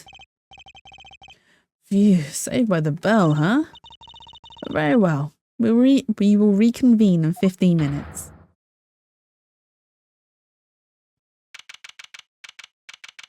Oh, Kay's really upset. I would be upset. We worked so hard on that case as well, only to be overthrown because of lack of evidence. But we did totally find that knife, didn't we, Mr. Edgeworth? Yes, of course we did. Huh? What's the matter, detective? It's the metal detector, sir. It's, reacting to the alligator. What? How? The metal detector was reacting to something inside her, after all. Your Honor, I'd like to remind you of this piece of evidence. The chisel? Didn't we just figure out that isn't the murder weapon? You might recall that Mr. Canis hid his chisel in his dog's mouth. Would you believe that the real murder weapon was hidden in much the same way? That's right, the murder weapon's hidden inside the alligator in that pond over there. Do you think the guard killed Knight on purpose? I think she did. I think she's working with the original, well, the real assassin behind everything, who is also linked to the case from 12 years ago, which we still need to find out about. So did somebody steal it? What? Mr. Edgeworth? Hey, it's oh, I can't remember. Miss Berry and Miss Saint. I knew her name was Berry. I was like, it's Berry. And then it's Saint as well. Miss Berry, Mr. Saint, are you here to watch a trial? Yeah, we heard it was going to be a real fun show. Do you know where we need to go? It's the trial right for the case. It's the trial for the case I was nearly convicted for. It should be starting in a minute now. We were late because of practice, but it's somewhere around here, right? Real fun to show her. Yeah, that's unfortunately Berry's view. She thinks she sees the positive in everything, even in a trial. Simeon, there's kind of a problem. They lost some evidence, the knife and the chisel. She high all the time, Mia. She is. She's high on life. So they called a recess and kicked us all out of the courtroom. What? But no, they can't. They're not going to arrest you again, are they? Eek. Don't say that. No. She's so mean. They're not going to arrest you again, are they? Said with a smile whilst hopping up and down. She's too happy about that. Gee, I forgot how easy it was to upset you. Huh? How dare you embarrass me like that? Oh, is that? Oh, that's Von Karma. That's her whip. Speaking of easy to upset. Oh, she is angry. Francina, Fandarella, chill, okay? Just chill. Come on, put the whip away. That's it. That's it. That idiot of a so-called prosecutor, I'll find him and I'll make him eat whip for breakfast, lunch and dinner. Eep. Run, Fender, run. Master, you gotta calm her down. Kid's gone cuckoo. I guess I better at least try. Oh, we're gonna talk to Francesca? Okay. Get him, Fran. She's gonna whip him like proper. I mean, oh no. Oh no. We gotta calm her down. We can't have her whipping everyone. Oh, it's you. Good morning, Mr. Ex-Prosecutor. Francesca. You shouldn't be here, you know. You're not in the right line of work anymore. You should be at home planning whatever it is you mean to do the rest of your life. Oh, she is so not in the mood. What are you going to do, Francesca? You only have 15 minutes. Don't you think I know that? And wipe that infuriatingly reasonable look off your face. You're like a news anchor calmly reading the news or something. And it's utterly exasperating. It's probably better that I don't rise to that. I never imagined you would be the one prosecuting this case, Francesca. Nor did I, but what a case, the murder of a presidential bodyguard. And by the warden of a prison, no less. The murder weapon was probably entered into evidence and everything. And yet, when you went to present the knife to the court, it wasn't there. That imbecile. Not only did he abandon his case, he made me look a total fool. Oh, she actually whips him. The next time I see the little coward, I'll whip him into shape if it's the last thing I do. You go ahead and do that, but quit taking out on the people around him.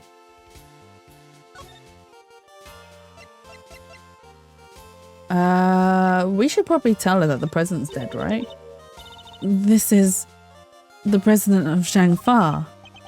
It is. Li Junwang himself. His body was discovered just a short while ago. What? There must be some mistake. There isn't.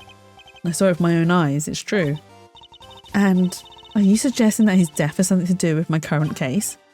No, not exactly. We were just hoping to speak with Judge Gav. Miles Edgeworth. Are you deliberately trying to distract me with irrelevant evidence? We were being informative. I'm sorry. I shouldn't have shown that to you. What? So you're saying you're going to start hiding things from me now? You can't win with her. Ouch. I can't say anything right.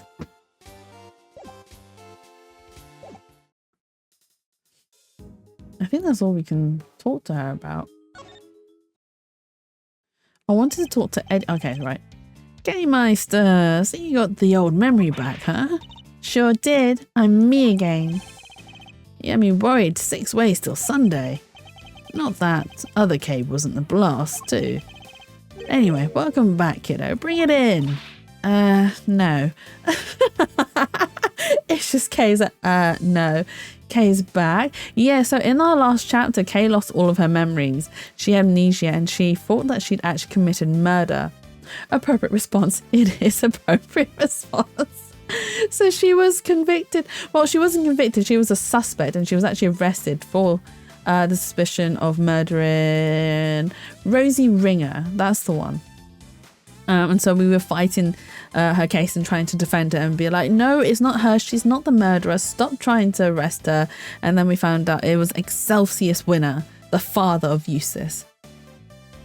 Guess she's what, Mia? Been through the ringer. Oh my god. Yeah, she's been through the ringer, Mia. Well done. We need to be thinking about this trial right now, okay? Yeah, guess things did go pretty pear-shaped in there, huh? We need to dig up this missing evidence lickety-split. But we can't count on them putting the trial on hold much longer. Yeah, it's a stump all right. Put in corner jail? There's no jail in the spa. It's just the hidden dungeons. If only some kind of soul would offer to go find it for us. That's an expectant look if ever I saw one. Oh, he wants us to look for the missing evidence? Can't help but notice you still haven't asked for your prosecutor's badge back, bucko. Finally decided to come walk the path of righteousness with me and your old man, huh? The committee is my badge, that much is true, but I haven't given it up just yet. I'm still not ready to walk in my father's footsteps. No? Well, it's not like there's a deadline. You do you for as long as you need. The old family office will be waiting to welcome you with open arms when you're done. Thank you, Fender. I mean, if there's Lang there, But what if there's no Lang there, Mia? What if it's just you in the dungeons? You on your lonesome. I wouldn't do that to you, don't worry. I wouldn't put you in the dungeons on your own. Yeah, if only somebody would go sniff out the evidence for us.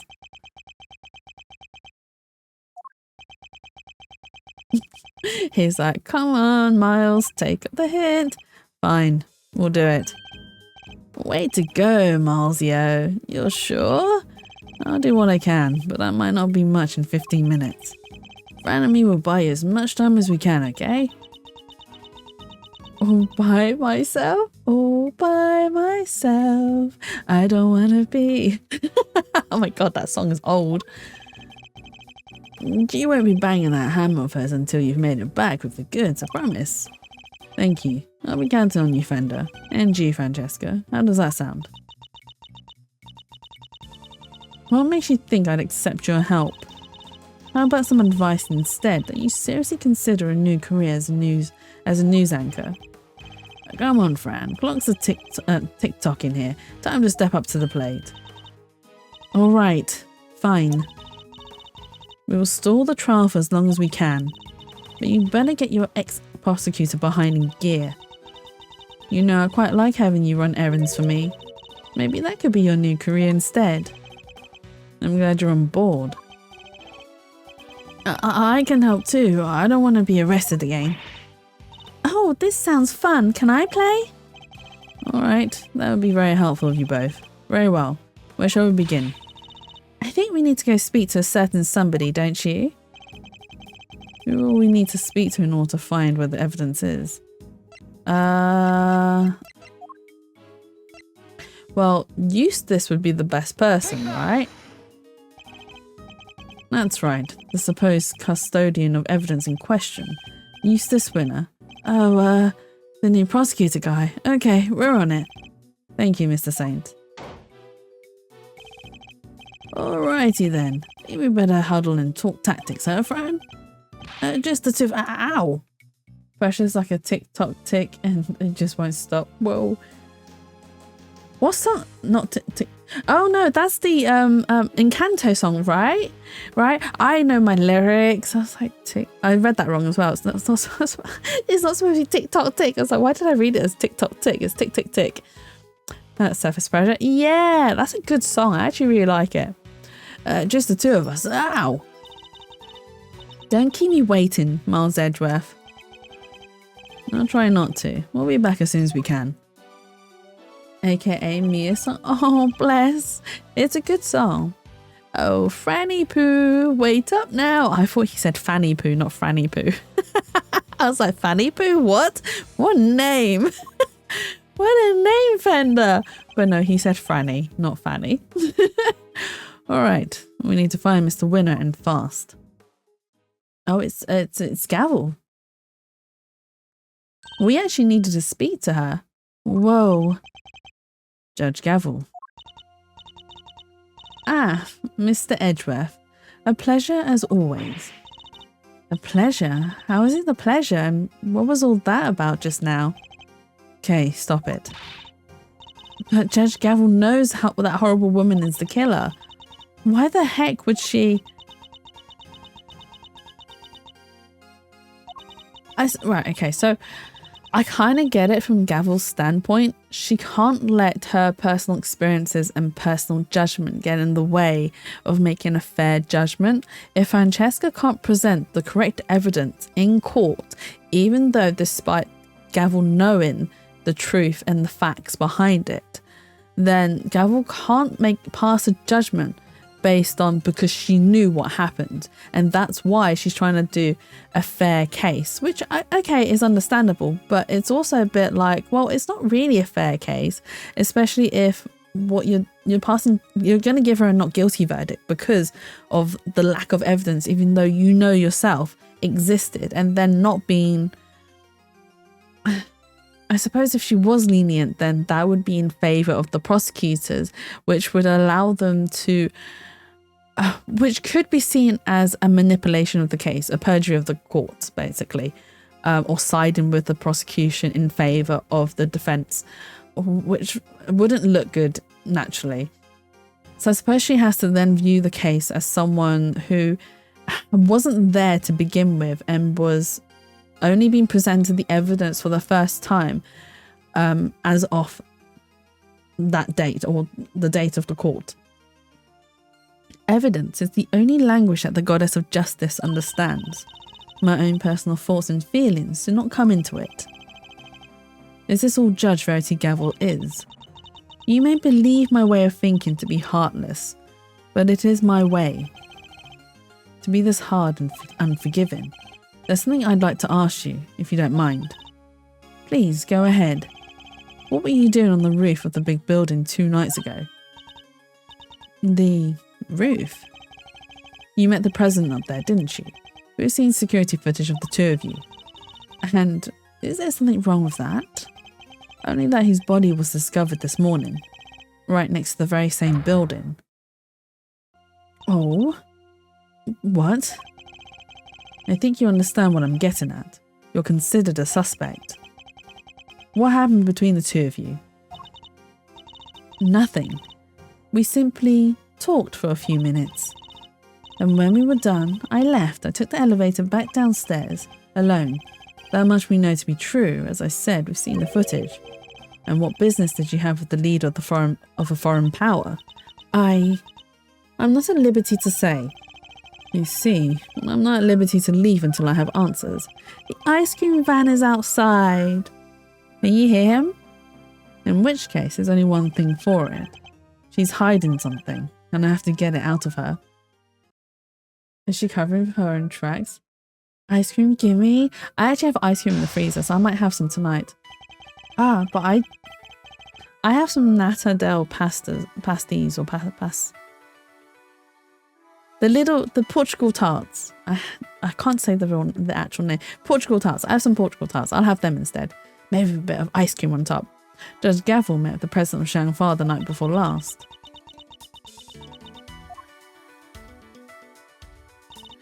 4 pieces? You serious? Yes, I admit it. We met on the roof of the big building. But it was simply to discuss professional matters, matters that I am not obliged to discuss with you. I'm clearly going to have to work hard to get past her professional defences. If she puts up too impenetrable a facade, I'll probably be better off biding my time. I should start by asking what she met the president to talk about.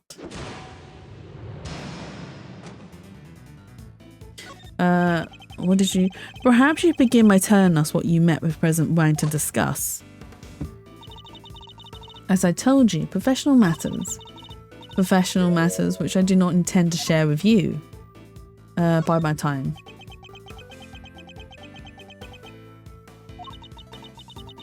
I'm so glad you understand. I must say, you're a very busy woman. A judge, committee member, an occasional aide to us in the field even. Thank you. I take my professional duties very seriously. And do those duties include meeting with foreign dignitaries? Yes, of course. From time to time. The law is my life. Nothing I do falls outside the scope of my duties.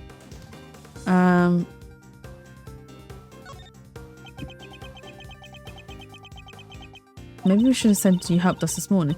The recess I called was only a short one. If you have nothing further to say, I should be on my way. Whoops, okay. Yeah, I should have said something about the morning. Seems I chose the wrong moment to hold back. I have to analyse my opponent's reactions and expressions. Okay, when she says stuff like I'm not at liberty to tell you, that's when we need to push back. Not push back, bide our time. And then when she's all like being nicey nice, then we push back. Okay. You helped us this morning. You returned Kay's promise notebook to us just this morning. Oh my god, I keep thinking that case was ages ago. It was only just today, the same day as this case. Surely you can't claim that fell within the scope of your duties. I am not yet a perfect servant of the law. That much is true. No, you are a human being, and that was an act of simple human kindness. You have feelings, Judge Gavel, and you are allowed to have them, about the president's death too. I can still hardly believe it, if I might ask. How did he die? He was crushed to death by the head of a monster known as Taurosaurus. Forgive me, I should probably explain. Is that true? He died on set of the movie? He did. Interesting that you should even know what Taurosaurus is. Oh, I imagine I must have heard about it from Eustace. Something about them shooting the movie somewhere near the big building. She isn't fooling anybody. She's clearly very upset about something. She mentioned Mr. Winner, who seems to have disappeared, along with some vital evidence. Perhaps if she won't tell us what she discussed with the president, we should try to find out what else she might be hiding. I'm clearly getting under her skin. I need to dig further. Where's Mr. Winner? That is true. We don't know where he's gone. Francesca stepped in to take Mr. Winner's place in the trial. But how was she supposed to prosecute the case if he never handed over all the evidence? My interest is solely in assuring that a trial proceeds fairly once it has begun. And if once it has vital evidence cannot be presented, it should surprise no one if the accused goes free. By my time. I am a judge, a servant of the law. My personal thoughts and feelings do not come into it. So you have no personal feelings when it comes to Mr. Winner's disappearance? Of course I do. I worry about him terribly too. I think she sees him as a son. You're worried about somebody else as well. Wait, two? Does that mean there's somebody else you're worried about as well? Oh, who else is she worried about? I imagine the identity might explain your strangely agitated state. I don't know what you're talking about. I am a servant of the law, and my feelings are immaterial. No, you are no servant, you're a person. We are all servants of the law, all of us who stand in the courtroom. But we're not superhuman. You, me, everybody else. We're just people underneath it all. Much as we like to bury our feelings and remain impartial, that simply isn't possible. You are right, of course. I am in no fit state to offer impartial judgment. Please, Judge Gavel, just tell us the truth. Looks at the Faye family. Well, what do you mean looks at the Faye family? I mean, they're not unfeeling. They are human, despite their spiritual medium ways. Please, Judge Gavel, just tell us the truth. What's going on? I'm... What do I do? What do I do? Why is she so scared? But they're kind of superhuman. Only in the fact that they can speak to ghosts or allow ghosts to take over their bodies. They're not like superhero superhuman. I've never seen them lose a composure like this. I should ask her who this person is, who this person she's so worried about. Her professional mask is finally beginning to slip. Perhaps now I can get the human being underneath. The human being underneath. Who are you worried about? Are you worried about Mr. Winner? Are you worried about Torosaurus? Who are you worried about? Judge Gavel, who are you so worried about and where are they? My apologies, but I simply cannot tell you that. We need to go with a different question. I'll need a clue if I'm going to pursue this line of questioning any further. I should try another tack for now. Are you worried about Mr. Winner? The person you're so worried about, is it Mr. Winner? He has not been seen since he discovered the truth about his father. Of course I'm worried about him, but this could also be a valuable test for him. Bide my time.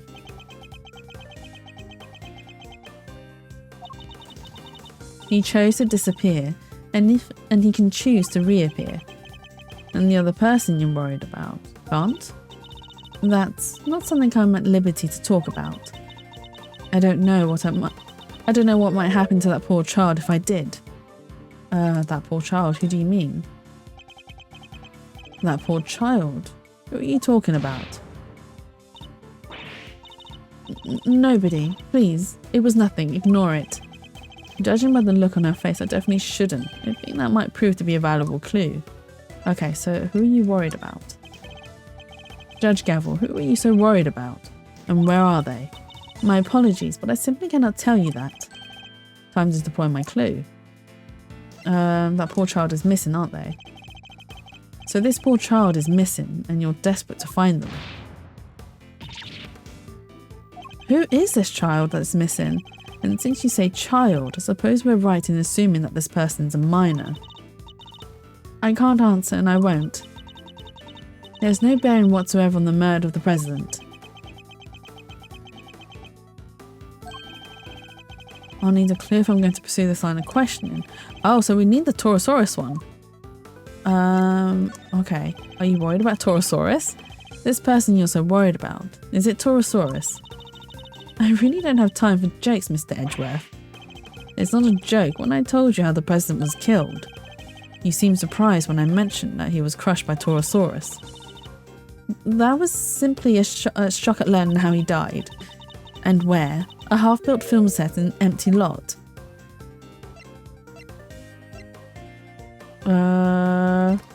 Is there something wrong with how he died? Is there something wrong with where he died? It sounds as if something about where he died is particularly troubling to you. And how did she know it was an empty lot? Because we didn't tell her. No, that's not true at all. It's just... film sets are places where dreams are made, and instead a great man met his end there. I only hope that the utmost care is taken when the news is shared with the cast and crew.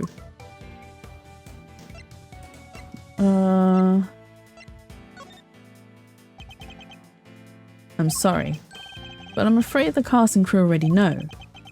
We met two of them at the scene, a crew member and a young actor, Sean Fenn.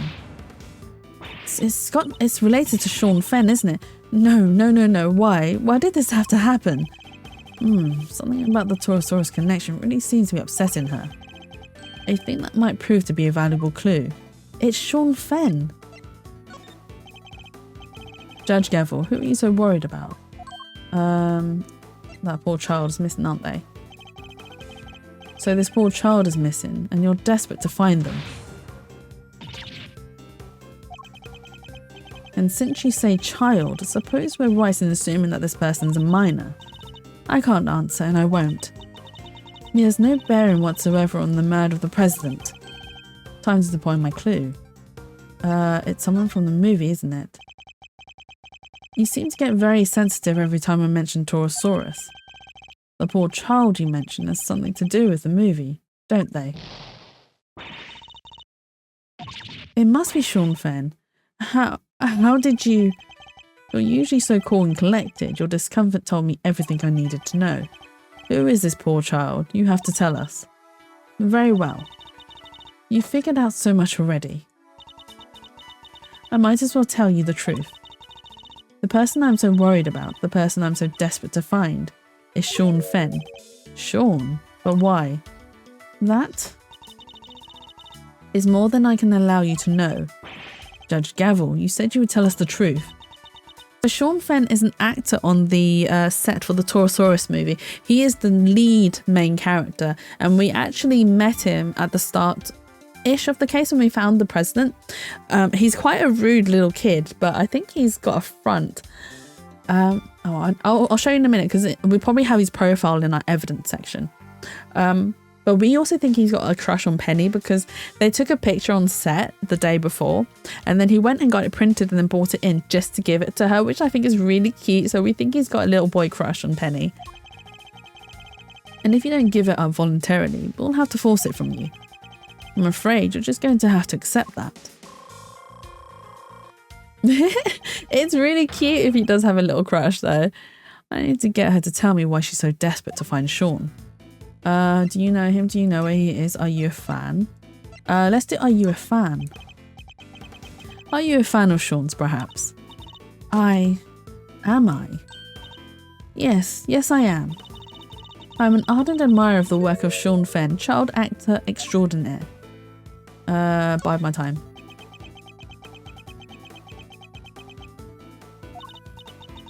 I heard that he was filming near the big building. So I made it my business to learn where the set was and some other important details. I see, I suppose that makes sense. As a fan, you'd want to know such things. I imagine you'd also have tried to learn when he was supposed to be on set. Yes, of course.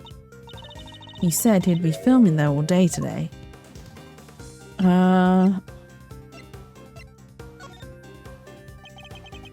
She said that he said that he'd be... She must know him personally. You make it sound like you heard that from Sean himself.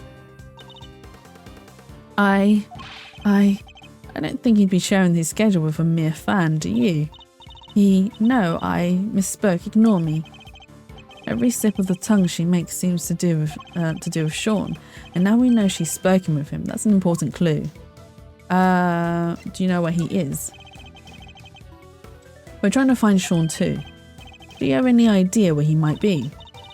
Why would I have any idea about that? The two of us aren't connected in any way at all. That's not true. I'll need a clue if I'm going to pursue this. Oh, okay, so it's the first one. Oh, okay. No, do you know him? Do you know Sean personally? He is famous. I doubt there are many people who do not know him. I certainly didn't until today. Then you clearly need to be better informed. Perhaps I could teach you a few things. There is almost nothing I don't know about him. Bide my time. She must be related to him. Is she his mum? Forgive me. I allowed myself to get a little carried away. That seems to happen quite a bit when the subject of Sean comes up. Look, I do not know him personally, I simply know a lot about him.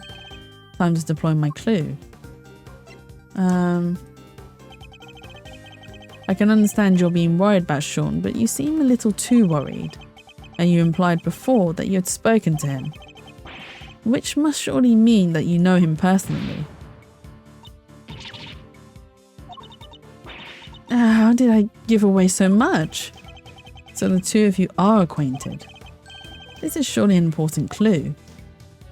Do you know where he is? Okay, so we have... Oh, we're going to break this last piece. We're trying to find Sean too. Do you have any idea where he might be? Why would I have any idea about that? The two of us aren't connected in any way at all. Time to deploy my clue. The two of you are very much connected. I don't know what exactly the connection is between you and Sean, but I know for certain that it exists. You've as good as told us that it does. Please, Judge Gavel, you have to help us try and find him. Help you? That would never be allowed. By whom? The goddess of justice? By the one person who knows where he is. The person who kidnapped him. He's been kidnapped.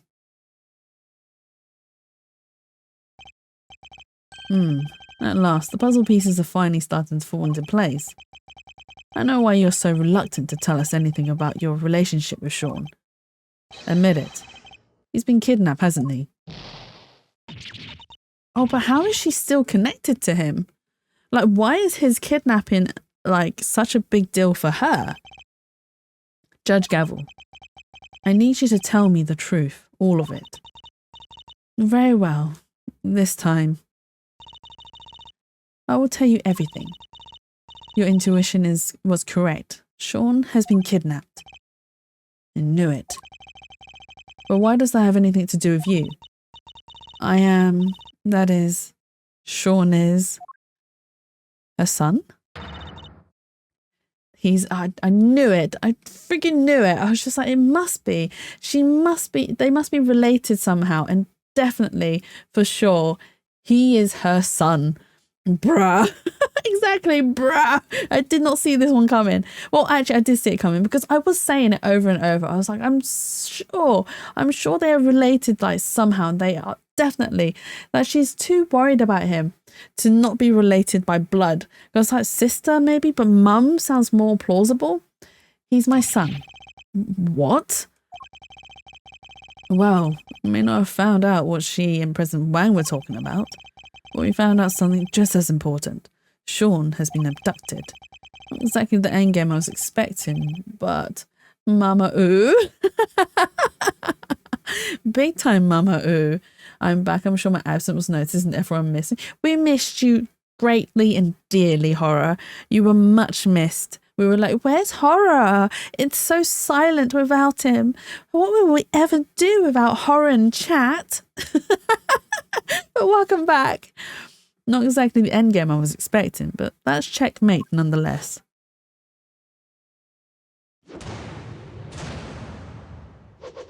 But wow, we found out that he was her son. Do you think President Wang is the father? Yeah, Sean. No, wait, hang on, can't be. Oh, it might be. But why is his last name Fen? Fen must be the father? So who's the dad? Who is the father? Verity, who is the husband or, well, partner? You don't have to be married to have kids. That's not a necessary thing. You can have kids without being married. It's fine. I was having issues with my video editor and had to refresh my laptop and then let it render when it finally decides to do its job. Oh, I see. Yeah, my computer struggles. So if I'm rendering video, I can't do anything else on it. I might be able to watch a stream, but that's about it. That's all I can do. What? You're Sean's mum? Judge Campbell? Take my money? Well, it's not really your money if it's a Prime sub. It's Bezos's money. But that's like, thank you so much, Horror. I very much appreciate it. I know that you only get one Prime sub a month, so thank you so much for choosing my channel to give the Prime sub to. Very much appreciate it. Take Bezos' money. Exactly. I'll take Bezos' money. It's fine. They've got plenty of it. They're not going to miss much. What? You're Sean's mum? Judge Gavel?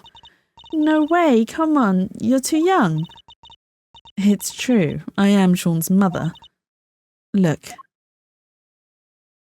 Is she going to tell us how it happened and who the father is? A magazine clipping. An article about Sean. You always carry this with you? I can understand now why she's so patient with Eustace as well. Because, like, if there was anyone else, they wouldn't have been as patient as she was with Eustace. So I can understand why she's so patient. She did seem like a mother figure to Eustace, or was attempting to be at least. So I can understand, especially when Excelsius then revealed his true nature towards his son, where she was just like, this is despicable. This is not how you should be treating your son. The way you treated him is just disgusting. So I can understand why now. Yes, everywhere I go, I guess you could call it a kind of talisman. That certainly speaks to the bond between them. Why is the music so sad? And you're sure he's been kidnapped? Unfortunately, yes, I received a phone call from a kidnapper just before the trial began. Did they make any demands? Only one, that Fifi Lagarde be found not guilty. Oh, wow. Even Judge Gavel can be convinced to do oh my god, what is the word? Oh my god, what is the word? She can be corrupted. I know she's not really, it's not really corruption because she's been coerced and she's been blackmailed because someone's taken her son. But even she can be like convinced. And I suppose it's how much she loves her son as well. Well, that certainly explains what we saw in there. That's why she was pushing forward for it and why Fifi was so sure. Jesus Christ, Fifi knows. Fifi knows who's behind everything. And without any, you can't charge me with anything. Isn't that right, Verity, darling? It is. Without the items in question, the prosecution's case against the defendant cannot proceed. As such, this court hereby declares the accused, Fifi Lagarde, not guilty. Oh, she was so close to delivering not guilty verdict. That's why you came so close to declaring her innocent. I have failed in my duty to the law. I am a judge. If I cannot arbitrate with impartiality, I make a mockery of justice. And yet I try to. I try to force through a ruling based on nothing but my own self-interest. Judge Gavel. The goddess must be furious with me. But I just couldn't do it. I couldn't sacrifice my son on the altar of justice. I couldn't remain impartial when it mattered most. Of course you couldn't. Are you crazy? Okay. No parent could just give up on their child like that. If that makes the goddess of justice mad, then I'm sorry, but she's wrong. If she really thinks that way, then she's the guilty one. Isn't that right, Mr. Edgeworth? Yes. Declaring the goddess guilty. That's bold. Gay is right, as I told you, though. As I told you, though we all serve the law, we are also only human. And none of us could or should be expected to sacrifice a child for the sake of a verdict. Thank you, both of you. But the trial must continue. There is no escaping that. Oh, Kay's script set me off there. That made me cry. Oh, that really set me off. That was really, oh my god, I have no tissues. Oh my god. Oh, that was quite emotional. I'm sorry. I'll be fine. Your Honour, there you are. It seems it is time.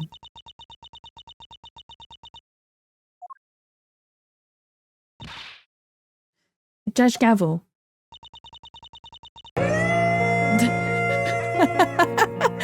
Thank you, Horror. Thank you for the singing husky. Oh, the very dramatic oh my god, that was quite emotional though. Bless Kay. What she said was really sweet.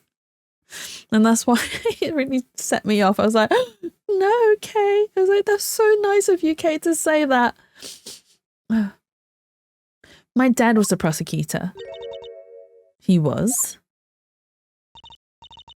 Yeah. He used to work in the courtroom, just like you do.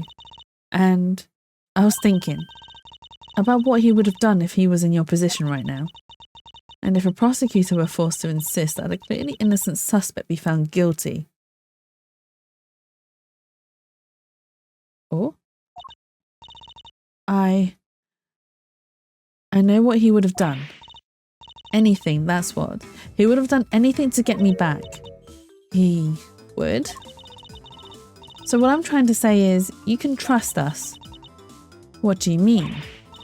To get him back, to snatch him from the jaws of danger. I'm the second Yetagarasu, and if you agree to trust me, I promise I'll get him back for you. Oh my god, Kay, you're so sweet. I love her. I love Kay. She's so adorable. The truth is still only the truth, and perhaps one or two other things. Well, Judge Gavel, what do you say? Will you trust the great thief to steal back that which matters most to you? Mr. Edgeworth. I'd like to help too, if that's alright with you. Thank you. And this music is so sweet. Her theme song is so cute. I know I'm in no position to ask this of you, but please see that he comes home safely.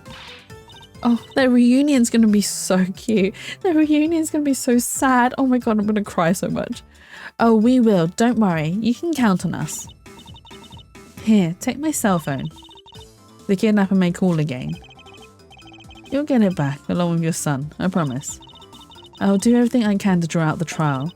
There's 3 of them drawing out the trial. Oh my god, yes! I love it when they all work together and they team up and they're like, we're gonna draw out the trial just to save the son and to make sure Fifi Lagarde gets the right verdict. But I don't imagine I can give you more than about 2 hours at best. 2 hours. That gives us until 2 p.m. Please, I'm counting on you. Oh, this has been an emotional roller coaster. We just heard and saw an ice cream truck.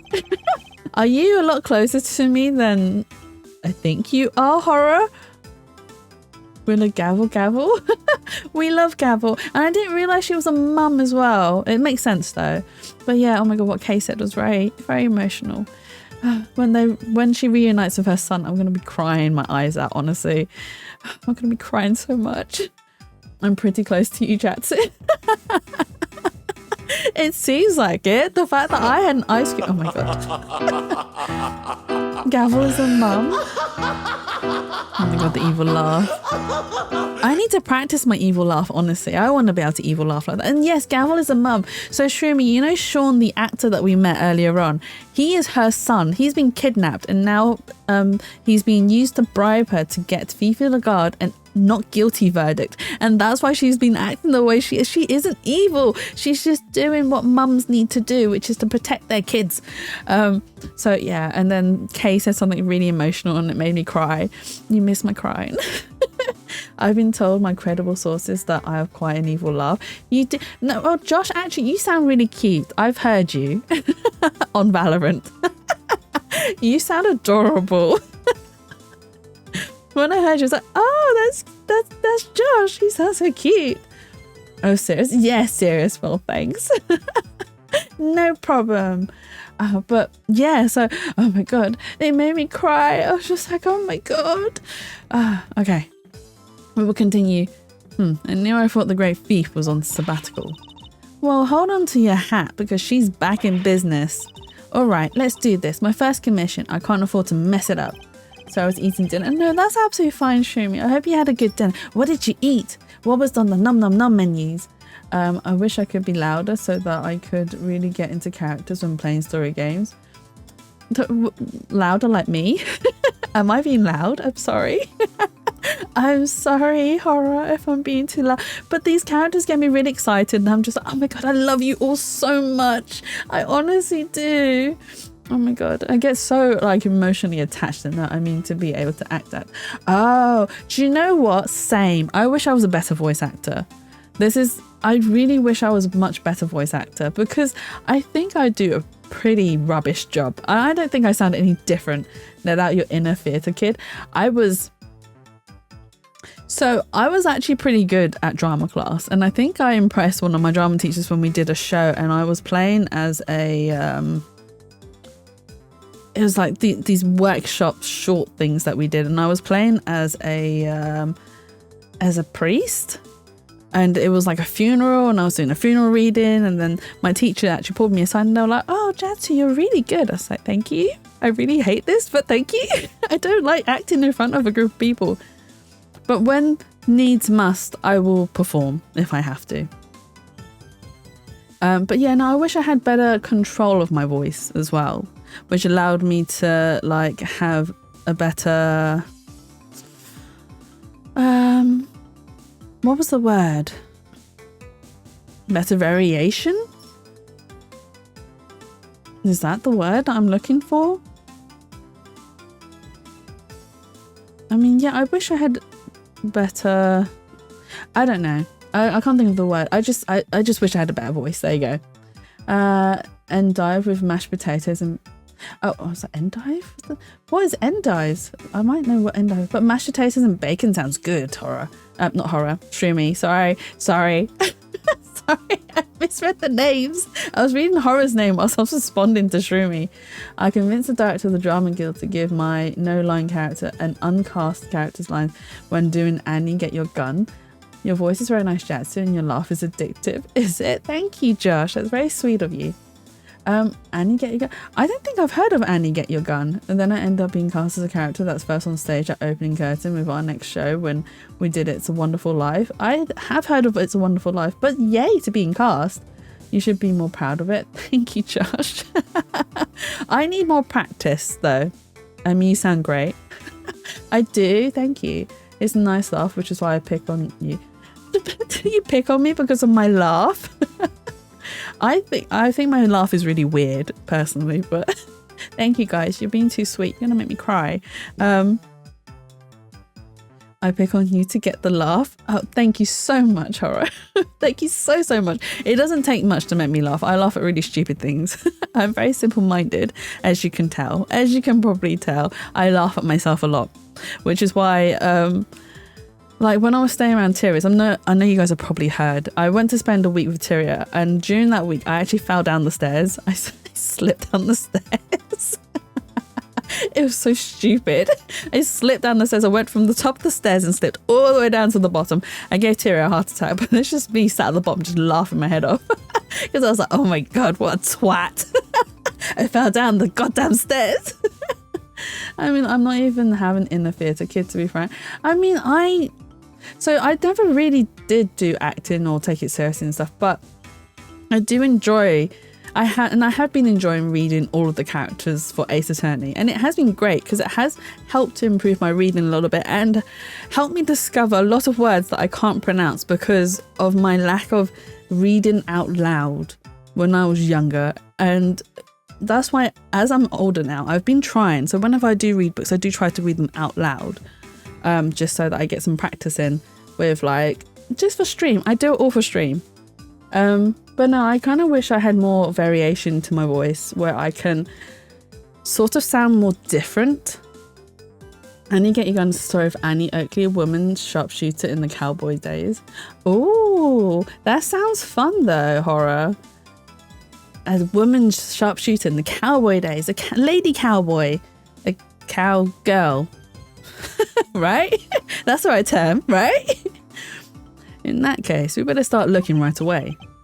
Where to begin? It was fun. It sounds like fun. What shows did we... We did Alice in Wonderland. I helped with painting the backdrops. That's as much as how... No, so I helped paint the backdrops, and I didn't get a role in the play, but my role was to stand at the front pretending to play a saxophone with a blow-up saxophone. That was fun, and I was part of the choir too, but I was pretty much at the back of the choir, so no one saw or heard me. Last show I did was Peter. Was you Peter? Did you play as Peter Pan, Horror? Forever young, off into the... Is it the Netherlands? Not Netherlands. Neverlands. That's what it was. Oh my god, not Netherlands. Jesus Christ, Jatsu. So everyone is a theatre kid here. I wasn't really. I just did like the side bits because for the school plays, I had no choice but to take part, and you had to take part regardless, even if you didn't want to. So I did like the bare minimum, because we also had kids who were theatre kids and were like absolutely talented at acting and singing and dancing. I am not one of them people. I really am not dancing. Dancing? Really? Dancing? No, I'm not good at dancing. I mean, I can act, I can deliver some lines, probably pretty poorly, and I can play the piano-ish. I don't remember who played Peter. I remember who cast the girl because of the harness. Oh, we cast, not who. Just like the classic film. Oh, really? I mean, it makes sense, I suppose, because you have to be obviously a bit lighter for the harness weight and the balance. Is that what it's called? The balance? The counterbalance. Nobody wants squash. Oh my God, that reminds me of a climbing story. So, right, I'm scared of heights. So you wouldn't actually expect someone like me to go climbing, but I went climbing because my sister invited me, and it was her and another one of her friends. We'll call him, his nickname's Spuds, so I can actually use the name Spuds. So we went climbing with Spuds, and it was top rope. So there's a difference between bouldering and top roping. So bouldering is when you climb, you know, the wall with the colourful rocks, and the wall is a lot shorter. So that's without the harness. That's just you free climbing onto the rocks. You select like a colour, which is a certain path, and then you follow the colours and you find a creative way to get from A to B. So I always obviously choose the easiest bouldering colours because I am a crap climber, and not only that, I'm scared of heights. So obviously I want the quickest route up and the quickest route back down. And the safest as well. Nothing too challenging, but it's a good bit of exercise. I would not recommend going with long nails because your nails will break due to the climbing, the gripping of the rocks. So make sure you do have short nails when you go climbing. It is better for that. And also climbing shoes, very important. If you don't have a pair, you can hire a pair, but most definitely if you get into it, definitely go get your own pair, because you do not want to be hiring used climbing shoes all the time. And if you do, make sure you wear socks because you don't know whose feet's been in them. Except for the weirdos that want squash and has. Oh my God. Looking that way, I'm not scared of heights much. I mean, it is a lot of fun. Don't get me wrong. I am scared of heights, so it was a good challenge. So I went top roping with my sister as well and Spuds. And oh my God. So the first wall that my sister chose was on the edge, so you could see past the wall. And that's a big no-no. That's a big no-no for me, especially for someone who's scared of heights. And throughout the whole entire time I was climbing up, I could see past the wall, and I was like, no. So when we came back down, I had to go, hey sis, can we pick a different wall, because I can see past this wall and it's making me panic. It's not good. So we picked a different wall and we did the wall climb. We had a lot of fun. And then Spuds was doing the climbing. He was fine, going up and then coming back down. But when he came back down, so my sister was holding the rope tight, which you need to, because you hold each other's rope. So there's a lot of trust in this when you're holding each other's rope and being the counterbalance for the other person. There's a lot of trust not to let go of the rope. But that's fine. So she did it all, and then he came back down and everything, and then she was still holding the rope, and he was just like, hey, sis, I'll call her sis, I don't want to use her name. And he was like, hey sis, can you slack the rope? And she was like, why? You're down on the floor. Like, I don't need to slack the rope. And he's like, no, you're crushing me. You are crushing me. And then she was like, oh, I'm sorry. So she slacked the rope afterwards, but otherwise she was holding it really tightly. Oh, bless him. Bless Spuds. But it was a fun day out, despite me being absolutely terrified. And I did it. Go Jatsu. I'm not going to be halted or stopped because of fears of heights. I will challenge myself. And that's the type of person I am. I will push myself to do things even if I'm terrified of it. Somewhere there's a photo of a friend, and a friend and I with sticks as swords and the roof of a building issue. We got up there before realizing it was a sheer drop off a cliff. Oh my god. Yeah, I went on a family holiday was it in Cornwall? Somewhere down the south west of the UK, near Cornwall sort of, and they've got like these really old mine sites where they filmed pole dark. My sister's really into pole dark, so we visited the sites, and there was this abandoned village that was on top of a cliff, and we went there, and then there was like a section where you could, I say walk is a very generous word for this section. So you had to shuffle across the edge of a cliff to get to the other side. When I saw it, I was like, no, I'm not doing that. I'm not shuffling across to the other side. That is too scary.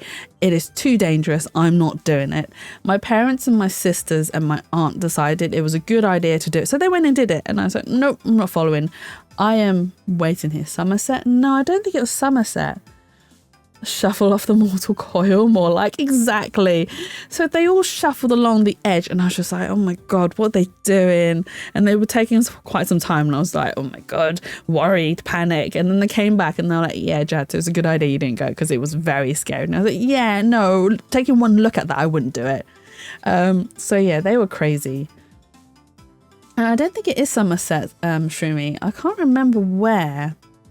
I'll have to see if I can remember. It was so many years ago. I've also been to like Ireland as well, where they've got so in Ireland, a particular area in Ireland, they have like these. So it's right by the coast, and they've got like these mountains, hills, whatever you want to call it, and it's surrounded by water. And to get across them, they have a bridge, and the bridge just dangles from one end of the cliff to the other. There's nothing but water underneath. And we were crossing it to just get to the other side. And as we were crossing it, the wind picked up and started blowing. And oh my God, my mother froze. And I was like, no, Mum, don't stop. Don't you dare stop. Please keep going, because we cannot just stand here on the bridge as it's swinging side to side. Do not stop where you are. Keep moving, woman. So I had to be like, Mum, no, don't just stand there. Go. Don't stop, please. You're gonna make me cack my pants. Luckily I didn't, and thankfully I didn't. But yeah, so I do a lot of weird experience. I do go on a lot of weird adventures. Even though I am scared of them, I still do them regardless. So yeah, fun times. What do you mean lie? Oh, because I said I didn't cack my pants, and you say I'm lying about that? No, it's like, Tara, I did not. Okay, I am in full control of my bowel movements. No amount of horror or fear is going to make me lose bowel control. Poor Jatsu's mum. What do you mean, poor mum? She stopped in the middle of the bridge that was swinging side to side. She couldn't just stop there. She had to go. It's like, please, woman, please, just keep moving. Please, please, please, please, please, I'm begging you. I'm sure at some point in your life, no amount of me. Yeah, no amount of you. So yeah, maybe when I was like a newborn baby and I was in diapers, where the heck did he go? Maybe he just went home. You're right. They won't be doing any filming today after all. Sure, or maybe he went on the lam. The lie stands. The lie does not stand. Perhaps we should see if Sean left any clues behind at the big building. Hey, what are you doing giving orders? This is a great thief operation. I'm in charge now. Is that so? Then what am I? You're my assistant, first assistant to the great thief Yatagarasu. Talk about an honor. I've been relegated to thief's assistant. All right, let's go to work. Team Yatagarasu, move out. Oh, she's so happy about it. Bless her. Look at her. Okay, we're going to go investigating. What are we going to find? It's been a while since a game has shown up in my Steam discovery queue, and now they're recommending something called Butt Night. Wait, have I heard of that game before? Someone I know, someone else who streams, has mentioned that game. Is it Twitch safe, horror? All right, here we are, ready, on, free. Just follow my lead, you'll be fine, okay? What exactly are you talking about? Even in the depths of night? Oh, she wants to say her slogan. Come on, Edgeworth, play along. Play along. Hey, your turn. Keep up, will you? Why are you making me do this? Because the great thief Yatagarasu just arrived at the scene of the crime, dummy. How is anybody supposed to know that if... Oh my God. How is anybody supposed to know that if we don't announce her appearance? You may be a thief, but I most certainly am not. Fine, I'll do it on my own. Even in the depths of night, when no other bird dares to take flight. One alone soars to shine the light of righteousness on the world's blight. And that one is me, for I am the great thief Yatagarasu. I'm very much aware of who you are, thank you. Now, shall we get on with this investigation? You're no fun at all. We don't have time for fun. That's true. They don't have time. They've got 2 hours to find where Sean is. Otherwise, Sean's in big trouble. I don't know. I'll investigate for you, of course. For me? Don't you mean for yourself? I won't be playing it. There's no way I'll be playing a game called Butt Night. We have less than 2 hours, in fact. We better get started. Butt Night. It sounds like Spudnik, actually. Which I know isn't the right name. I don't think so. Oh, it's not Twitch safe. Oh, what a shame, Horror. That's a shame. You can't play it on stream. Oh, what would you do now? Oh, I'm such a cow sometimes. I'm sorry. All right. Well, we have the photo. Let's show it to a few people. See if it jogs any memories. Looks like it's good old-fashioned shoot 'em up. Oh, is it a shoot 'em up? Butt Night, hell yeah. Oh, is it you, Josh? That might have mentioned it. Is this Nick Powers? It is Powers. Is his name Nick? Wait, is his name Nick Powers? Or something else? We'll find out.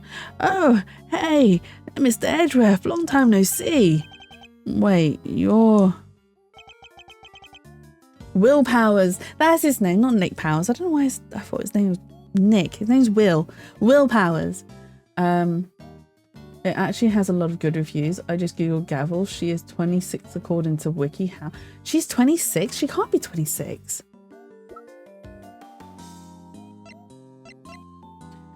Hang on, chat. You're kind of in the way. 2 seconds. She is 26.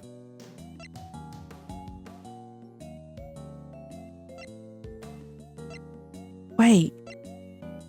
She can't. That is.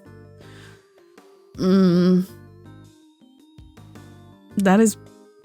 She can't be his. I mean. Okay, so in the UK, the legal age is 16. In Japan, I don't know if they've changed it since, but last I read, which was a good few years back, so in Japan, the legal age is 14. So that kind of does make sense, considering, well, I'd say does make sense, but also doesn't, because, yeah, she's 26, he's 13. There's a 13-year gap between them. That's a very young pregnancy.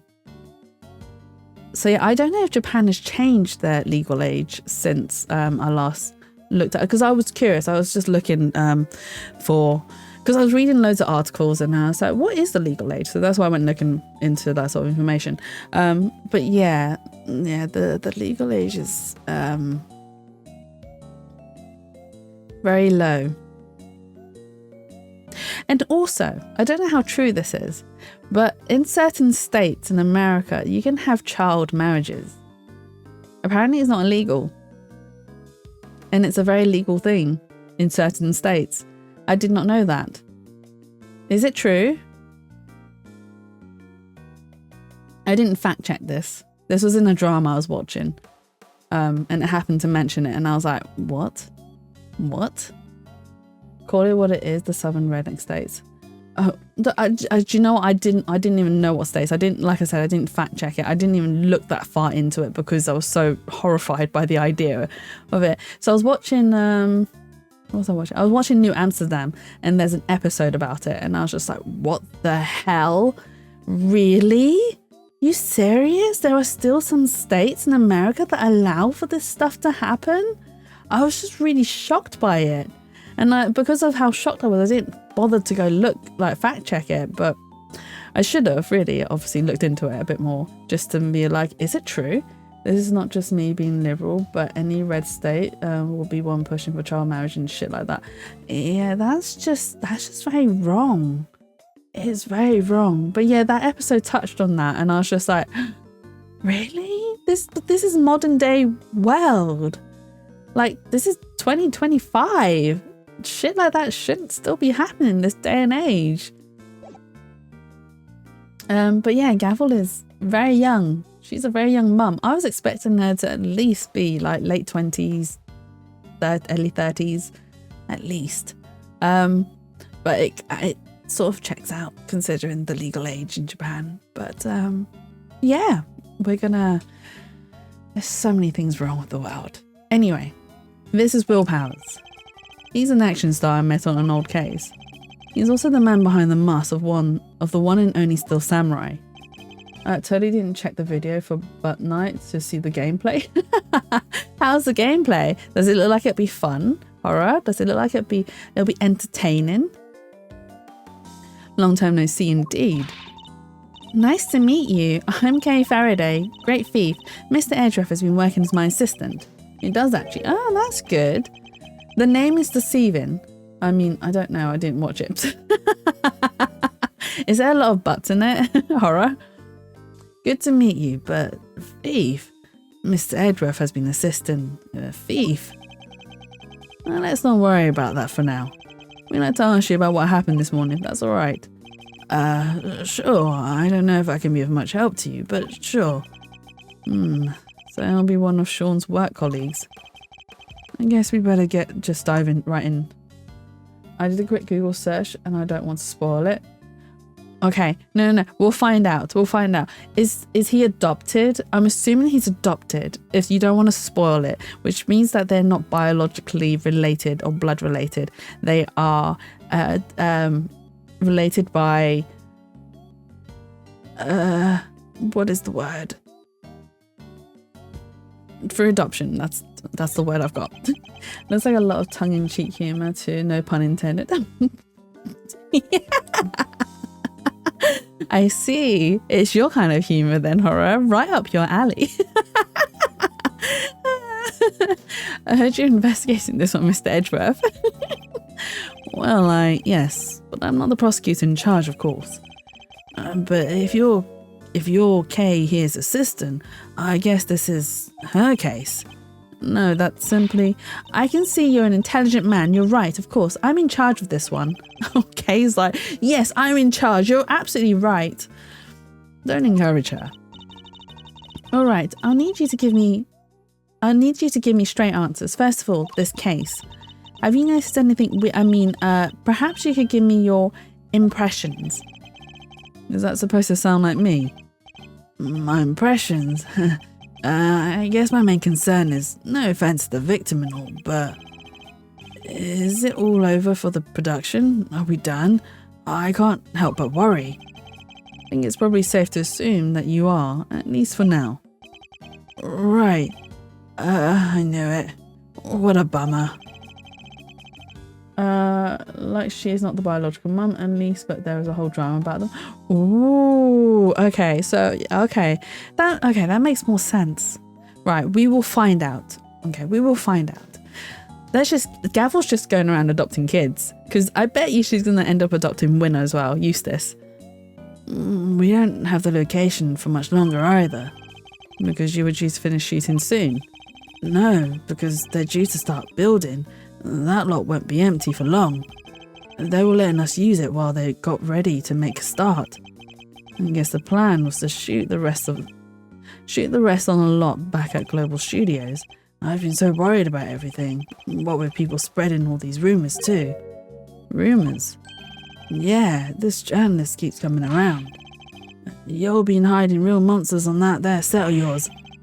You can't do that. I'm going to expose y'all. She's always saying stuff like that. That's a lot of heart. I think I know exactly who this journalist might be. Yeah, the photographer, right? I thought you maybe knew her. But you're not, are you, hiding real monsters, I mean? Are you kidding? If they had real monsters to call on, I'd be out of a job. Oh, is he one of wait, is he the one in the suit in the picture? It makes sense though, that you've been working hard on the movie. Yeah, it's the first time I've been on a reboot of an old series. This one's been a real challenge for me and everybody else over at Global Studios. If only they put this kind of energy into making a new Still Samurai show or something. What role are you playing in this one? Me? I'm Torosaurus himself. No way, so you're the star? Well, not quite. I'm in a costume. Seeing my face won't ever appear on screen. Really? Still, that's pretty amazing. I wish I could wear a costume like that. Okay, so at the very start, when we meet Will Powers, and this is in Phoenix Wright's game, one of the reasons why Will Powers is always an actor behind a mask is because everyone says that his face isn't the right type of face for screen. Apparently it's because he's too quotation marks ugly. I don't think he's that ugly. I think he'd be fine on screen. But I suppose if he wants to work on, I think it's the whole entire, you want to work on kids programs, so you need to be presentable and seem friendly, and he's got quite a scary looking face, which is probably why they hide it behind a mask. Really? Still, that's pretty amazing. I wish I could wear a costume like that. Hey, do you think I could try it on sometime? I set off for just climbing inside one of the horns. I'd love to say yes, but that's not how it works. You can't really climb inside that part. Oh, I get it. Because I'm an outsider, right? That's not the issue at all here, Kay.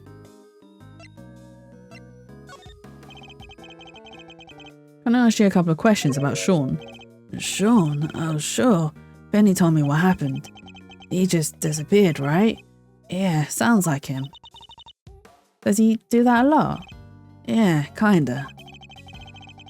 If we take 5 mid-shoot, you look around sometimes and he's just gone. Do you have any idea where he might have headed off to? Sorry, no. I did see him leaving the set though. Huh? You did?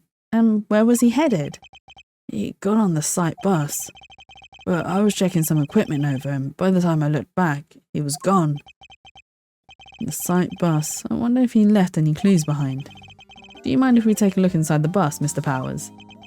Sure, you'll have to excuse the mess though. Alright, let's see what we can find. The site bus. I'm assuming this is it. Oh. Let's check the bus out. There's an array of filming equipment here. Are you getting ready to shoot something? No, nothing scheduled for today at this location. It's just a case has gone missing. Case? What is he talking about? Yeah, all that stuff there is normally stored inside a large case. But I look away for 5 minutes and it's wandered off somewhere. Wait, do you think Sean was put in a case and carried off? Oh my god. Sounds like there's a thief around here. What exactly was taken? Just a case as far as I can tell. Oh my god. They did put Sean in it. That's how that kid managed to disappear without anyone noticing. Why only take that? I would have been interested in what was inside it myself. I guess whoever took it must have needed the case more than its contents. Did they need to put something in it? Yeah, they put Sean in it. Poor Sean. Can we present him with the photo? Will he turn around and say that that's him?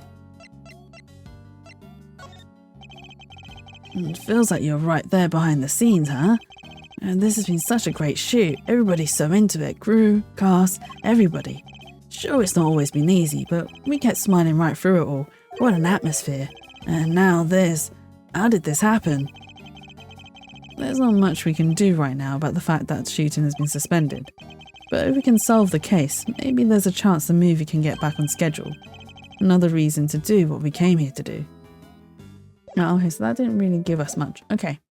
That was the only bit of evidence that I could really show him. Is that a map? Oh, it is a map. It's a map of the area around the big building. Let's take a closer look.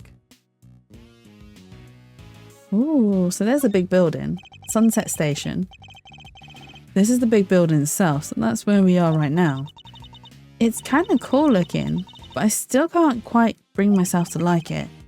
I'm not surprised. In fact, I wouldn't be surprised if you never wanted to come here again. Hey, when this is all over, when we have the whole case wrapped up, can we maybe come here just for fun? We can bring Gummy too. You don't let the past drag you down, do you? It's an admirable quality, I guess. Let's think about that later, shall we, Kay? The case isn't over just yet. We can't afford to start making plans for when it's done. No fun, fine. Then let's hurry up and solve this little mystery, shall we? Sundown Sanitation Plant.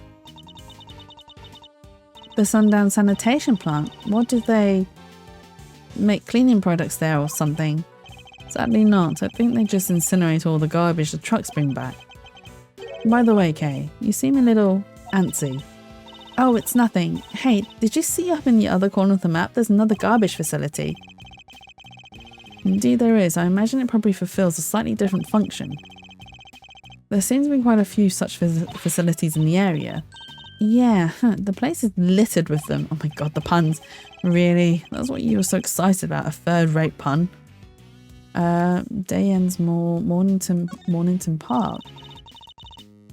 I don't really buy into all that stuff. But they do say the light from the sun in the morning gives you more wrinkles, right? And why are we talking about this? Why do you think? Because they called it Mornington Park. I'd certainly like to be out basking in the morning sunshine without a care in the world right now. Same here, Edgeworth. It sounds like fun. Sunshine Coliseum. The Sunshine Coliseum, they hold all kinds of events there. Yeah, I wanted to go to the World Thief Symposium, but they cancelled it this year. It was so cool. Thieves from all over the planet all gathered in one place. I mean, there was that thing where they arrested pretty much everybody who attended, I guess. And some people did say the whole thing was just a trap set by the police. And yet you still wanted to go. Is that everything? Daybreak Dump. Oh my god. Is there going to be another pun? There's a garbage processing facility right next to the fishing port here. Do they process garbage they pull out the sea or something? I guess they might, but I doubt that's all they deal with. So what else? Oh, like garbage that washes up on the shore, shells and fish bones and stuff. Well, who throws that stuff in there in the first place, huh? They should be ashamed of themselves. Didn't they ever hear of recycling? You can make earrings and necklaces and yeah, necklaces even. Let's maybe talk about this another time, shall we, Kay? I think that's it for this map. Okay. The taxi stand. Let's see if he saw Sean. Oh, hey there, pal. Why the long face, huh? Everything you ought to maybe lighten up a little. Did you take on any passengers here this morning? Does a witch wear a pointy hat? You bet I did. Just the one fare, mind you. And who was the passenger? There was two guys. Had on these black suits, real sharp looking. Did they have a boy with them? This boy. This boy? Nah, like I said, it was just two of them. Alright, never mind. Thank you for your help. I thought we might be onto something there, but no luck. Are the men in black, Langs people? A very good day to you, Prosecutor Edgeworth, sir. I'm not a prosecutor anymore, but he doesn't need to know that, I guess. Good day to you too, officer. Can I ask why you've been posted here? Me? Oh, I'm just keeping an eye on things. Excellent, and perhaps you can tell me if any vehicles have come in or out of here this morning. None except the taxi and that blue truck over there, sir. Only two vehicles are coming or out. That could be useful to know. So not much traffic has come. Sean, you in there? No sign of him here either. Kinda thought that basket in the back of the truck there looked suspicious. She's not wrong, it does. Oh, are we gonna get a closer look at it? Huh? What are you doing, Mr. Edgeworth? Why are you touching the truck? The engine's cold, which means it's been here for a while. No way, you can tell just from that? And if it's been parked here for a while, I guess the driver might not be nearby either. So don't really have time to stand around waiting until they get back. Oh, we don't have time waiting. Okay.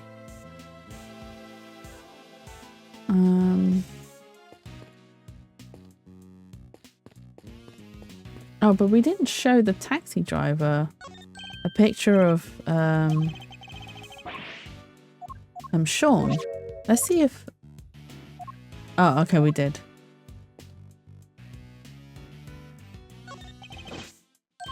And did we show... Oh, okay. No, we couldn't show him anything. That's the equipment. Okay. Alright, I think what we have left is... Oh, the rose garden. Where would Sean have been sitting? Sean? Oh, that's his seat with the backpack on it. There's something poking out of it. A videotape. Huh? Well, we use these when we're shooting. Why would Sean have one? Was there something he wanted to record?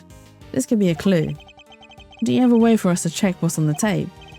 Sure, there's a couple of monitors set up right over there. We're gonna watch what's on the tape? Alright, hit and play. What are we gonna see on the tapes? It's Sean. Is he rehearsing his lines? Sean was there on his own, running his lines. There's a clearly visible footprint right there, which means this must be from last night. Yeah, he does this sometimes. When he's not happy with a scene, he borrows the equipment and goes over it on his own. Wow, he's really dedicated, huh? Sure is. He may be young, but he takes his craft seriously. You gotta admire it. Well, that part of it at least. Using the kit without asking part, not so much. And he would have been able to use the equipment on his own. Sure, if all he wanted to do was shoot something pretty basic. Huh? What is it, Kay? Where did Sean go? He ran off somewhere. And just left the camera running. It stopped. I guess he ran out of tape. So that's all that's on there? Sean's rehearsal? And that's what Penny saw. He was rehearsing. He wasn't talking to Gordy of Gord Lake. It's midday already. You think Judge Gavel and the others are doing okay? I'm not sure. How long is it realistically possible to drag out proceedings? I wonder. We have to find Sean. Indeed we do. Heck, not like that, dang it. That's Lola Hart. Oh, and her assistant. I can't remember this girl's name. How do you think we're going to get us a scoop like that? Sorry, Chief, my bad. How many times I gotta say it? We're scoop fiends, wild critters that survive on scoops and scoops alone. Every second we ain't scooping, we're starving. It's scoop or die out here. Yes, Chief. Oh my god. Wow, look who it is. Although I can't help but wish it wasn't. When did those two get here? Hey, Mr. Edgeworth, we should go talk to them. Should we? Fine. As much as he's reluctant to talk to them, they might have useful information. Come on, let me interact with them. Let's see, Tabby Lloyd. Miss Lloyd calls you Chief, doesn't she? Sure does, because that's exactly what I am. She's my #1 cub reporter. Seems my unique brand of shutterbugging caught her eye, so she came to me to learn the trade. Oh, it is the girl you thought? Yes, it is. It's Tabby Lloyd, who was the accused. Well, she was in the first case and was accused of assassinating the president. Well, of attempting to assassinate the president. She may be a scribbler and not a snapper, but the both of us are hungry for scoop soup 24/7. And besides, who doesn't want to be called Chief, right? Miss Hart's pictures were what drew Miss Lloyd to her. I suppose it's no surprise that this particular chief attracted an apprentice with such unique tastes. Sure she didn't score no big story just yet, but she's hungry, boy, is she? Oh my god. Sure, she didn't score no big story just yet, but she's hungry, boy is she. Hungrier than me even. And she wants a Taurosaurus exclusive Baden a coyote. Oh my god.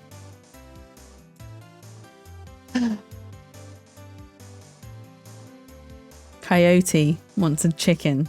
Oh god, that was the way her script is written is really difficult to read. You can do it. Yeah, I can do it. I'm trying my hardest to read her scripts. The way she speaks is really difficult. She's been turning this place upside down all day looking for leads. She has. Maybe she knows something about the kidnapping. I think we should ask her, don't you, Mr. Edgeworth? Agreed. We need all the help we can get to find Sean. There you go. Thank you, Horror. Thank you for the support. And Canto English, thank you. Show me. And I can think of one piece of evidence that might encourage her to tell us what we need to know.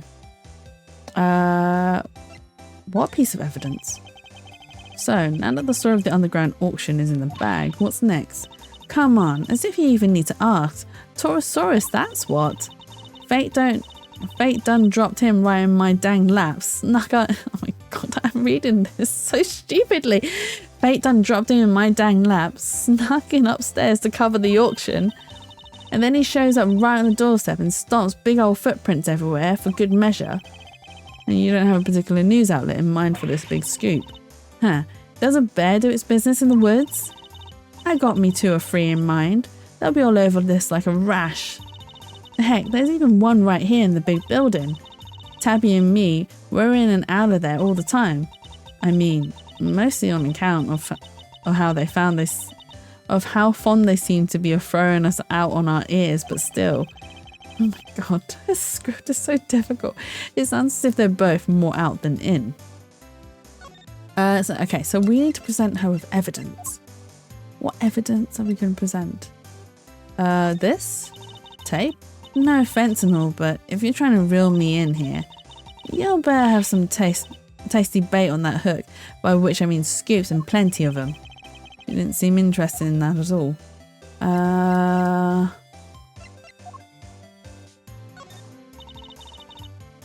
Oh, not that. I mean, she already knew that the president is dead because she was there. Miss Hart, no fits for storage. Pardon, the driver is nowhere to be found. Is it this? No, that's not the evidence. No. What evidence do we have? Oh, maybe this. Seems you've solved that there underground auction case thanks to yours truly. You're welcome. Yeah, we owe you big time for all your help, Miss Hart. Thank you so much. My memory's completely back now and everything. Huh? You what now? You're saying you done lost your memory back there someplace? I know whose memory I'm more worried about. Okay, so it wasn't that one. Side of the underground auction, there's an entrance and... No, she already knows that. Now listen here, you low down dirty prosecutor. Torosaurus is mine. Mine, you hear? I'll track down every last lead there is to find about that big bad bull. You see if I don't. From footprints to the finest strand of stray hair, ain't a single teeny tiny thing about to pass me by. Strands of stray hair? That's what you're focused on? Hey, Mr. Edgeworth, don't worry. You're nowhere near that stage just yet. And besides, your dad had a fine head of hair, right? Thick and healthy and yeah. And we all lose the odd strand from time to time. There's something to worry about, I promise. That's not what I was worried about at all. But I did find it oddly comforting. Okay, so it's not that one. It's not this. Oh no, okay. So anything Torosaurus presented, she will say it's hers. What evidence am I supposed to present to her? Okay. Okay, we can talk to Tabby Lloyd. Well, if it ain't my good friend Ruffles, good to see y'all again. And you, Miss Lloyd, but how come you're here if you don't mind me asking? Miss Lloyd, the accusation of murder made against you was of course entirely groundless, but the fact remains that you were a willing participant in the staged assassination attempt. The police will no doubt wish to speak to you about the matter. You should be aware that you may well be punished for your actions. Well, they kind of dropped the whole case out of nowhere, packed me up and shipped me home without so much as a slap on the wrist. I guess it was their way of saying, you keep up the good work now. They did seem kind of keen to get me to never ever mention the whole thing ever again though. Yes, because you weren't part of the official story of the attempt on the president's life. And they can't afford to have you getting in the way of that. But Mr. Edgeworth, telling Tabby not to talk is like trying to stop a dam from bursting with a piece of tape. Not exactly the most delicate way of putting it. Read up the whole thing, of course, every last detail, plus a few of my own. Handed it onto the paper, hopes all high and all. But nothing, not a peep. Was somebody putting pressure on them? Or were the details you had a little too gratuitous, perhaps? Both seem equally plausible, unfortunately. We can actually question her. What are you doing here at the big building? Are you reporting or something? Hey, maybe I didn't make this clear enough the first time we met. But you want a reporter to scratch your back, you gotta scratch hers first if you catch my meaning. You mean you want me to give you something you can use for an article? Bingo. It better be good, because if it ain't, this conversation's over. We do need to know about what might have happened to Sean. Perhaps I could show her a piece of evidence and see if she has anything to give me in return.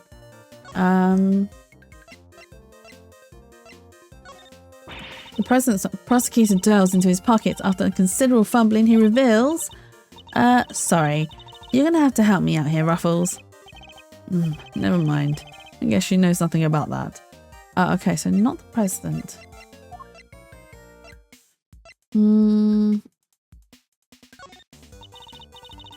She snuck right into Lion's den without even a thought for her own safety. Yep, the chief is a real champion of truth, alright. Ain't that so, Mr. Edgeworth? Can I say no comment? Perhaps we should reserve judgment on that until we know a little more. Nah, I'm more of a judge now, think later kind of gal myself. Nothing else to tell the readers?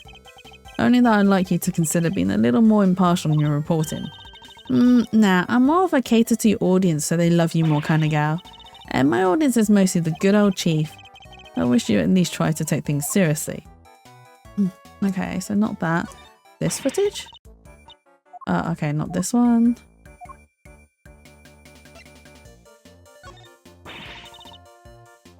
Not this one either. Okay.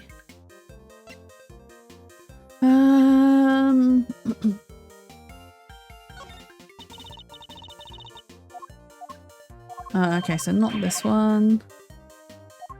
Oh, what evidence can we present to her? Oh, this photo. I did think it might be this photo, but I wasn't sure. I was like, really? This photo? It might not be the right one, but it seems like it is. Okay. Miss Lloyd, this picture. Say no more, Ruffles. I already know what you're going to ask. Huh? You do? You're looking for him, right? The kid. What? You just can't get out from under the drama, huh? Wherever he goes, the bodies follow. Miles Edgeworth, trouble magnet. Pretty much sums you up, right? Is my reputation really so sordid? And now you done got yourself wrapped up in the kidnapping too. Crazy. How'd she know it was a kidnapping? Huh? How'd you know about that? Shh, pipe down, will ya? Can't be talking about this stuff too loud. I ain't even told the chief about it. Gotta keep it on the down low, okay? That ain't a cat I want out of the bag just yet. Seriously, how did you know about it? Surely Judge Gavel hasn't told anybody except us. I bet you just love to know, wouldn't you? Well, you can't. It's a secret. She's as stubborn as ever, it seems. Hey, quit staring at me like that. I ain't sharing nothing with that thundercloud of a face. Can we get it out of her, though? So, you know something, right? Sure do. Truth is, I done saw it. Little kid being bundled off by two shady characters in black suits. Oh, the two guys were involved. What? Do you know where they went? Nope, don't got a clue. They was kind of far away when I spotted them last sight pretty quick. Wait, last sight pretty quick? Lost sight pretty quick. Oh, my brain. Last sight pretty quick? I was like, what the hell? Last sight? Dang it. Still, at least we know something about our kidnappers now. Yes, two men in black. Okay, so we can do some logic pieces. Let's connect them. So we know that the vehicle activities, only a taxi and blue truck have been through the plaza, stolen in case two men. Okay, so it'd be the two men and the men in black. So these two pieces are connected. Just watched them not connect and I was like, oh, what? So we've learned a little something about the kidnappers. Miss Lloyd saw two men taking Sean away, and the taxi driver remembers giving two similar looking men a ride. They must be the same people, right? I'd say it's a distinct possibility, yes, but there's one thing that doesn't make sense. The taxi driver said specifically that the two men didn't have a child with them. He was put in the case. Oh yeah, that is weird. No Sean, but there's a stolen case. Ta-da! I was right. Could it be the kidnappers who stole the case? Wait, you mean... Yes, what if they put Sean inside it? He's little enough that he'd fit, I guess. So the reason the taxi driver didn't see him might be that he was loaded into the trunk as baggage. Oh my god, poor Sean. But why did they need to hide him? I imagine they might not have planned to originally. But they didn't count on there being the police presence here in the plaza. Right, that makes sense. They didn't want the officer on duty to see them going off with Sean. So they took a rather drastic measure. That must be it. Alright, let's go see what the taxi driver can tell us. The two men you told us about, did they have any baggage with them? Boy did they, a giant case. Wasn't easy getting that thing in the trunk, I tell ya. That settles it, they must have been the kidnappers. Where did you take these two men if you don't mind me asking? Look, I can see this is important. How about I give you a ride there? That's a great idea, come on Mr. Edgeworth. Alright, thank you. My pleasure folks, he's going to charge us an arm and a leg, isn't he? After he gives us a ride there. He's like, get in, I'll take you, but I'll charge you a premium fee.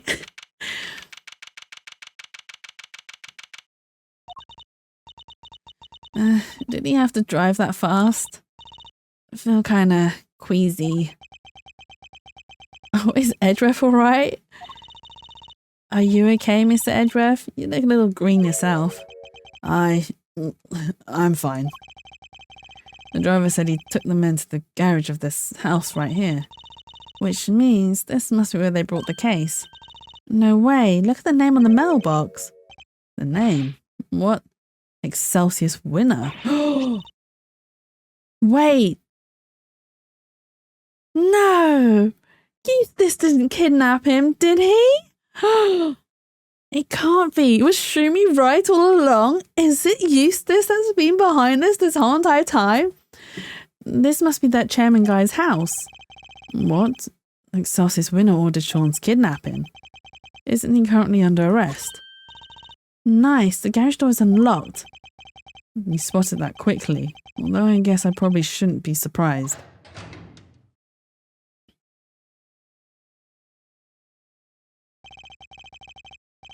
It smells of engine oil in here. I guess Winner Senior must be something of a motorhead. Anybody home? No? Anybody? What are we, Kay? Common house thieves. You take that back. We're great thieves, and don't let me ever hear you say different. Have some self-respect, Mr. Edgeworth. She didn't like that at all. Anyway, it seems nobody's around, which hopefully means we're not at risk of being arrested. Don't let your guard down yet. We're only just getting started here. Now, let's find us some treasures. Aren't we supposed to be looking for Sean? Okay, so this is the case that Sean was kidnapped in. Dinner's going to be here soon. Have a good stream. No worries, Horror. Thank you so much. I'm going to continue until we get to another to be continued section, and then I will probably end stream myself. But yes, I hope you enjoy your dinner. Have fun. Enjoy your nom nom noms. And I hope it's all good. And thank you for stopping by. I very much appreciate it. I think we know what this is. Yes, this has to be it. The equipment case that Mr. Powers told us was stolen. They folded little Sean up, packed him in there and shipped him all the way here, huh? He's a boy, Kay, not a piece of equipment. And it's possible that he's still here. Then we better find him. My reputation as a great thief is riding on this, and yours as my assistant. Sure it is. Gloves. Look, a treasure. Oh. They're not mechanic gloves. They're just normal, like, riding gloves, aren't they? Like motorcycle gloves. And these are mechanics gloves. They're designed to be worn when fixing vehicles or working with machines even. They're covered in oil. That looks like it must be from a machine too. And strangely, dirt. An awful lot of dirt. I doubt they would have gotten like that from motorcycle maintenance. I hate the guy, but I have to admit, I like his gloves a lot. You think we can maybe come up with a good excuse to borrow them? I was about to take them into evidence, but now I'm not so sure that's a good idea. We have our evidence. And this is the bike. No way, this bike is super cool. There's even a skull over the headlight. I suppose it's designed so that the eyes light up when you turn it on. Really? Wow. I'll bet it's still nothing compared to when you get that steely glint in your eyes. My eyes don't actually light up, Kay. I mean, it does, kinda, when you see the evidence, Edgeworth. There's a sledgehammer, a shovel, and a bunch of other heavy-duty tools here. That thing makes Judge Gavel's hammer look puny. If I ever become a judge, I'm getting one like this. I doubt you'd make yourself very popular swinging one of those around in the courtroom. Really? Fine. If I swung that shovel around, what if I swung that shovel around instead? Then it wouldn't be a courtroom, it'd be a circus. Promise me you won't do that. Kathunk? Kathunk? Huh? There's somebody in the back there. Is it Sean? Sean? Is that you?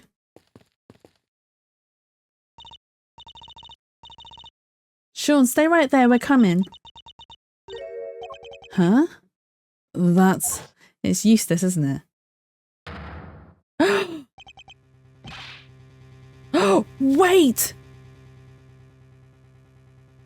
No, but they're not the same age. My brain just went, wait, what if Eustace is Sean, but they're not the same age? But Mr. Winner. What? What's he doing here?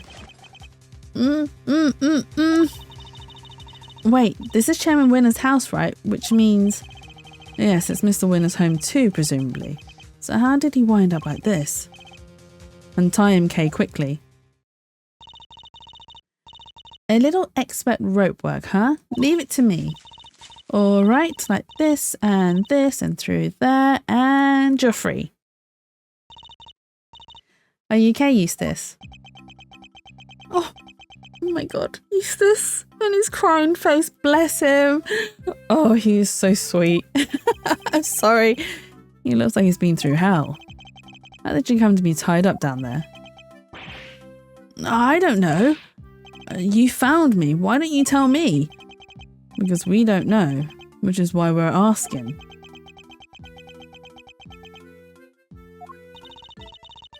I'm not sure you're going to be able to get much out of him like this. No, in which case, there's only one thing for it. Wait, you mean... I hate to beat a man whilst he's down, but that might be the only way. Are you sure? Look, don't go too hard on him, okay? You might push him over the edge. Understood. I'll tread carefully, I promise. Though I can't promise I'll be very good at it. I've never held back against my opponents before, after all. Oh, is he gonna gambit him? Mind chest him? Yeah, he is. He's gonna mind chest him. The last time we saw him, he was running out of the courtroom. How did he wind up here? You don't understand. You don't know what it's like being me. 5 pieces? Really, Eustace? He's been through a lot. It's going to be hard to know what might cause him to lose control. In which case, I guess I may just have to quietly listen to what he has to say. Why me? Oh my God. He's crying animation. He's got ugly tears. Oh my God, Eustace. His ugly tears. Oh my God. That's so adorable. I'm sorry. I can't help it. Oh my God, his little crying face. Okay, it's okay, Eustace. It's fine.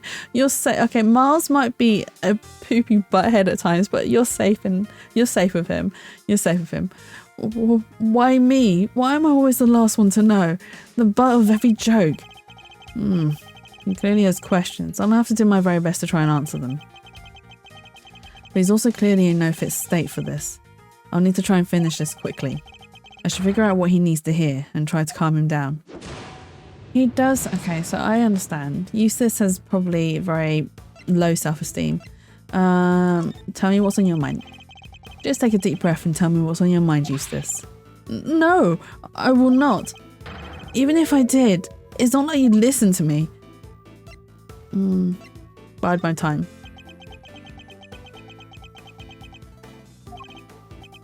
What is this? Objection. Why aren't you shouting? Objection. You always shout objection.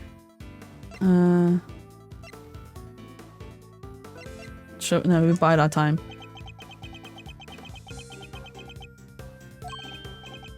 What? You're really going to listen to me?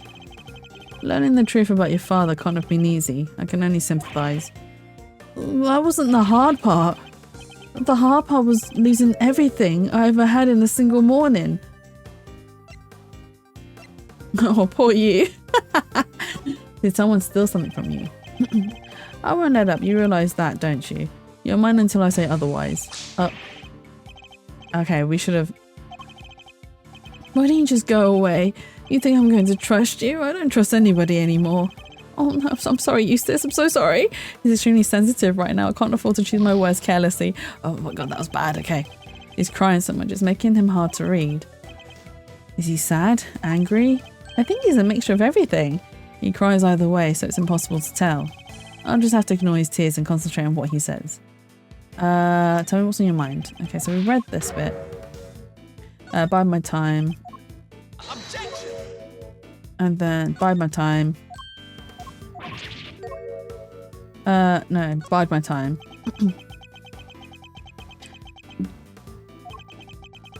Everything I thought I worked for, it was all a lie.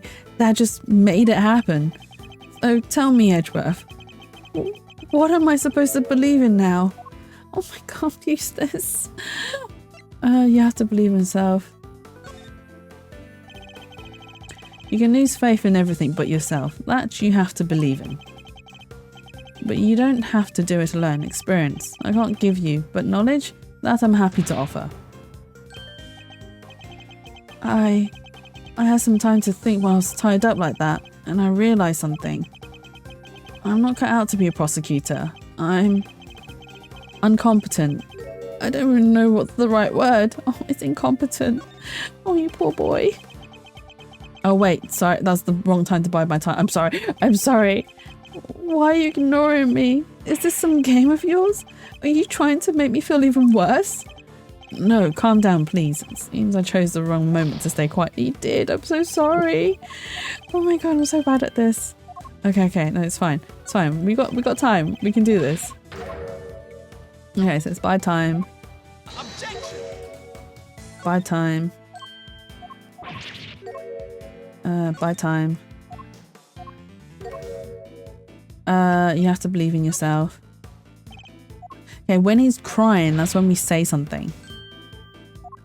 And when he's like only a little bit, I think you mean incompetent. There we go. I think the word you're looking for is incompetent.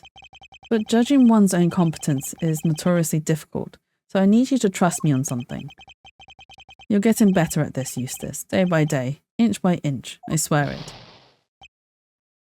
Oh, bless Edgeworth. He is giving him some encouragement. Now, I need to ask you something. Will you help me out? Sure. What do you want to know? Well, first of all, thank you for calming down. Next, I want you to tell me about your kidnapping. Oh, we've made it just in time. I need you to be as detailed as possible, Eustace. Tell me everything you remember seeing and hearing.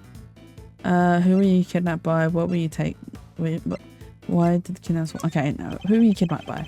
Do you have any idea who your kidnappers might have been? No, of course I don't. If I did, I've told you already. Oh, we need more clues. Okay.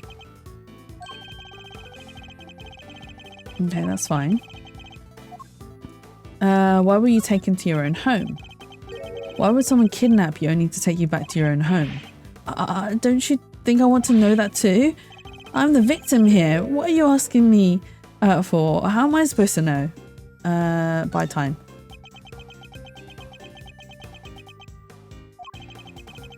And they locked me up in that box and locked me up in here. I was scared. So scared. Did you happen to overhear anything your kidnappers might have said? I think one said, if you want to blame somebody, blame the guy who owns this house. Oh. The owner of this house. That's your father, isn't it? It is? I guess it is, huh? Oh, I get it. The kidnappers were people who hated my dad. That's not it, at least not based on what else we know of the situation. But there was some kind of link between the kidnappers and Winner Sr. that could be a clue. What did the kidnappers want? Do you have any idea why somebody might have wanted to kidnap you? What do you mean? Why does anybody kidnap anybody for ransom, right? But why would they take him back to his own home, though? I'll need a clue if I want to pursue this line of question any further. Okay. Who were you kidnapped by then? Do you have any idea who your kidnappers might have been? No, of course I don't. If I did, I would have told you. Time to play clue. Your father was behind your kidnapping. Oh! Why would his... Oh! Do you think they kidnapped the wrong person? So they thought Eustace was Sean and Sean is out there somewhere? Right? No, but then Tabby Lloyd said that she saw that Sean had been taken. So could there be two kidnappings? Your captor wanted you easily at hand. And where could be more convenient than his own home, one's own home? I hate to break it to you, Eustace, but the kidnapping was ordered by your father. What? You don't think he wanted me out of the way? That he was going to kill me? Of course not. I don't think so. What good would that have done him? His own son dead in the family garage. He would instantly have become the prime suspect. You're right. Okay, so why did he have me kidnapped? Well, he won't have been for a ransom, not his own son. That wouldn't make sense. So his motive for the kidnapping must have been something else. This could be an important clue. What did the kidnappers want? Okay, there we go. Do you have any idea why somebody would want to kidnap you? And he said a deploy clue. Okay. That wasn't your father's motive. Why would somebody kidnap their own child if they were planning on demanding a ransom? Yeah, that is kind of weird. Did anything odd happen during the kidnapping? No, I just answered their stupid question and then they grabbed me. What did they ask? Their question? What did they ask you? Stop glaring at me like that. What was it again? Oh yeah, they asked me if I knew Gavel. Of course, things are starting to fall into place now. Your father, his goal wasn't to kidnap you. He was out to kidnap Judge Gavel's son, Sean Fenn, because he wanted to force her honour into declaring Warden Lagarde not guilty. Wait, Gavel has a son? And it was also Lagarde would be found not guilty?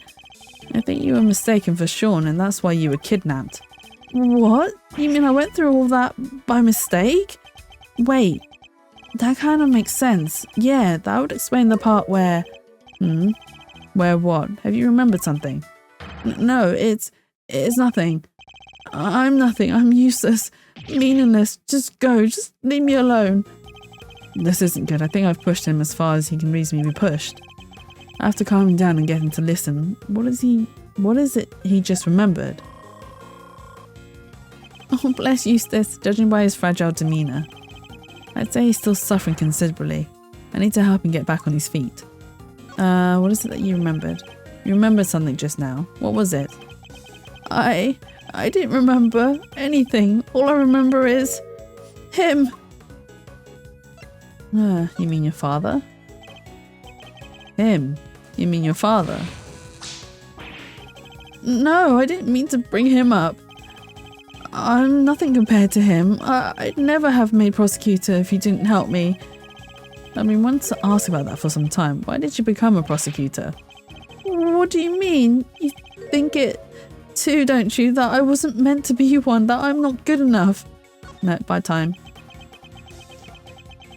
Does he? Wait, no, he looks up to Edgeworth. Because I remember there was a comment that Gavel made. Something about him looking up to Edgeworth, and he was like, no, be quiet, Gavel. Like, it's not true. It must be. Hang on. Say something, will you? You chose this path. Why?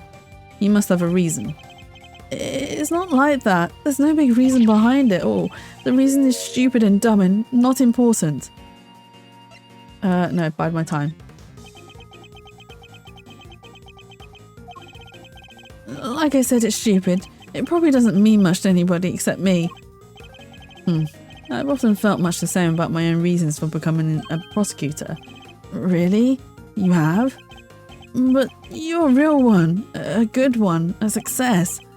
Even my dad, the chairman of the committee, said so. You wanted your father's approval?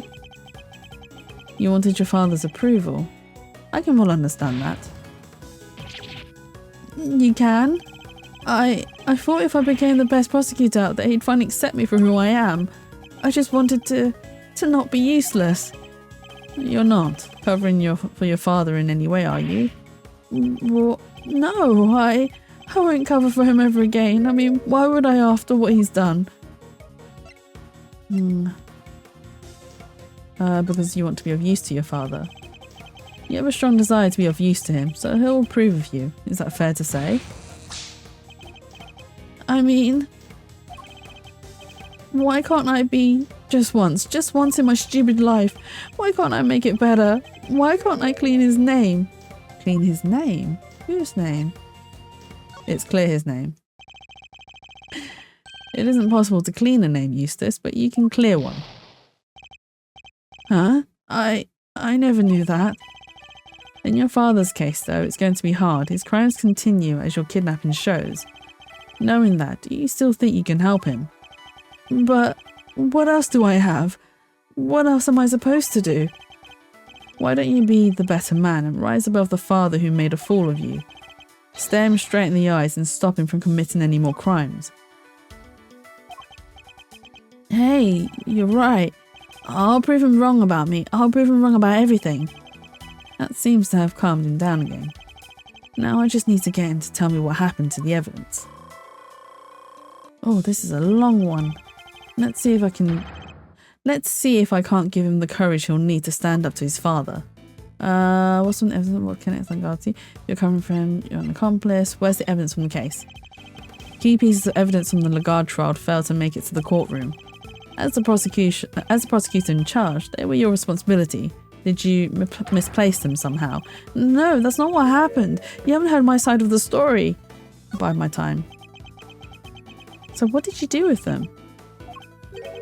I thought I was putting them in the safest place there was. But, oh, what did I do? What did I do? Oh, Eustace, it's okay. Just tell us slowly. It's fine. I don't need a clue if I'm going to pursue this line of question any further. Okay, I should try another tack for now. Okay, let's do what connects Lagarde to your father. What's the connection between your father and Warden Lagarde? Sorry, I don't know much about that. You can't think of anything? Even the smallest morsel could be a valuable clue. Oh, I think they maybe worked together once. And... what else do you remember? And... what is it? What else have you remembered? I think she got the job at the prison because my dad recommended her. Interesting. And did he have any particular reason to recommend her? I guess he thought she was good at her job, unlike me. No, bide my time. I think they knew each other from back when he was the chief prosecutor. What was he like back then? Was he different at all? Oh, he was amazing.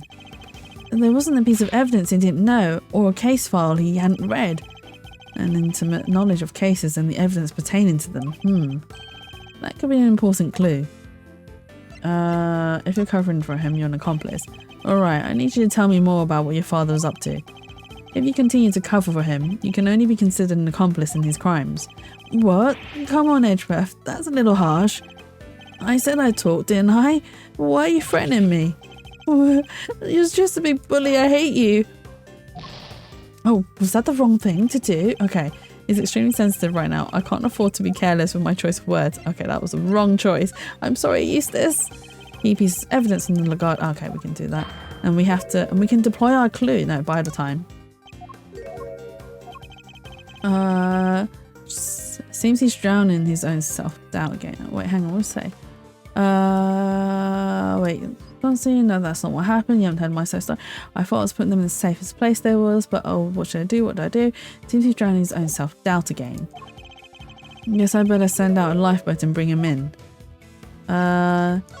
Oh, he gave the evidence to his dad. He did, because this was before we would have discovered that his dad was crooked. I think I know what you all thought. I think I know what you thought would be the safest place possible. With your father. Isn't that correct? He told me it would be all safe. He told me it would all be safe with him. He said there was nowhere safer. Well, I'm afraid he betrayed your trust, and in the ugliest way possible. So he got rid of it? Why, Dad? What were you thinking? He wanted to mess with the trial. Your father wanted to obscure the truth in order to ensure that Warden Lagarde was declared innocent. There's no easy way to say this, Eustace. He used you. What? Oh, poor Eustace. There's a chance that the evidence is still in Chairman Winner's possession. And we still don't know where Sean is. We need to get back out there and find him. It's all my fault. What do I do now? I can't stand by and watch him like this. He's had a brutal collision with a reality he never even knew existed. I should ask him what he means to do now. Perhaps I can even help him figure that out. Are we going to help him? There's no way around it. The road ahead will be a hard one. But maybe this is fate, and maybe my job is to point him in the right direction. What do you mean to do now? Will you walk the same path as your father? Will you continue to work as a prosecutor? What do you mean to do now? Let's do this one. So, what now, Eustace? Well, first I'm going to give this stupid jacket back. I don't deserve to wear it. My dad always said that clothes make you a man, but I'm no man. Its clothes makes the man. I think it would suit me pretty nicely. Its clothes make the man. Its clothes make the man, Eustace. It is? Thanks, Edgeworth. I'm learning a lot from you today. That's good to hear. Now about that jacket, why don't we make you into a prosecutor worthy of it? Alright, let's do it. Let's make it so nobody ever makes fun of me again. By my time. But that wasn't an angsty comment. But how? How do I get there?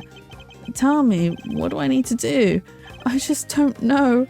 I just don't know. We're gonna need a clue. Yeah, we're gonna need a clue. Okay. We walk the same path as your father. Do you mean to be like your father, to continue to ignore the truth? Come on, give me a break, will you? Can't a guy get a glass of human kindness when he needs one? You mean the milk of human? Okay. Are you talking about the milk of human kindness? I'm afraid that's not quite how the phrase is used. Huh? It's not? Listen, talking with you like this, it's helpful for me too.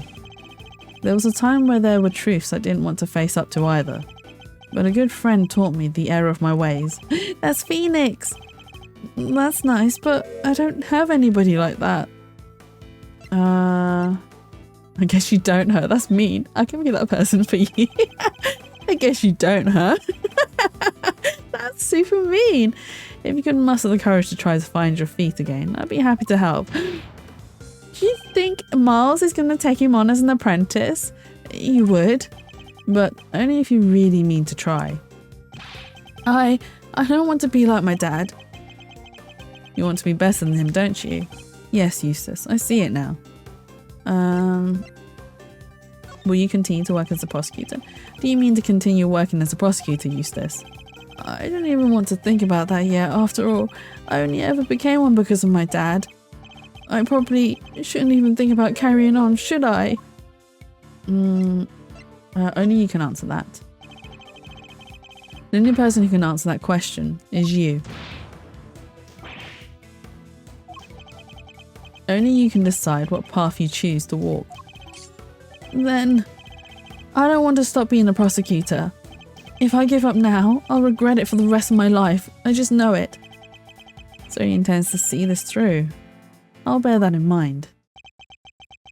He's told me that he wishes to be better than his father, and that he wishes to remain a prosecutor. I take that to mean that he wants to be a different kind of prosecutor than his father. That's the first important decision he's ever made for himself, and it tells us where he means to go next. Okay. So, what now, Eustace? Well, first I'm going to give this stupid jacket back. I don't deserve... Okay, let's... It's clothes makes the man. Etc. It's good to hear. That's right. Alright, let's do it. Let's make it so nobody will make fun of me again. Bide my time. But how? Tell me, what do I need to do? I just don't know. I just don't know.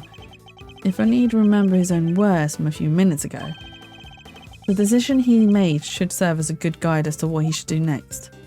You'll be a different kind of prosecutor. There we go. You want to remain a prosecutor but walk a different path from your father, correct? It won't be easy. But the path you have chosen is that of the true prosecutor. And now that you have chosen it, when the time comes, you'll know exactly what to do. Oh, oh my god. You're lucky. I myself still haven't quite decided what to do with my life. But you have, and it's a choice you made all on your own. Now all you have to do is believe in yourself and in the path you've chosen. Oh, bless him. Mistaken for Sean and kidnapped by his own father's underlings. And losing his belief in himself as a prosecutor after his father stole his evidence. He's been through so much in the span of a single day, more than I can imagine. His little crying face is adorable. Well, it took a little longer than I thought it would, but that's checkmate. We did it! Well done.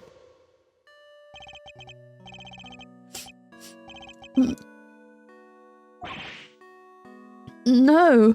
No what? Why are you knowing, Eustace? Wow, I don't think I've ever seen him move so fast. He's particularly speedy when it comes to running away from things, it seems. Oh, did he run away? Oh no. So that means Sean's still out there somewhere. We don't have much time left. I think we better check in with Fender. He'll want an update on what we've discovered. And we need to know what's going on over at the courthouse. But Eustace ran off, right? Isn't he supposed to be the prosecutor in charge? We're just updating Fender. Nothing else will change. Francesca will continue for the prosecution. Okay. Is that really alright though? It's going to have to be. Like you say, Eustace ran off.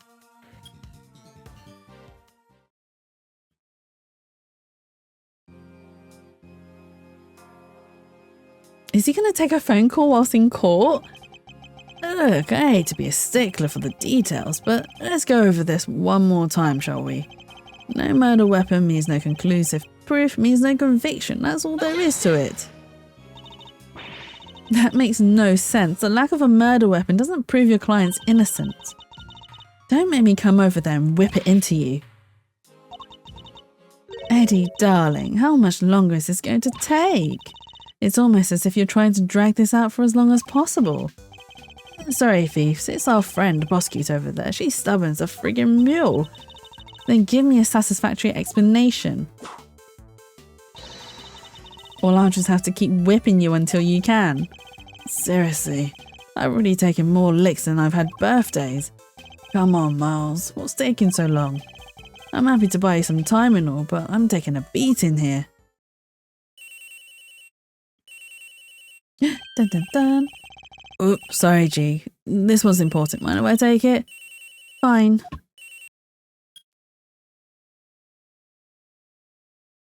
What's he gonna tell him? Fender. Malzarino, boy, am I ever glad to hear your voice. How are things on your end? We found Eustace. Sweet. And the knife and the chisel? Unfortunately, he entrusted both to his father's care, which means that Chairman Winner's the only person who knows where they are. Chairman Winner? But why would he? We're not quite sure of the specifics just yet. But we do know that Chairman Winner and Warden Lagarde have some sort of connection they'd rather others didn't know about. Gotcha. Alright, guess the next move will be to get Excelsius Winner on the stand. Best to hear the deets from the proverbial horse's mouth, right? I'll keep looking for the missing evidence. And for Sean. Well, shake a leg, will you, big guy? Can't keep this one from going to the judge. Oh my god. Can't keep this one from going to the judges much longer.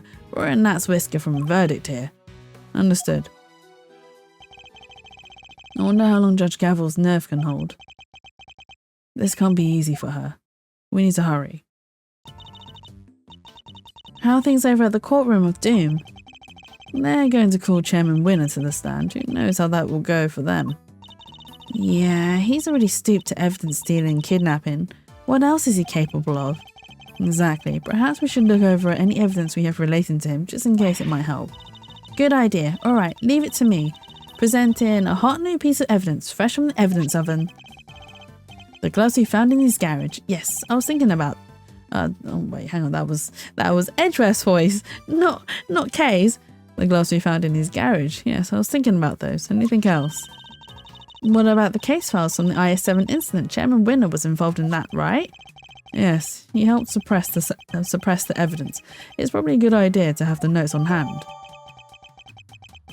Okay, so that was the one with the Artie Frost. Excellent. And do we have anything else? We sure do. Last but far from least, there's this. Your Yatagarasu pin. Okay. I also evidence related to Chairman Winner. Can you please try and take this seriously? Says the guy who spends his life presenting people with evidence that's nothing to do with anything. That's different. Wait, that's Eustace. Huh? Hey, what are you doing here? Ah! Did he just scream and run? Rude, he totally ignored me. What was he doing in the big building, I wonder? Let's go inside and see if we can figure out what he was up to. Yes, good idea.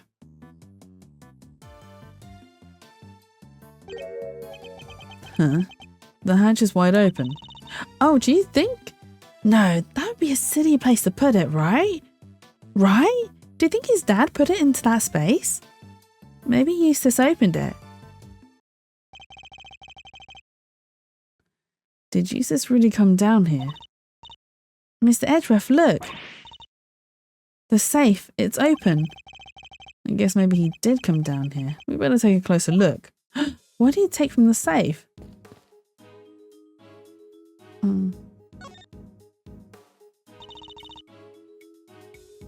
There's some stuff left in the safe.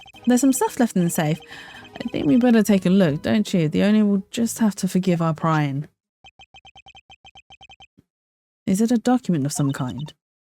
Let's see. Yeah, document. And there's a photo attached too. This picture, it's of... Whoa, that's Mr. Knight, right? The name's Bronco Knight. I'm the president's personal bodyguard. Why is there a picture of him in here? And what's this paperwork about? I'm not sure. Let's take a closer look. You're right, darling. There's some sort of connection between Knight and Canis.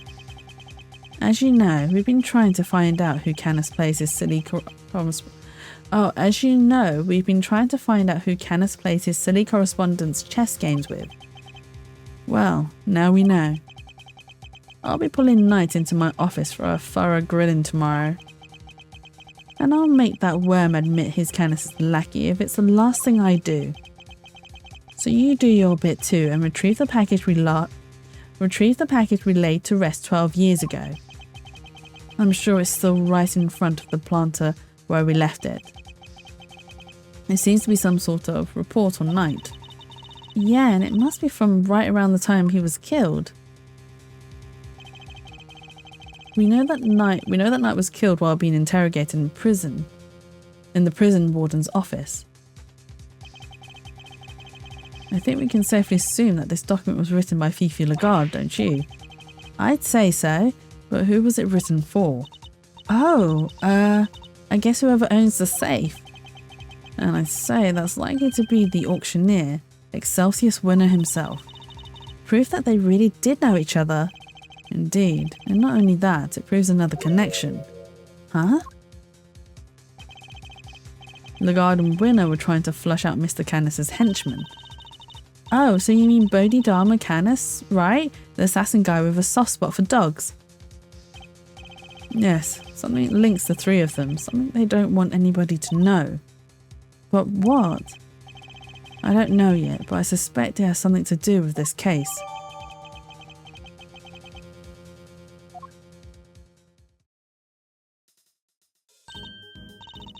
Wait, there's something else in here we've seen before.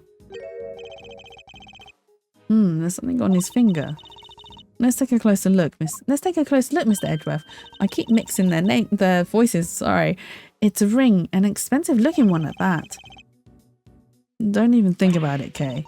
What? I didn't say anything. Well, Mr. Knight.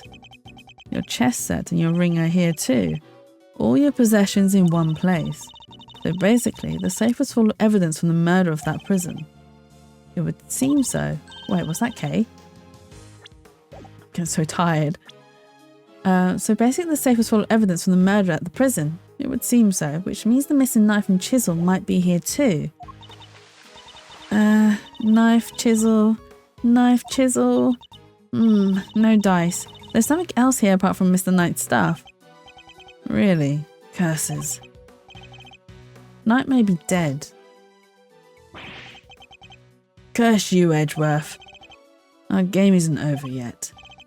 But he left unfinished business behind him. I think we need to find out what it was.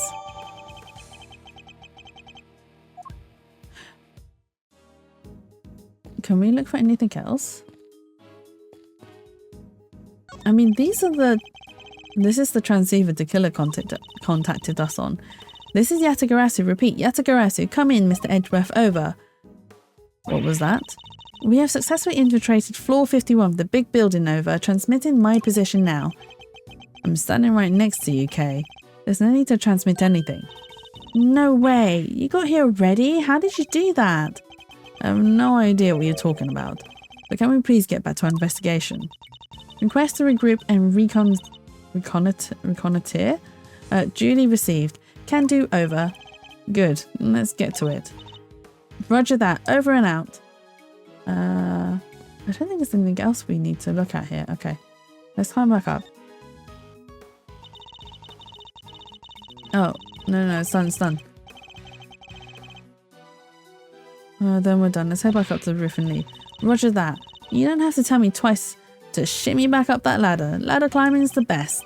I suspect you might be literally the only person in the world who thinks that, Kay. I meant to climb up the ladder.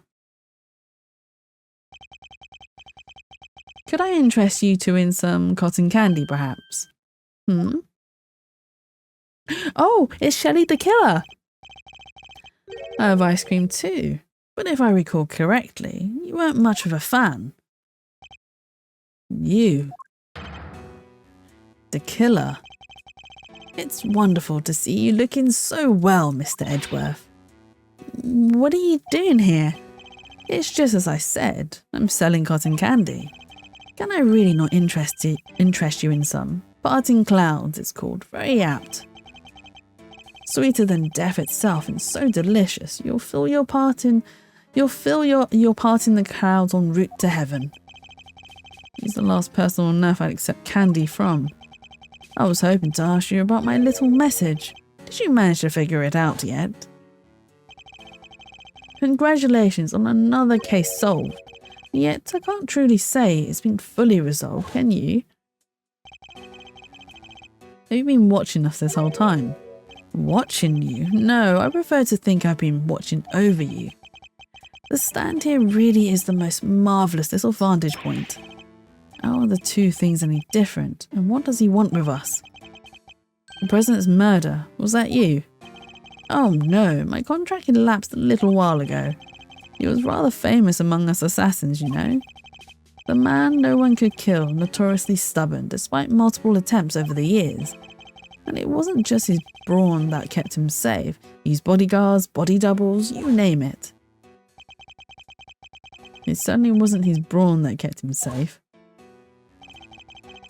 Sadly, this time his bodyguards were nowhere to be found. And after Mr. Rook died to save him too. As I said, it wasn't me. I did not kill without good reason. Which is something else I have to be grateful to Mr. Rook for. Thanks to him, I avoided killing someone entirely unworthy of my attention. Thanks to... what does that mean? The person who hired me deliberately misled me as to the identity of my target. A betrayal of trust for which I won't soon forgive them. That is why I'm currently doing all I can to track them down. And do you know what I think? I think you and I are looking for the same person. Is he talking about whoever it was that killed the president? And who is this person, if you don't mind me asking? Oh, come now, I can't tell you that. It's against the rules. Revealing the identity of a client is out of the question. I'd hardly stay in business long if people couldn't trust me now, would I? But that doesn't mean there's anything to stop me from catching up with them in my free time. And what are you going to do when you find them? Why, dish out a little justice for the betrayal I suffered, of course. What? What are you saying? What's going to happen to them? I think you can imagine. Well, this hasn't exactly been a pleasant catch-up. Ah, but I shouldn't leave you completely in the dark. There's something you ought to know. Our mutual friend, Bodhidharma Canis, he escaped 3 days ago. What? Bodhidharma has escaped? Oh my god. And he's a notorious, serial killer as well. Oh my god. 3 nights ago, to be precise, his cell was suddenly simply empty. Almost as if he knew I was coming to pay him a visit. Wait, the killer went to visit Canis in prison? Does that mean he's the person the killer's looking for? Now, I'd better not take up any more of your time. We'll be seeing one another again soon, I'm sure. Bye, Shelley. Let's keep up the good work, shall we? We'll run our target to the ground in the end.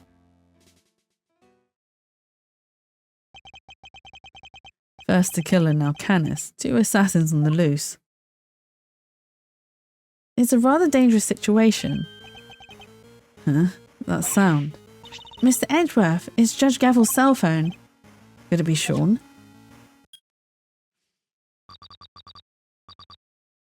How's it going, Miles? Whoever it is using the voice changer. Who is this? It's your friend in the red raincoat, of course. Red raincoat? Do you think it was Canis? Because, I mean, he is linked to Winner and Lagarde. You're the one who abducted Kay. Bingo. Well figured out, Mr. Genius Prosecutor. I can't hear Mr. Edgeworth. Sorry. Where's the speakerphone button? I was as surprised as anybody when she lost her memory like that. Talk about a curveball. Hey, I'm standing right here, you know. But never mind all that. I called to talk about something else. Yeah, there's something I need to tell you. Truth is, I was the one who made Big Bad Chairman Winner kill Little Miss Rosie Ringer. Oh? What?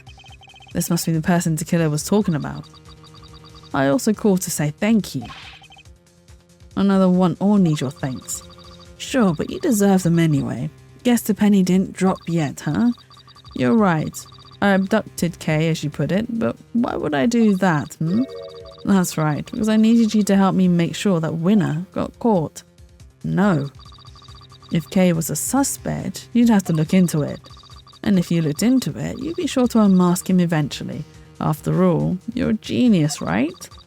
Everything worked out exactly like I planned. Oh, but there's something else you should know.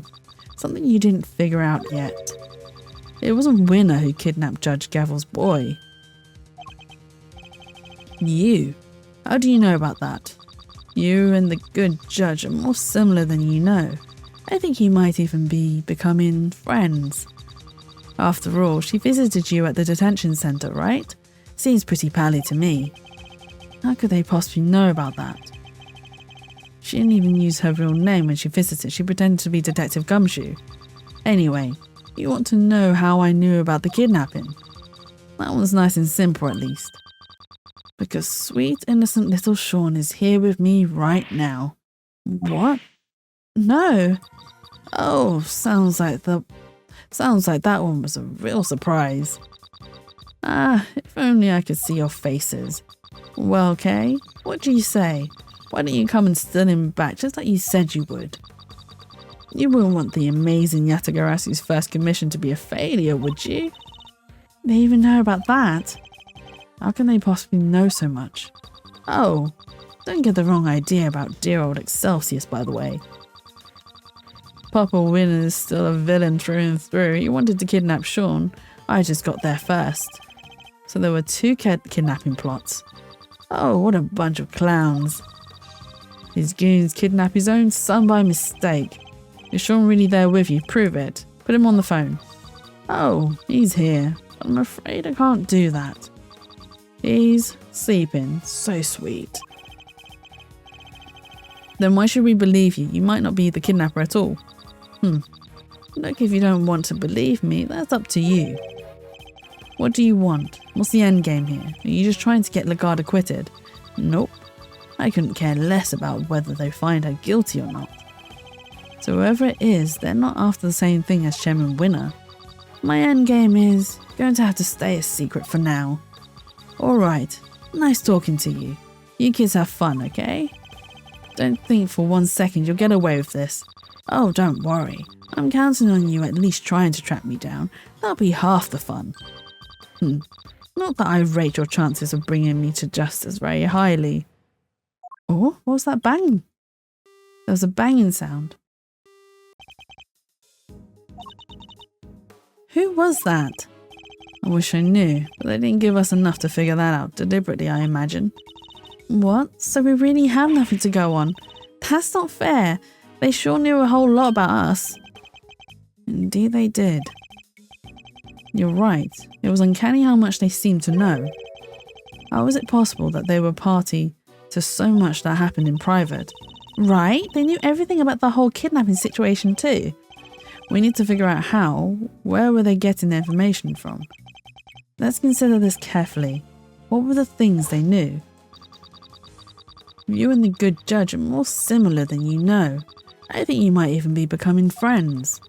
After all, she visited you at the detention center, right? Seems pretty pally to me. You wouldn't want the amazing Yatagarasu's first commission to be a failure, would you? They even know about that? Oh, sounds like that one was a real surprise. Ah, if only I could see your faces. That's it. Based on the specifics they mentioned, there's only one possible answer.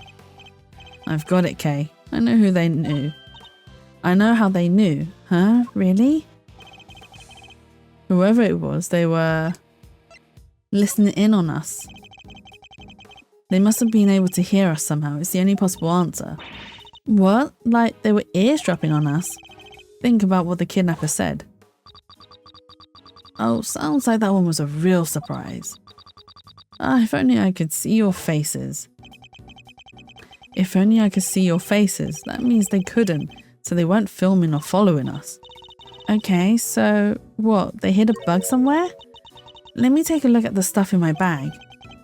Where could they have concealed it? We need to go back to what they said again. Yes, they somehow knew about something they shouldn't have. Judge Gavel's impromptu visit and our conversation in the visitor's room. Do you think it's Gavel's phone that's been bugged? Judge Gavel. Please, Mr. Edgeworth.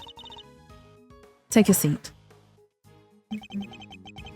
What evidence did I have in on my person at that point? The bug must have been hidden here.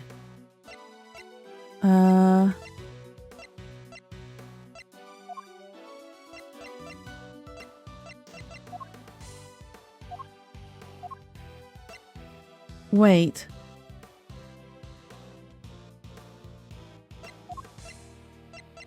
Would it be the Yatagarasu pin? Can't be, right? So it's either I can't remember when she visited us. Was it after the prison? So it wouldn't have been the ball. It wouldn't have been was it the chess piece? When did she visit us? I can't remember what case it was. It must have been the pin, actually. Take that! Okay, can I take a closer look at your badge? The Yatagarasu pin? No, it's mine. What? Seriously, Mr. Edgeworth, sure, you're a great thief's assistant now. But that doesn't mean you get to wear the pin right away. You have to earn it. I don't want to wear it. I want to check it for bugs. Huh? This whole thing? Let's take a look, shall we?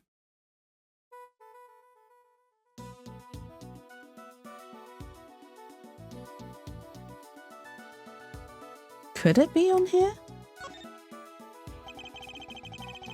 There's something I've been wondering for a while now, but is this pin something you inherited or?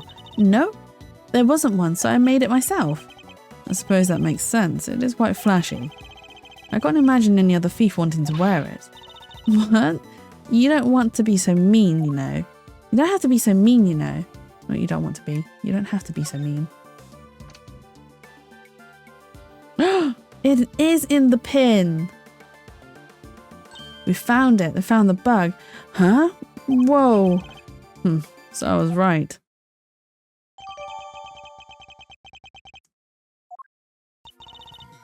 How did you know?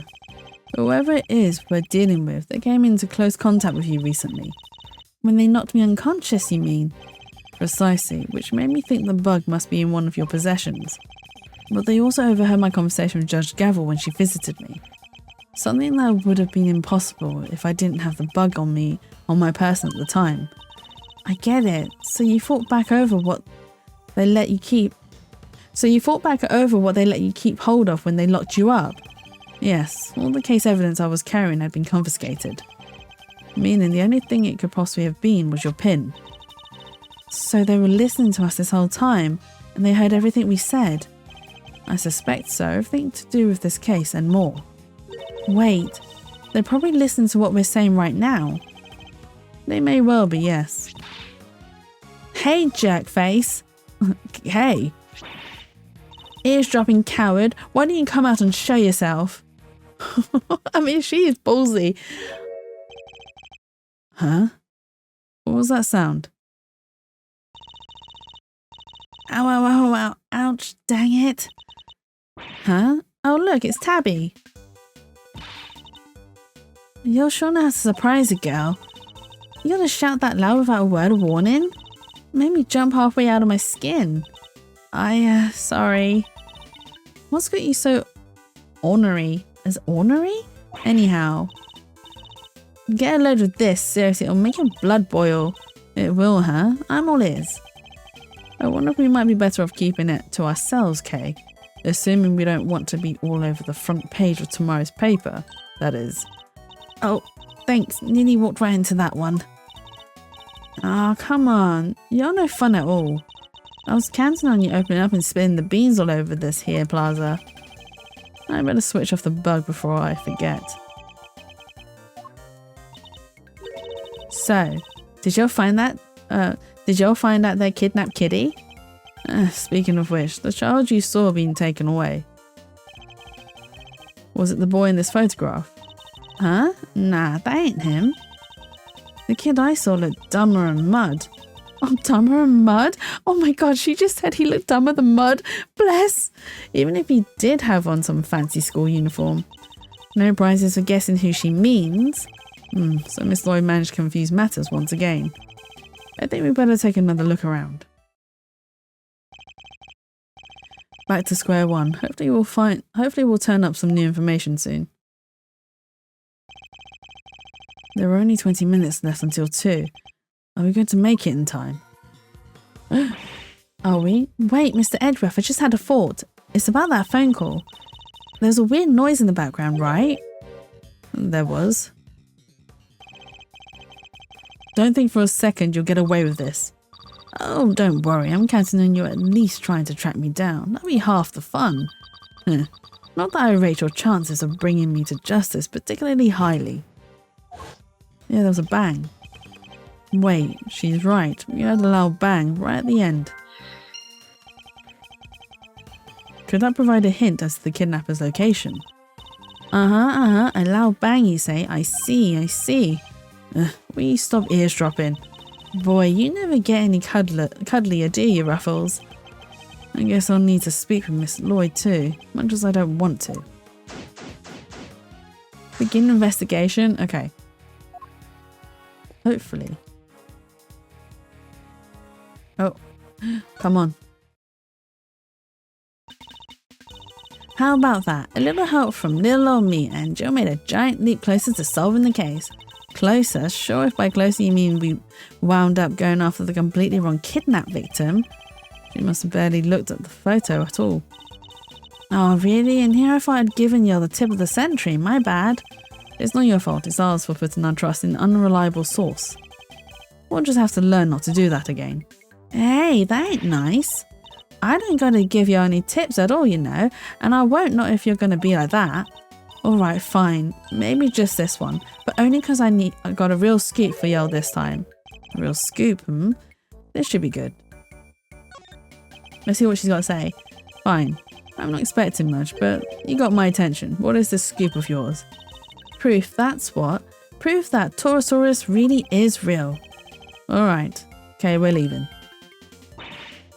Wait. I ain't lying, I swear. Sure, it's hard to believe, but it's true. We don't have time for this. But we also don't have much else to go on, I suppose. Proof? What kind of proof? Did you capture something on your tape recorder, perhaps? Ooh, you're good, Ruffles. Sharpen a gosh damn tag. I captured the sound of that big old beastie breathing fire is what I captured. I was hoping for something a little more better than that. Hey, don't make that face, dang it. I ain't lying. Listen for yourself and tell me it ain't true. Alright, ready? It's fire breathing time, dang nabbit. Grah! Is she just gonna rot us? Is she just gonna rah? Oh my god. There, well, kind of hard to tell over the shouting, but it could have been something breathing fire, maybe? And tell me, Miss Lloyd, did you see this fire breathing something with your own eyes? Well, not exactly with my eyes as such, being as how I wasn't precisely close by when it happened. Surely the real Torosaurus would be pretty hard to miss no matter how far away you were standing. Well, see, I was far away, but also recording via what you might call non-standard means. Would you mind explaining what you mean by that? I've really dug myself a hole here, huh? Non-standard means? See, I might could have rigged up a little wireless intercept hoping to do a little scoop detecting. That's so sad. Poor insect. Not an insect, Kate. An intercept. She was listening out for radio signals. It would have allowed her to listen in on any nearby transmissions. Me and the chief been down here at the big building sniffing around these last couple of days. Looking into Miss Hart's tip about the underground auction, I assume. Which would mean that you've been listening in on all the radio signals in the area too. Sure have. Which is how I wound up hearing the most thunderous, ear-splitting noise you ever did hear. The pounding of feet, the electricity in the air. This was it. Torosaurus at last. You made up everything except the roaring sound, didn't you? The long and short of it is that you didn't actually see anything, correct? Hey, I don't need to see things. I'm a writer, you hear? Anyhow, I kept listening till down the line comes. Your pal there's voice hollering fit to beat the band. Eavesdropping coward, why don't you come out and show yourself? Oh, she was listening in on that transmission. Where's my... Oh, here we go. Huh? What was that sound?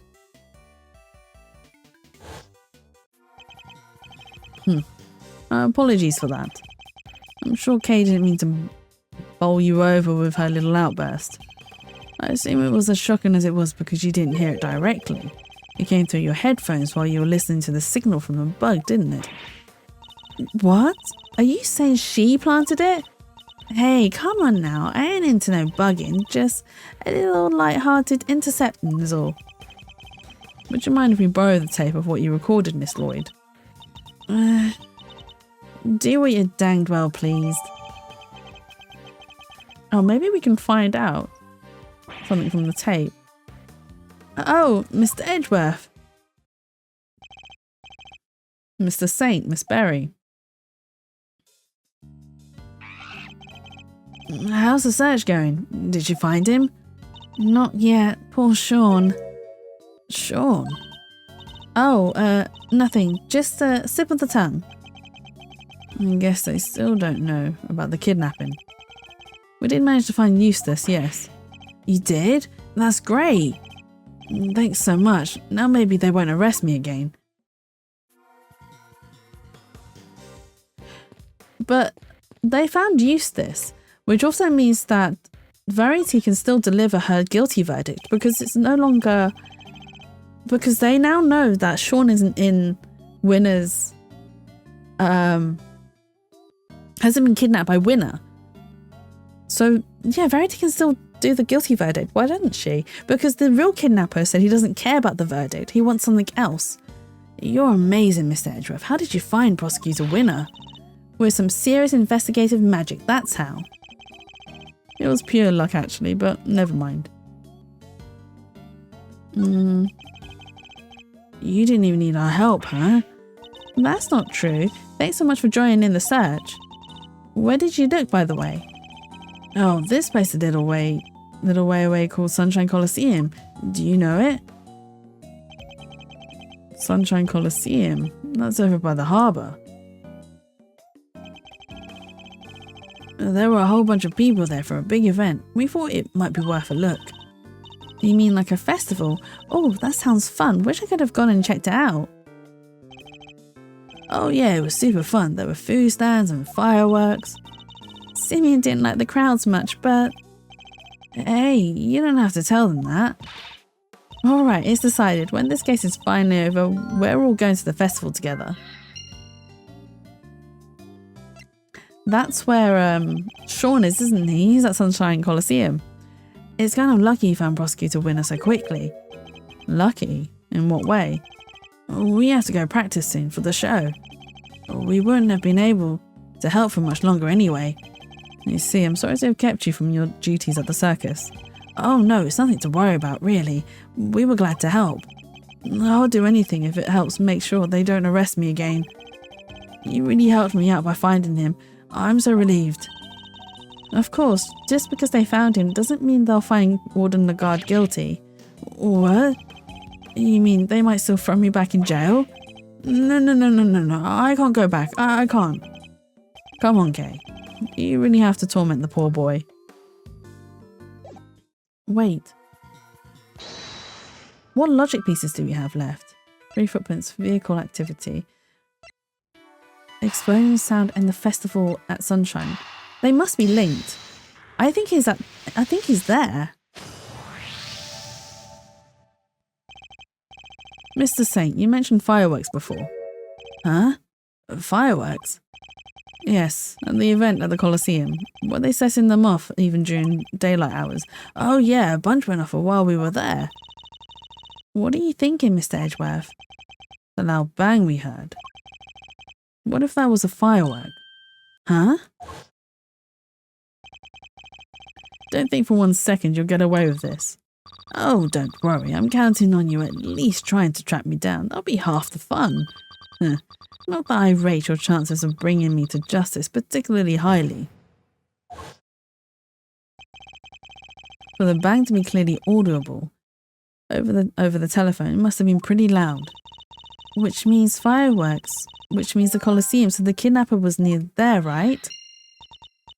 But how near? If the fireworks were that loud, you could probably hear them from pretty far away. Yes, the area we'd need to search would be too broad to even consider doing it ourselves. But if the police were to lend a hand... We need to get Gummy involved, right? There's Gummy. Why is he high? I knew he was... I could see him. I was just like, what the hell is... What is Gummy doing? And why is he avoiding us? Stop, Gummy. Why are you running away from us?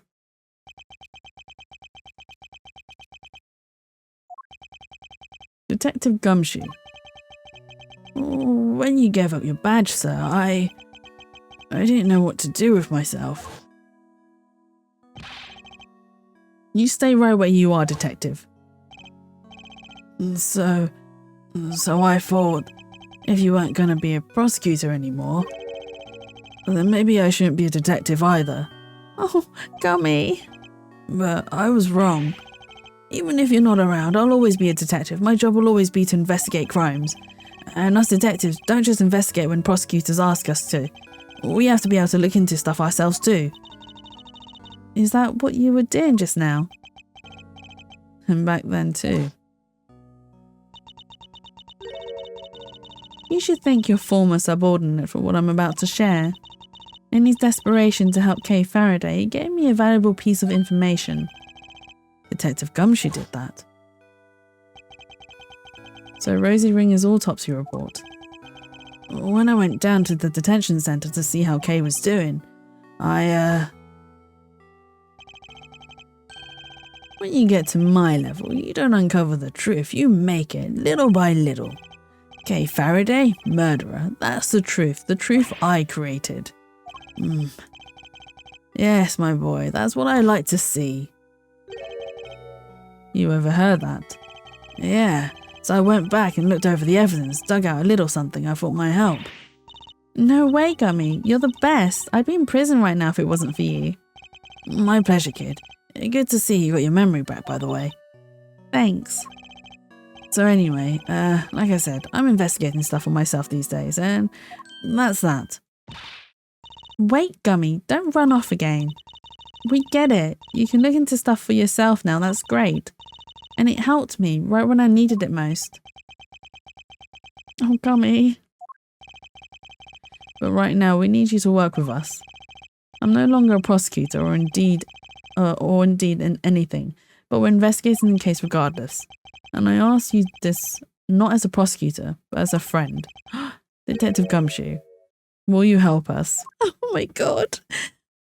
Gumshoe, will you help us? Oh my god, he bowed down to him? Oh, stop it, sir. You're getting me here. Come on, Gummy. Do it for them, Gummy. Do it. Alright, I'll do it. Just stop bowing and being nice to me, okay? It's weird. Gummy! Thank you, Detective. So, what do you need? Can you tell us what you've discovered in the course of your investigations, Detective? Yes, sir. Sure I can, alright. So I got 3 big things to tell you. Here goes. Number 1, I've got some results for you from when forensics looked at Kay's clothes. They found traces of what looked to be a powerful sedative. Brand was 3Zs. I guess that's what she was drugged with at Gourd Lake, before she was taken to the roof of the big building. It sure seems that way. Now for number 2. I got hold of all the footage from that security camera in front of the big building elevator. Oh, he did? The camera that captured President Wang and Judge Gavil that night. The elevator is usually the only way of getting up into the roof, correct? And therefore anyone using it should have been caught on camera. That's right, so winding the tape back to 2 nights ago, we should have been able to see Kay being carried up there while she was out cold. And? Did you spot me, Gummy? I watched it all on fast forward, everything from 2 days ago till the end. Yes, and? Nothing. No sign of Kay anywhere. I thought it was too good to be true. So how did the kidnapper get her up there? I think we'll need to look into that into a little more detail. And last item on your list. Yes, sir. This is the big one. The 3rd thing I have to tell you is... It's great to be working with you again. I'll help you catch this perp if it's the last thing I do, and that about wraps it up. I put you through a lot, Detective. But that doesn't mean I can start going easy on you. And that's the big one, as you put it. It doesn't even have anything to do with the case. I would have preferred something of practical use. Ugh. No mercy, huh? I guess I shouldn't have expected any less. Thanks, Mr. Edgeworth. Okay, help with the search. A boy's been kidnapped. We need your help to find him. Kidnapped? Yes, his name is Sean Fenn. Oh, wait, the kid with the horns? You know him? I saw him earlier today. You mean this morning? Yeah, he got off that bus over there and then he walked off toward the garbage disposal area. Where's that? Just over there. It's where all the officers in the big building put their trash before it gets taken away. Where he went after that, I couldn't tell you. I had to leave right around then. I think we better take a closer look at this garbage disposal area. Can we go? Oh, we can. Let's head there. But, let's get ourselves there and then I might end stream because I'm extremely tired and I'm hungry and it is almost 8 o'clock. Oh my god. So Sean walked off in this direction, huh? It would seem so, yes. Perhaps we'll find some clues here as to his current whereabouts. Oh, wait, hang on. This is a quick investigation. We'll finish this bit first. I thought we were actually going to a completely new area, but let's investigate this area first. This milk carton. That's the same brand Sean drinks. Something happened to him here. It's almost certain. I'm almost certain of it. So they keep it locked up tight, huh? I guess I don't want non-residents disposing of their trash here. Garbage collected daily 11 AM. The trash is collected at 11 AM. I guess that's why the enclosure is empty. There was a ton of stuff here earlier. Big stuff too. Oh, was he in the case? Today must be the day they take the big stuff away. Yeah, sure looked that way. I'll bet the big squasher machine squashed it all up good anyway. Or anyhow. They don't do that with the large items. They just take them away as they are. They do, huh? How do you even know that, sir? Wait, Mr. Fender's pretty keen for you to join him, right? I'll bet he sent you some kind of pamphlet on how to throw your stuff away for when you move the office. You're spookily insightful sometimes, Kay, but only sometimes. Based on what we've seen and what Detective Gumshoes told us, I think there's a strong possibility that Sean was abducted from the garbage disposal area. Yeah, it's kind of out of the way for prying eyes, huh? But why would Sean even come here in the first place? I imagine he must have had something to dispose of. But the truck's already come and gone. Guess we'll never know what that something was now. Oh, it wasn't the end? It's totally empty. Yes, because the garbage was just collected. You think? Or did somebody steal it all? I smell a crime here, Mr. Edgeworth. I certainly smell something as well. But is it really the scent of a crime? I mean, is there anything else we can see here? I don't think so. I think that's it.